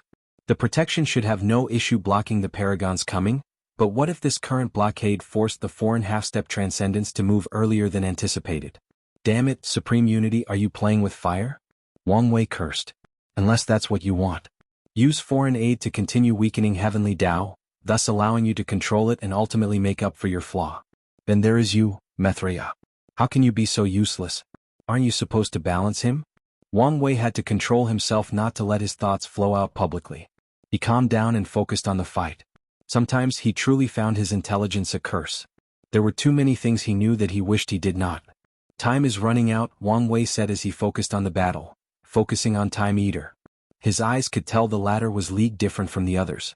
In fact, Wang Wei could tell he was hiding his incompetence and did not fully show all he was capable of. A man with deep thoughts and scheming. However, why was he like this? From the information I gathered about him, he was not this extraordinary or capable during the Golden Era, Wang Wei analyzed. In that era, Time Eater was talented, but he never truly reached the upper echelons. Moreover, he never showed any signs of being a master manipulator. Was he someone like Supreme Unity, always hiding, or did something happen in the middle to change him? Wang Wei desperately wanted to know the answer to this question. Maybe I should use the opportunity to ask the Star Sage. Wang Wei sighed before directing his gaze toward the hidden master, Old Man Dai. The latter stood in the void, his facial expression showing his anxiety. However, he did not rush to help Paragon Jimin. He couldn't even if he wanted to, since Time Eater had a clone/projection prepared especially for him. Paragon Jimin, I've come to make a deal with you, Wang Wei secretly communicated. That voice, Wang Wei? It's me, he acknowledged. I'll save you and, no need, Paragon Jimin said. Wang Wei observed him from a distance and shook his head. What an idiot, he said directly to Jimin. I guess I shouldn't be surprised since you're a loose cultivator. What do you mean by this? Do you think these people haven't won against you because of how weak they are in the lawless zone? You're dreaming. Wang Wei did not hide the sneer in his voice. They are buying time to find your time mark to erase you from the timeline. Time mark? As soon as he thought of these words, Paragon Jimin acquired some basic information about the concept. That's right. You just became a paragon, meaning you don't know much about time marks or have a chronospirit. It's only due to your destiny that they haven't completely figured it out yet, but it's only a matter of time. By then, they can isolate your influence from the primordial timeline, go to the past, and erase younger versions of yourself. Once that happens, it won't matter how many ways you have to survive as a boundless paragon. An intense horror ran deep down Paragon Jimin's back. The confidence he had acquired after becoming a paragon was instantly shattered. Luckily, he received the news now, or he would have died before even knowing what had happened. What do you want? He asked Wang Wei. Despite the turmoil going on in his mind and the conversation, Paragon Jimin showed no signs on the surface. As someone who considered himself the best thief in the world with countless identities, he was a master of acting and hiding his emotions or thoughts. It seems you've awakened from the confidence of suddenly acquiring such power. Good. We can talk now, Wang Wei said, nodding in satisfaction. No matter who it is, they will become a little arrogant after becoming a paragon, primarily due to the vast difference in power between the previous realm. I want two things, Wang Wei continued. Firstly, I want your life-stealing technique. If you find any errors, ads pop up, ads redirect, broken links, non-standard content, etc. Please let us know reports so we can fix it as soon as possible. Chapter 1337 Negotiation and Action Life-Stealing Technique? Paragon Jimin thought before realizing the latter was talking about his existence-stealing spell. Jimin hesitated after hearing this request. His technique was not unique since he knew there were different ways to achieve the same effect. However, he has gotten away with it for so many years due to his Tao. Thievery is a minor Tao, meaning most people do not expect much from it, given its unpopularity or unknownness. Because of this unfamiliarity, people haven't figured out his technique. If more people started using this technique, its effects would be reduced. I agree with your request, but only you can use it, Paragon Jimin decided. That's not possible, Wang Wei replied. He needed to use it for his fate guards. Although he would fuse it with his own technique, he did not want any restrictions on its utilization. I understand your reservation, but after today many people will know about your Tao. They will be precautious, so if you don't update that technique, most of your other identities will be discovered. Jimin was quiet. He knew Wang Wei was correct. He sighed. Fine. What else? Secondly, I need you to sacrifice yourself to curse one of these people, Wang Wei stated. I thought you came to rescue me, Paragon Jimin sneered. I do, but how I do it is up to me. And how is this saving me? Let's not play useless mind games, Wang Wei continued. With a clever person like you, I'm sure you anticipated, to some extent, how dangerous becoming a paragon in the current political climate would be.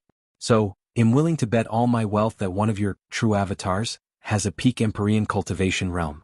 So, even if you die, that avatar would not take long to return to the Paragon realm. Paragon Jimin was briefly quiet. His mind remembered the first time he had met that young man. He knew the latter was extraordinary, and he even predicted the latter might be the chosen one that would end this era. Paragon Jimin sighed. You're right. However, if being rescued required me to abandon this body, what's the point of you helping me? I can just do it myself. Try it. Excuse me? I say try to end your life to see if you can, Wang Wei reiterated. Jimin's heart skipped a beat as if he thought of something. He observed his opponent briefly before a look of determination flashed in his eyes. His fighting became more reckless while his soul was brewing to explode itself. Have you become impatient, or did you realize something? Time Eater suddenly said. He waved his hand, and Jimin's preparation to blow himself was dismissed. Well, it doesn't matter either way. The group continued besieging him while Time Eater continued to trace the latter's time mark. The process should have ended by now, but Jimin's destiny was working extra hard to keep him alive. Do you see now? Wang Wei said. Fine, I agree with your terms, Jimin said. Although he tried to remain calm, Wang Wei could sense the anger in his tone. It was understandable. Jimin had just reached the pinnacle of his life, and he suffered such humiliation immediately afterward. Excellent, he uttered. You only need to sign this contract, and it'll hold these people long enough to buy you time to cast the curse. Jimin looked at the binding contract in his sea of consciousness, and his lips twitched. With this contract, he couldn't go back on his words or use Wang Wei as bait to escape. There is no honor among thieves, so why would he easily keep his word? Unfortunately, Wang Wei never trusted him, especially after knowing what his Tao was. Paragon Jimin swiftly read every corner of the contract and frowned. What is this clause about erasing my memory? Are you trying to take advantage of my situation? Calm down, Wang Wei replied. I need you to use a specific curse technique on the target, and I don't want this technique to flow out. The clause is just a precaution. Can't you change it to me never distributing your technique? No, Wang Wei was adamant. Paragon Jimin pondered briefly. What if I refuse to sign this? My intuition tells me you want me alive for some reason, probably the lock that appeared in the sky. Am I right? Great intuition, Wang Wei admitted but said nothing else. So, believe in that intuition and see if you can walk out of this place alive, Wang Wei said calmly. His words sent a chill down Jimin's spine.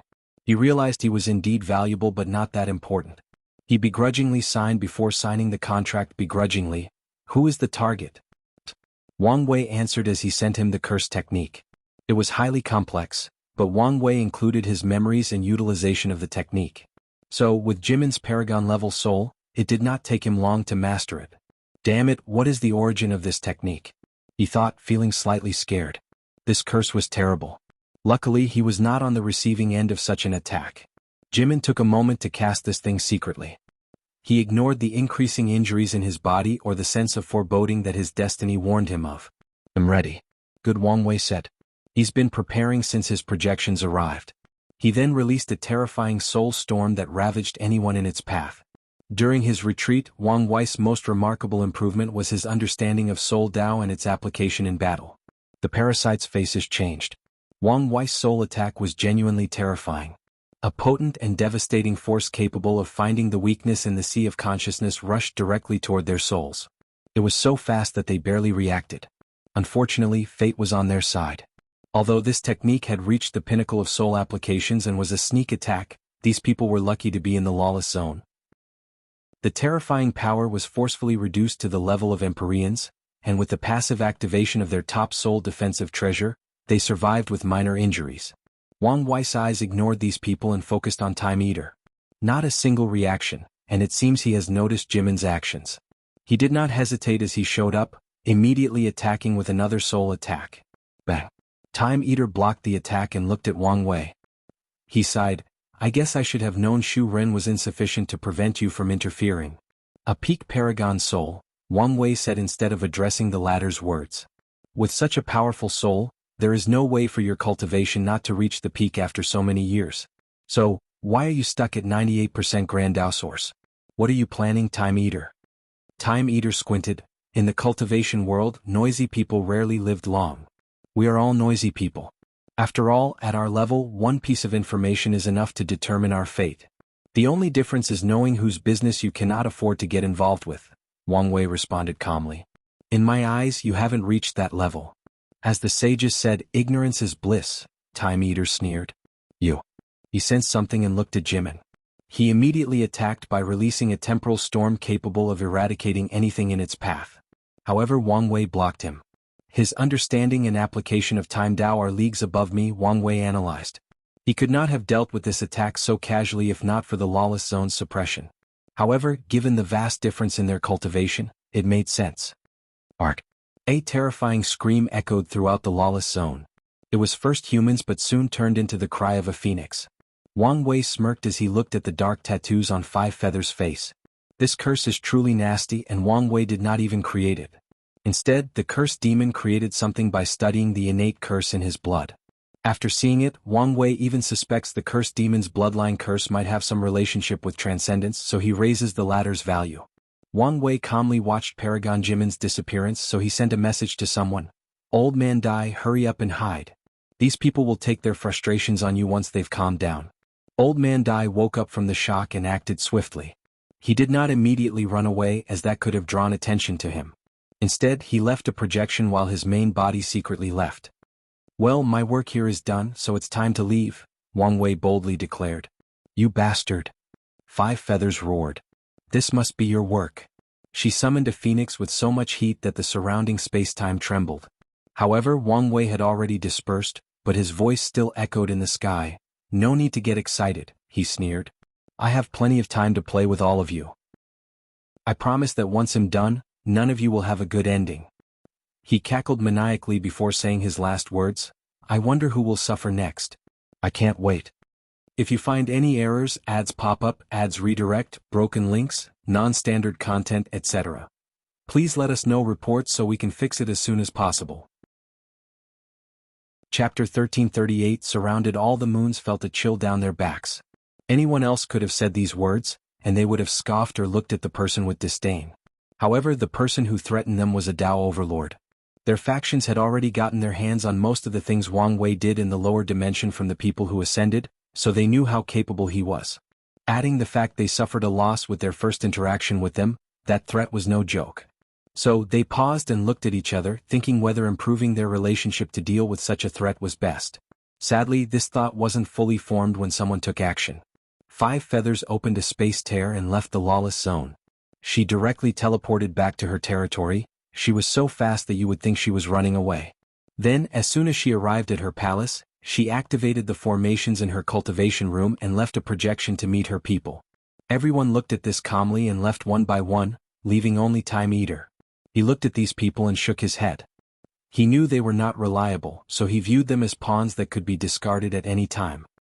His vision penetrated the distance, and he glanced at the desolate area where Wang Wei had his ceremony. He used the merit system to give Heavenly Dao a fighting chance. What a brilliant move, Time Eater analyzed. His eyes squinted. By now he should have realized his real threat was supreme unity, so his focus will be on that, which should give me more time. Countless thoughts flashed in his mind. No, that would have been the case had he not realized my power. Now he must see me as a threat. So, Hell deal with me in two ways. Hell hide and wait until he's dealt with the others, or he'll be one of the first to be attacked. Although he tried to hide it, I detected the aura of Taboo from him, so his strength should be on par with Paragon's. However, he couldn't have become strong enough to deal with me. So, his best approach should be to facilitate help. Time Eater looked in the distance. He teleported home and immediately his army marched out. One group headed to the Origin Seal continent, and the other to the Tao opening sect. As far as Time Eater is concerned, there are a few people who can cause him harm in this world, and Wang Wei should have access to two, Wu Hong and Yan Hai. So, he sent his army to threaten the lineages of these people and force them to hesitate to move. It's also a way for Time Eater to monitor their actions and detect in advance whether they will ignore the safety of their people and kill him. Origin Seal Continent. Wang Wei opened his eyes and exhaled. Things proceeded way smoother than he anticipated. He weakened 5 feathers and Jimin. 5 feathers is expected, but as for Paragon Jimin, well, Wang Wei had no choice.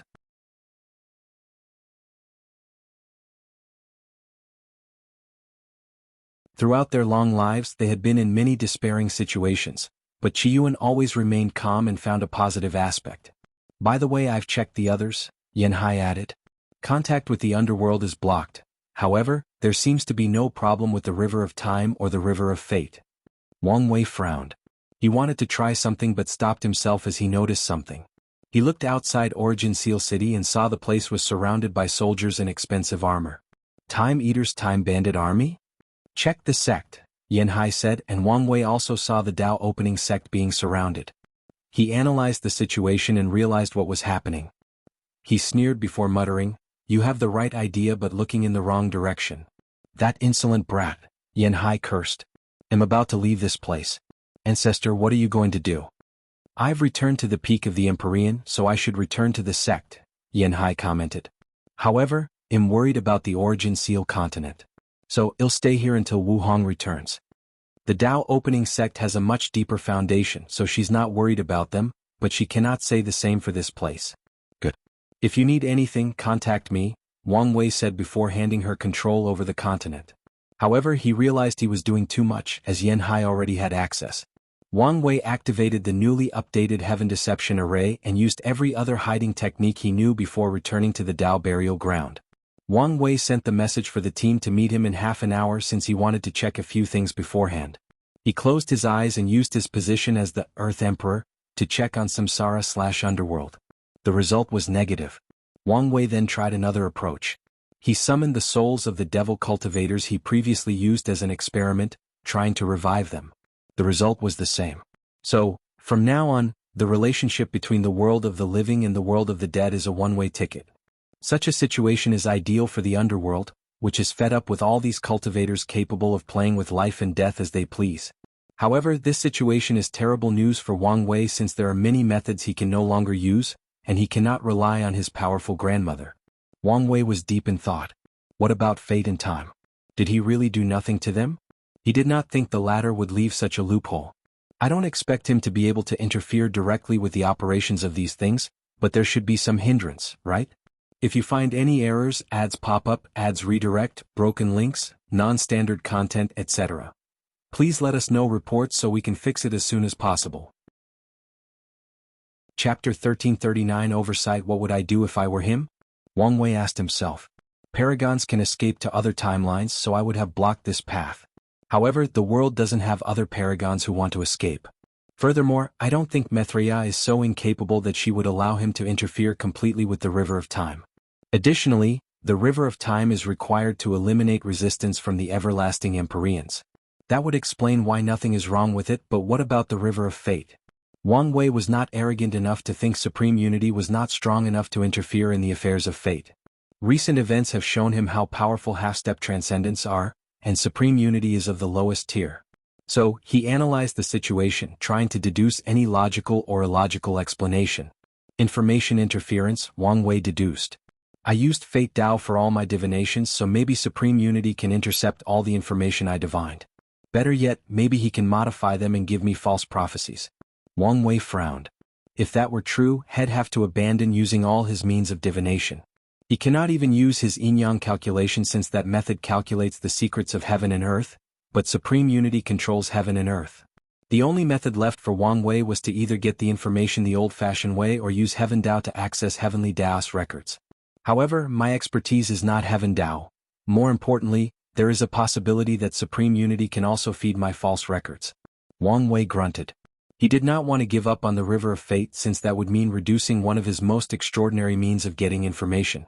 In that case, I need an outside and uncorrupted source of power, Wang Wei thought. The Origin Seal Continent's River of Fate. Wang Wei frowned as this method may not be as reliable as he thought. After all, Wu Hong was a paragon when she made that thing, so there is no guarantee that it can escape manipulation from Supreme Unity. In that case, the best I can do is to take any divination I made and filter them through the Origin Seal Continent.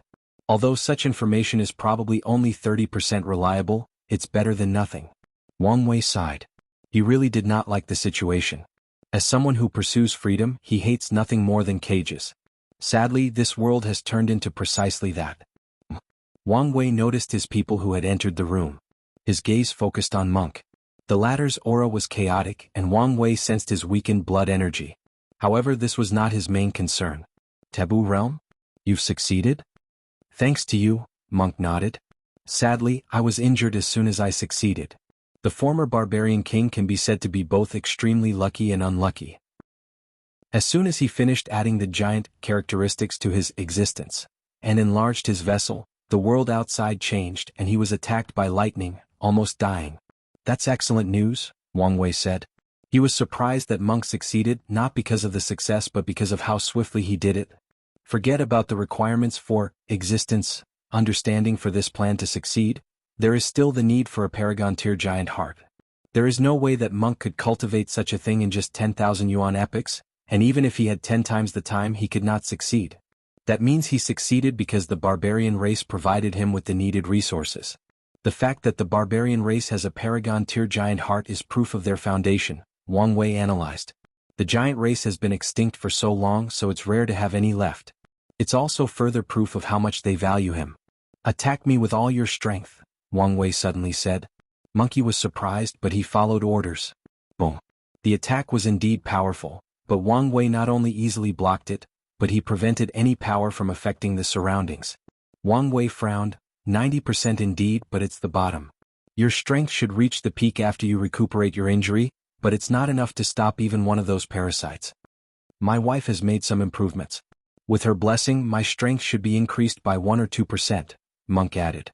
Excellent, Wang Wei nodded. I'll lend you my puppet. If you two work together with the right formation, you can fight with me against these people. There is no need. The clan has given me similar protection, Monk added. That's even better, Wang Wei nodded. In that case, you should also be aware of how different battles are on that level? I do, Monk nodded. The clan sent me an artifact to help me train. It seems I don't have to worry about you. Wang Wei felt relieved. He looked around and asked, Where is the Grand Mist Gang Lord? Sir, he's dead, Wang Qi replied. I reported it to you. Wang Wei remembered he had a few talismans he needed to use after leaving his retreat, one of which included the memories of his clones and the report from the past 10,000 yuan epochs. Did he die in the creation tribulation? He asked as he summoned the talismans he needed to absorb. That's right. I guess he wasn't as valuable as he said he was. Wang Wei shook his head as he received the information from the talismans. He became a ghost because he was obsessed with killing the Bloodline Gang Lord. Maybe he still has some use. Wang Wei was interested in the power of obsession, which was capable of creating miracles. Maybe he can learn something by studying the Grand Mist Gang Lord's state. Well, let's get started, Wang Wei said before telling them of the current situation, including his predictions of what might happen. Everyone looked at him in shock. They already thought things were bad since they could no longer cultivate, but they learned the situation was even worse. Killing all non-cultivator mortals? Dulgun said. Doesn't that mean also eliminating all everlasting Empyreans, true avatar? Except for the people from the lower dimension? Wang Wei's body suddenly paused. I didn't even think of that. He's been so busy reacting to the situation so he oversaw that little detail? No, not just small detail, since he also did not think about the lower dimensions. Is the current state of the lower dimension the same? No, it shouldn't be. The Heaven Emperor era brought unparalleled prosperity to the lower dimension, which should have granted Heavenly Tao absolute control over it. In fact, it might even be the cause of why it still has a fighting chance against Supreme Unity. A glint flashed in Wang Wei's eyes. If that is true, him on Supreme Unity's must-kill list. Wang Wei was the source of the Heavenly Emperor era, so his death could scatter the destiny of that era, which would make it easier for Supreme Unity to regain control over the lower dimension. Wang Wei suddenly changed his mindset. He previously thought Supreme Unity saw him as an ant, a minor nuisance that it could get rid of any time, but now he understood his role was way more important than he previously realized. He raised his hand to open a portal before teleporting all his true avatars. Although most were in the lower dimensions, he had quite a few here. I should have done this sooner, Wang Wei suddenly thought. How dare he leave his avatar so openly when people like Maitreya and Supreme Unity can probably detect them. Wang Wei looked at his avatars and did not hesitate to kill all of them. He did not want to take the risk that someone had secretly manipulated them, so he erased them and started over. He felt terrible for his few avatars with cultivation since he could not replace them, but their danger outweighed the benefit. Wang Wei focused on the group, and as expected, the others also recalled their avatars. He nodded before continuing, "We are about to deploy and eliminate some threats. How is our army?" "We're ready," Wang Qi said. "In the past few years, the puppet demon has manufactured countless puppets, and our legions are ready." "You did a good job," Wang Wei praised the puppet demon, and the latter became flattered. The latter was already scared of Wang Wei's strength, but now, seeing how easily he dealt with Monk, he was even more in awe. The puppet demon also realized his current situation was an opportunity to change his life for the better. "Monk, you can stay to recuperate. Everyone else can prepare. I can still fight. Don't be stubborn. If you don't heal your injuries, it might aggravate the situation," Wang Wei said. He was in a similar situation but could not wait since he needed to move as fast as possible. "Listen to him," Dulgun gently persuaded him, and Monk relented. "If you find any errors, ads pop up, ads redirect, broken links, non-standard content, etc. Please let us know reports so we can fix it as soon as possible." Chapter 1340 Sage Lin Qi, unedited chapter. The group dispersed to prepare for the upcoming battle. Meanwhile, Wang Wei contacted two people, one of which was Emperor Kong. After receiving the feedback, he secretly teleported near the academy before receiving a message for a meeting elsewhere. After ensuring there were no problems, Wang Wei broke the void to enter the meeting place using the coordinate he received. He found himself in this small dimension with 4 arrays floating in the void and 3 individuals waiting for him. He recognized Emperor Kong but had no idea about the other 2. "Let me introduce you," Emperor Kong said. "This is Sage Pure Flame." Wang Wei looked at the man, no, the person before him. He had a humanoid shape, but his entire body was composed of flame. A rare flame spirit? It's common for flames to gain sentience and turn into the Tao shape, which is also what humans looked like, but this person was different. He did not turn into the Tao shape and retained his flame body. That, in itself, is not impressive, but the fact he could cultivate the Empyrean realm is. The Tao shape is the optimal body shape for understanding the Tao. It's one of the reasons why humans are one of the species with the highest comprehension between heaven and earth. However, this Sage Pure Flame cultivates to such a level even without this boost. "A level 1 golden body of merit, right?" Wang Wei asked. "That's right," Sage Pure Flame nodded.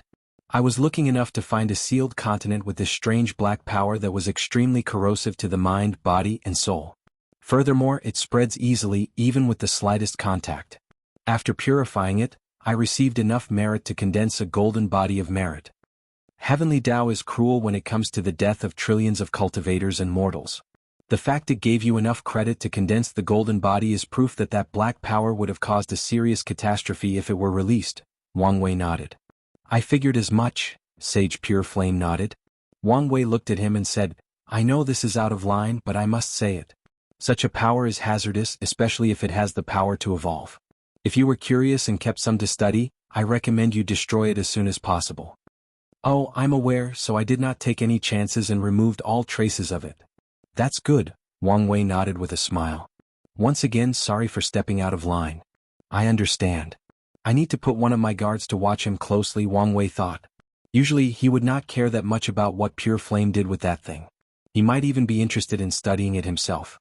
However, the current situation means that Wang Wei cannot afford any more unknown and uncontrollable variables. "And this is?" Wang Wei asked, looking at this elderly dressed in a simple white robe. His eyes were clear, his white hair and long white beard were luscious, and his demeanor was that of a wise man. Anyone who laid eyes on this man, including Wang Wei, had an instinctive respect for him. The man naturally radiated goodness and positive energy. This is such a rare sight in the cultivation world, Wang Wei thought. "This is Sage Lin Qi," Emperor Kong said, his voice containing genuine respect. "Lin Qi, Where have I heard this name before? Wang Wei muttered before a sudden realization dawned on him. You're the man said to be born with the heart of Buddha, the founder of the Mortal Protection Association? I never liked these names, so just call me Lin Qi. Wang Wei sighed. This man was the embodiment of virtue and kindness. Born in a small fishing village, a battle between cultivators destroyed his hometown, and he was the only survivor. After that, he embarked on a journey to protect his kind, mortals. He built the Mortal Protection Association to protect mortals from cultivators, not in the sense of using his strength or preventing cultivators from killing mortals. No, he assisted mortals. Whenever there is a battle near large areas of mortals, he'll deploy his people to protect them before dealing with the aftermath, which involves saving the injured, rebuilding houses, rebuilding farms, and giving some compensation to the survivors. His association will repair places permanently destroyed by cultivators to ensure that life, mortals to be precise, can once again live there and prosper. He provided education to mortals so they could be fulfilling members of society. Once he finds someone with talent, he'll provide them with starting resources as long as they promise they will not turn into these cold-hearted cultivators once they succeed. Lin Qi never forced these mortals to join his cause, but most did so or returned to repay him after gaining fame and success. As a result, he built a group of like-minded individuals who supported the Mortal Protection Association, turning it into one of the most potent Empyrean forces in the current era. It's an honor to meet you, Wang Wei said sincerely as he cupped his hands and bowed. He truly respected people like these, devoting themselves to others. The honor is mine, Sage Lin Qi responded.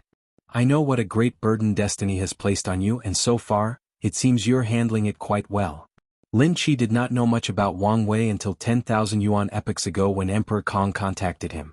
However, he heard Wang Wei's voice when he prayed to heaven and earth and shared the cultivation technique. Lin Qi analyzed the situation, and although he did not know as much as Wang Wei, he realized that something terrible was about to happen. His instinct told him that Wang Wei's actions had brought some kind of hope to the world. Thank you, Wang Wei nodded. Once this ends, I want to discuss something with you. Wang Wei realized this was an opportunity. Lin Qi has deep connections to mortals worldwide, meaning he was the perfect person to discuss the spread of the mortal civilization. Wang Wei felt it was not worth all the struggles of spreading the mortal civilization, given how large this world was and how complicated it would become to try to intervene in the territories of other factions. So, he originally planned only to spread it in the Dao opening sect's territory and receive some residual merit from people who copied him. However, mortals' livelihoods were at stake, so they needed some form of protection against cultivators. In the lower dimension, the limit mortal civilization was Tier 4, but in the upper dimensions, it should be Tier 6, even Tier 7 if Heavenly Dao can take this opportunity and be more lenient with them, Wang Wei analyzed. With such power and the mortal art Dao, they should be able to protect themselves once these cultivators go crazy and start massacring them to increase their lifespans. The problem is whether I can build the sage temples, under Supreme Unity's eyes. Wang Wei was not optimistic about such a plan. Supreme Unity saw what he did in the lower dimension, or at the very least knew about it, meaning he should have prepared beforehand. Alas, Wang Wei sighed. He was still complaining about the whole thing. His focus should have been on the parasites, but now he was forced to distract himself and start playing a game of chess with a half-step Transcendent. Now that everyone has introduced each other, it's my turn, Wang Wei said. Although he knew these people already knew of him, it would be arrogant of him to treat it as such. So he simply introduced himself. Are we all ready? They nodded. You should understand the risks involved, right? Wang Wei continued. According to the agreement, if something goes wrong, he'll stay to confront the enemy and buy you guys time to run away first. However, you should also understand that even with my best efforts, there is still a high chance of you guys being killed. Don't worry about us, Sage Lin Qi said. He was born near the end of the Golden Era and started his work since then. So, he understood how terrible the lives of mortals have been compared to back then and now, so despite the danger, Sage Lin Qi would participate in this event. His people need hope. Emperor Kong nodded. He had the most to lose in terms of risks, but he was also one of the few people who could not back down. The Academy's future depends on this operation. Although Wang Wei forced him to act before he was prepared, he saw it as the boost he needed to take action early. Honestly, Emperor Kong was glad he was forced to act after seeing that Heaven's Lock. We know the risks and we accept them, Sage Pure Flame said, and Wang Wei glanced at him. He understood why the others wanted to partake in this action, but Sage Pure Flame's motives eluded him. At first, he accepted the latter's inclusion because merit was involved, but after the lock, it's not guaranteed whether their actions will have any benefit. In that case, let's move, Wang Wei declared. If you find any errors, ads pop up, ads redirect, broken links, non-standard content, etc., please let us know reports so we can fix it as soon as possible. Chapter 1341 Quick and Aggressive Move. Time Eater sat on a throne, calmly listening to his subordinate explain everything that had occurred since he left for the frontier. Although he knew about the most significant news, he was meticulous about this type of thing, so he wanted to know everything to ensure he did not miss anything crucial. He would ask questions once in a while once he heard a topic he thought was important. He suddenly stopped and raised his head. The room was immediately silenced, especially after Time Eater stood up with a frown. The people stopped breathing to ensure they did not bother the Lord. What's going on? Why am I feeling uneasy? Time Eater thought. He immediately trusted his instinct that something was about to happen, but he could not fathom what. Is someone going to attack me? So who? He recalled his enemies and first thought about Yan Hai and Wu Hong. So, he used a technique to check on the people he placed around their factions. Of course, he did not expect to notice their disappearance with these low-level soldiers. Time Eater was a master of time Dao, and that's how he tracked his opponent. Through the soldiers, he used a technique that tracked residual time fluctuation around the entire Origin Seal continent and the Dao opening sect. This residual fluctuation is difficult to detect unless these two already knew he was doing it, making it easier for him to track them. Nothing? Time Eater thought. His technique did not track any individual directly but checked how much the surrounding spacetime continuum in these locations has changed. Yan Hai and Wu Hong are extremely powerful, meaning their presence significantly influences the surrounding spacetime continuum. So, if any of them had left, there would be signs. Wait, there is a significant change from the last time I checked. This level of effect, Wang Wei. Did he leave? Is he the one coming to attack me? But how did he get the courage? As soon as these thoughts appeared, Time Eater removed them. He would not underestimate any Dao overlords, especially one with enough time to prepare to eliminate their opponent. I must prepare to respond. Boom. Time Eater's face changed. He disappeared from his palace and teleported outside. He looked in the distance and discovered 4 pillars in the heavens releasing golden lights. The resentment purification pillars? Kong, are you a part of this? Time Eater immediately noticed 4 people at each pillar, including Emperor Kong. He identified these 4 people, and with one glance, he knew what they had in common: golden bodies of merit.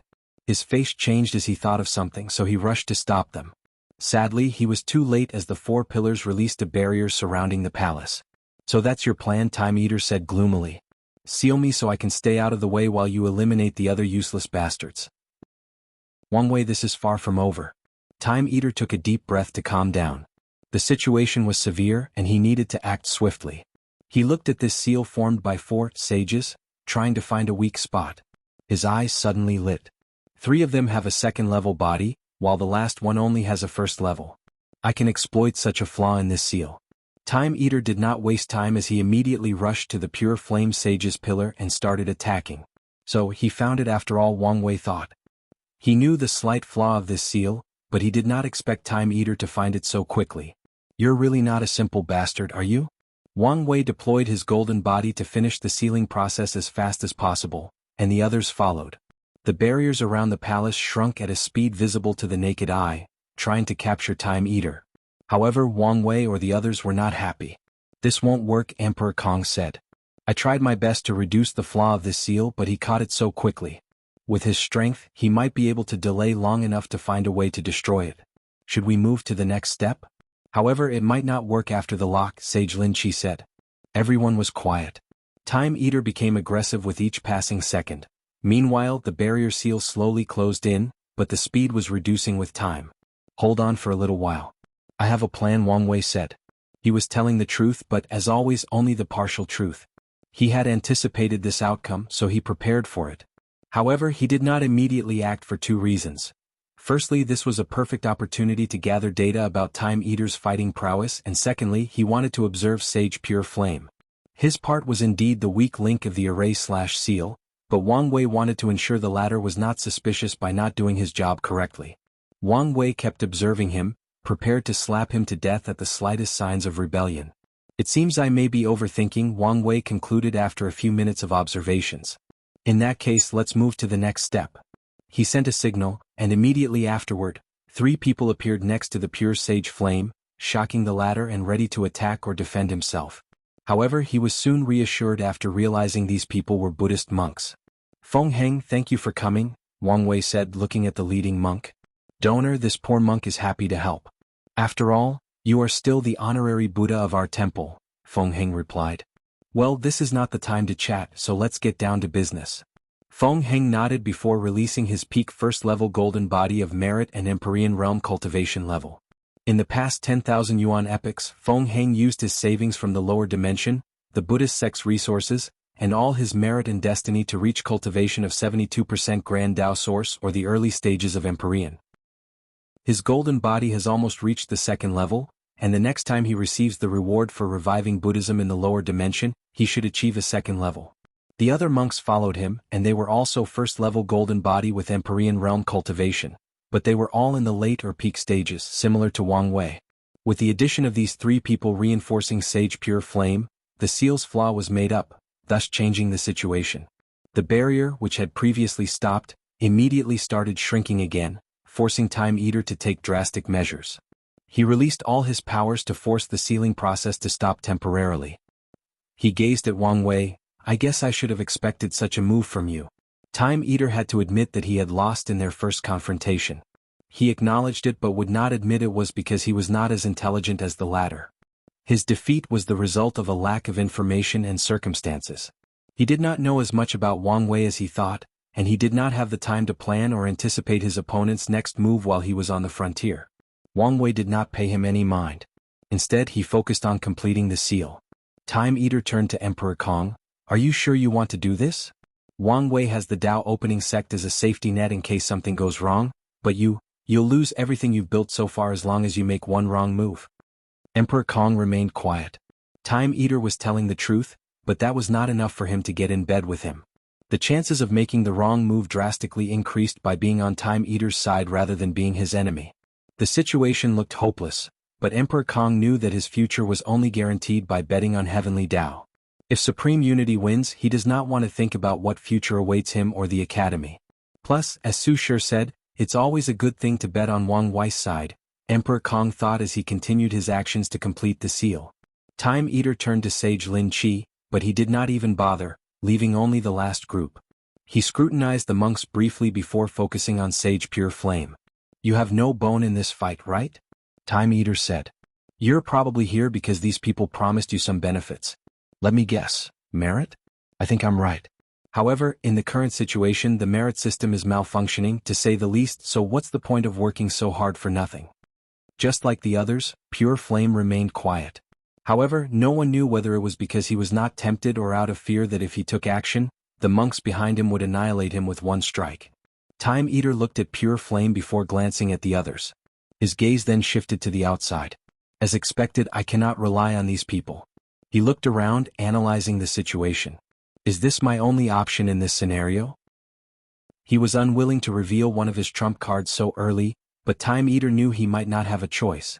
If you find any errors, ads pop up, ads redirect, broken links, non-standard content, etc., please let us know reports so we can fix it as soon as possible. You're tuning in to the Han Li's Wuxia Adventures YouTube channel. We're so grateful for your support, and don't forget to subscribe to join us on this incredible journey through captivating stories. Your generosity through donations truly makes a world of difference, as it's the primary source of revenue that allows me to expand and enhance this channel for you. Thank you from the bottom of my heart for being a part of this adventure.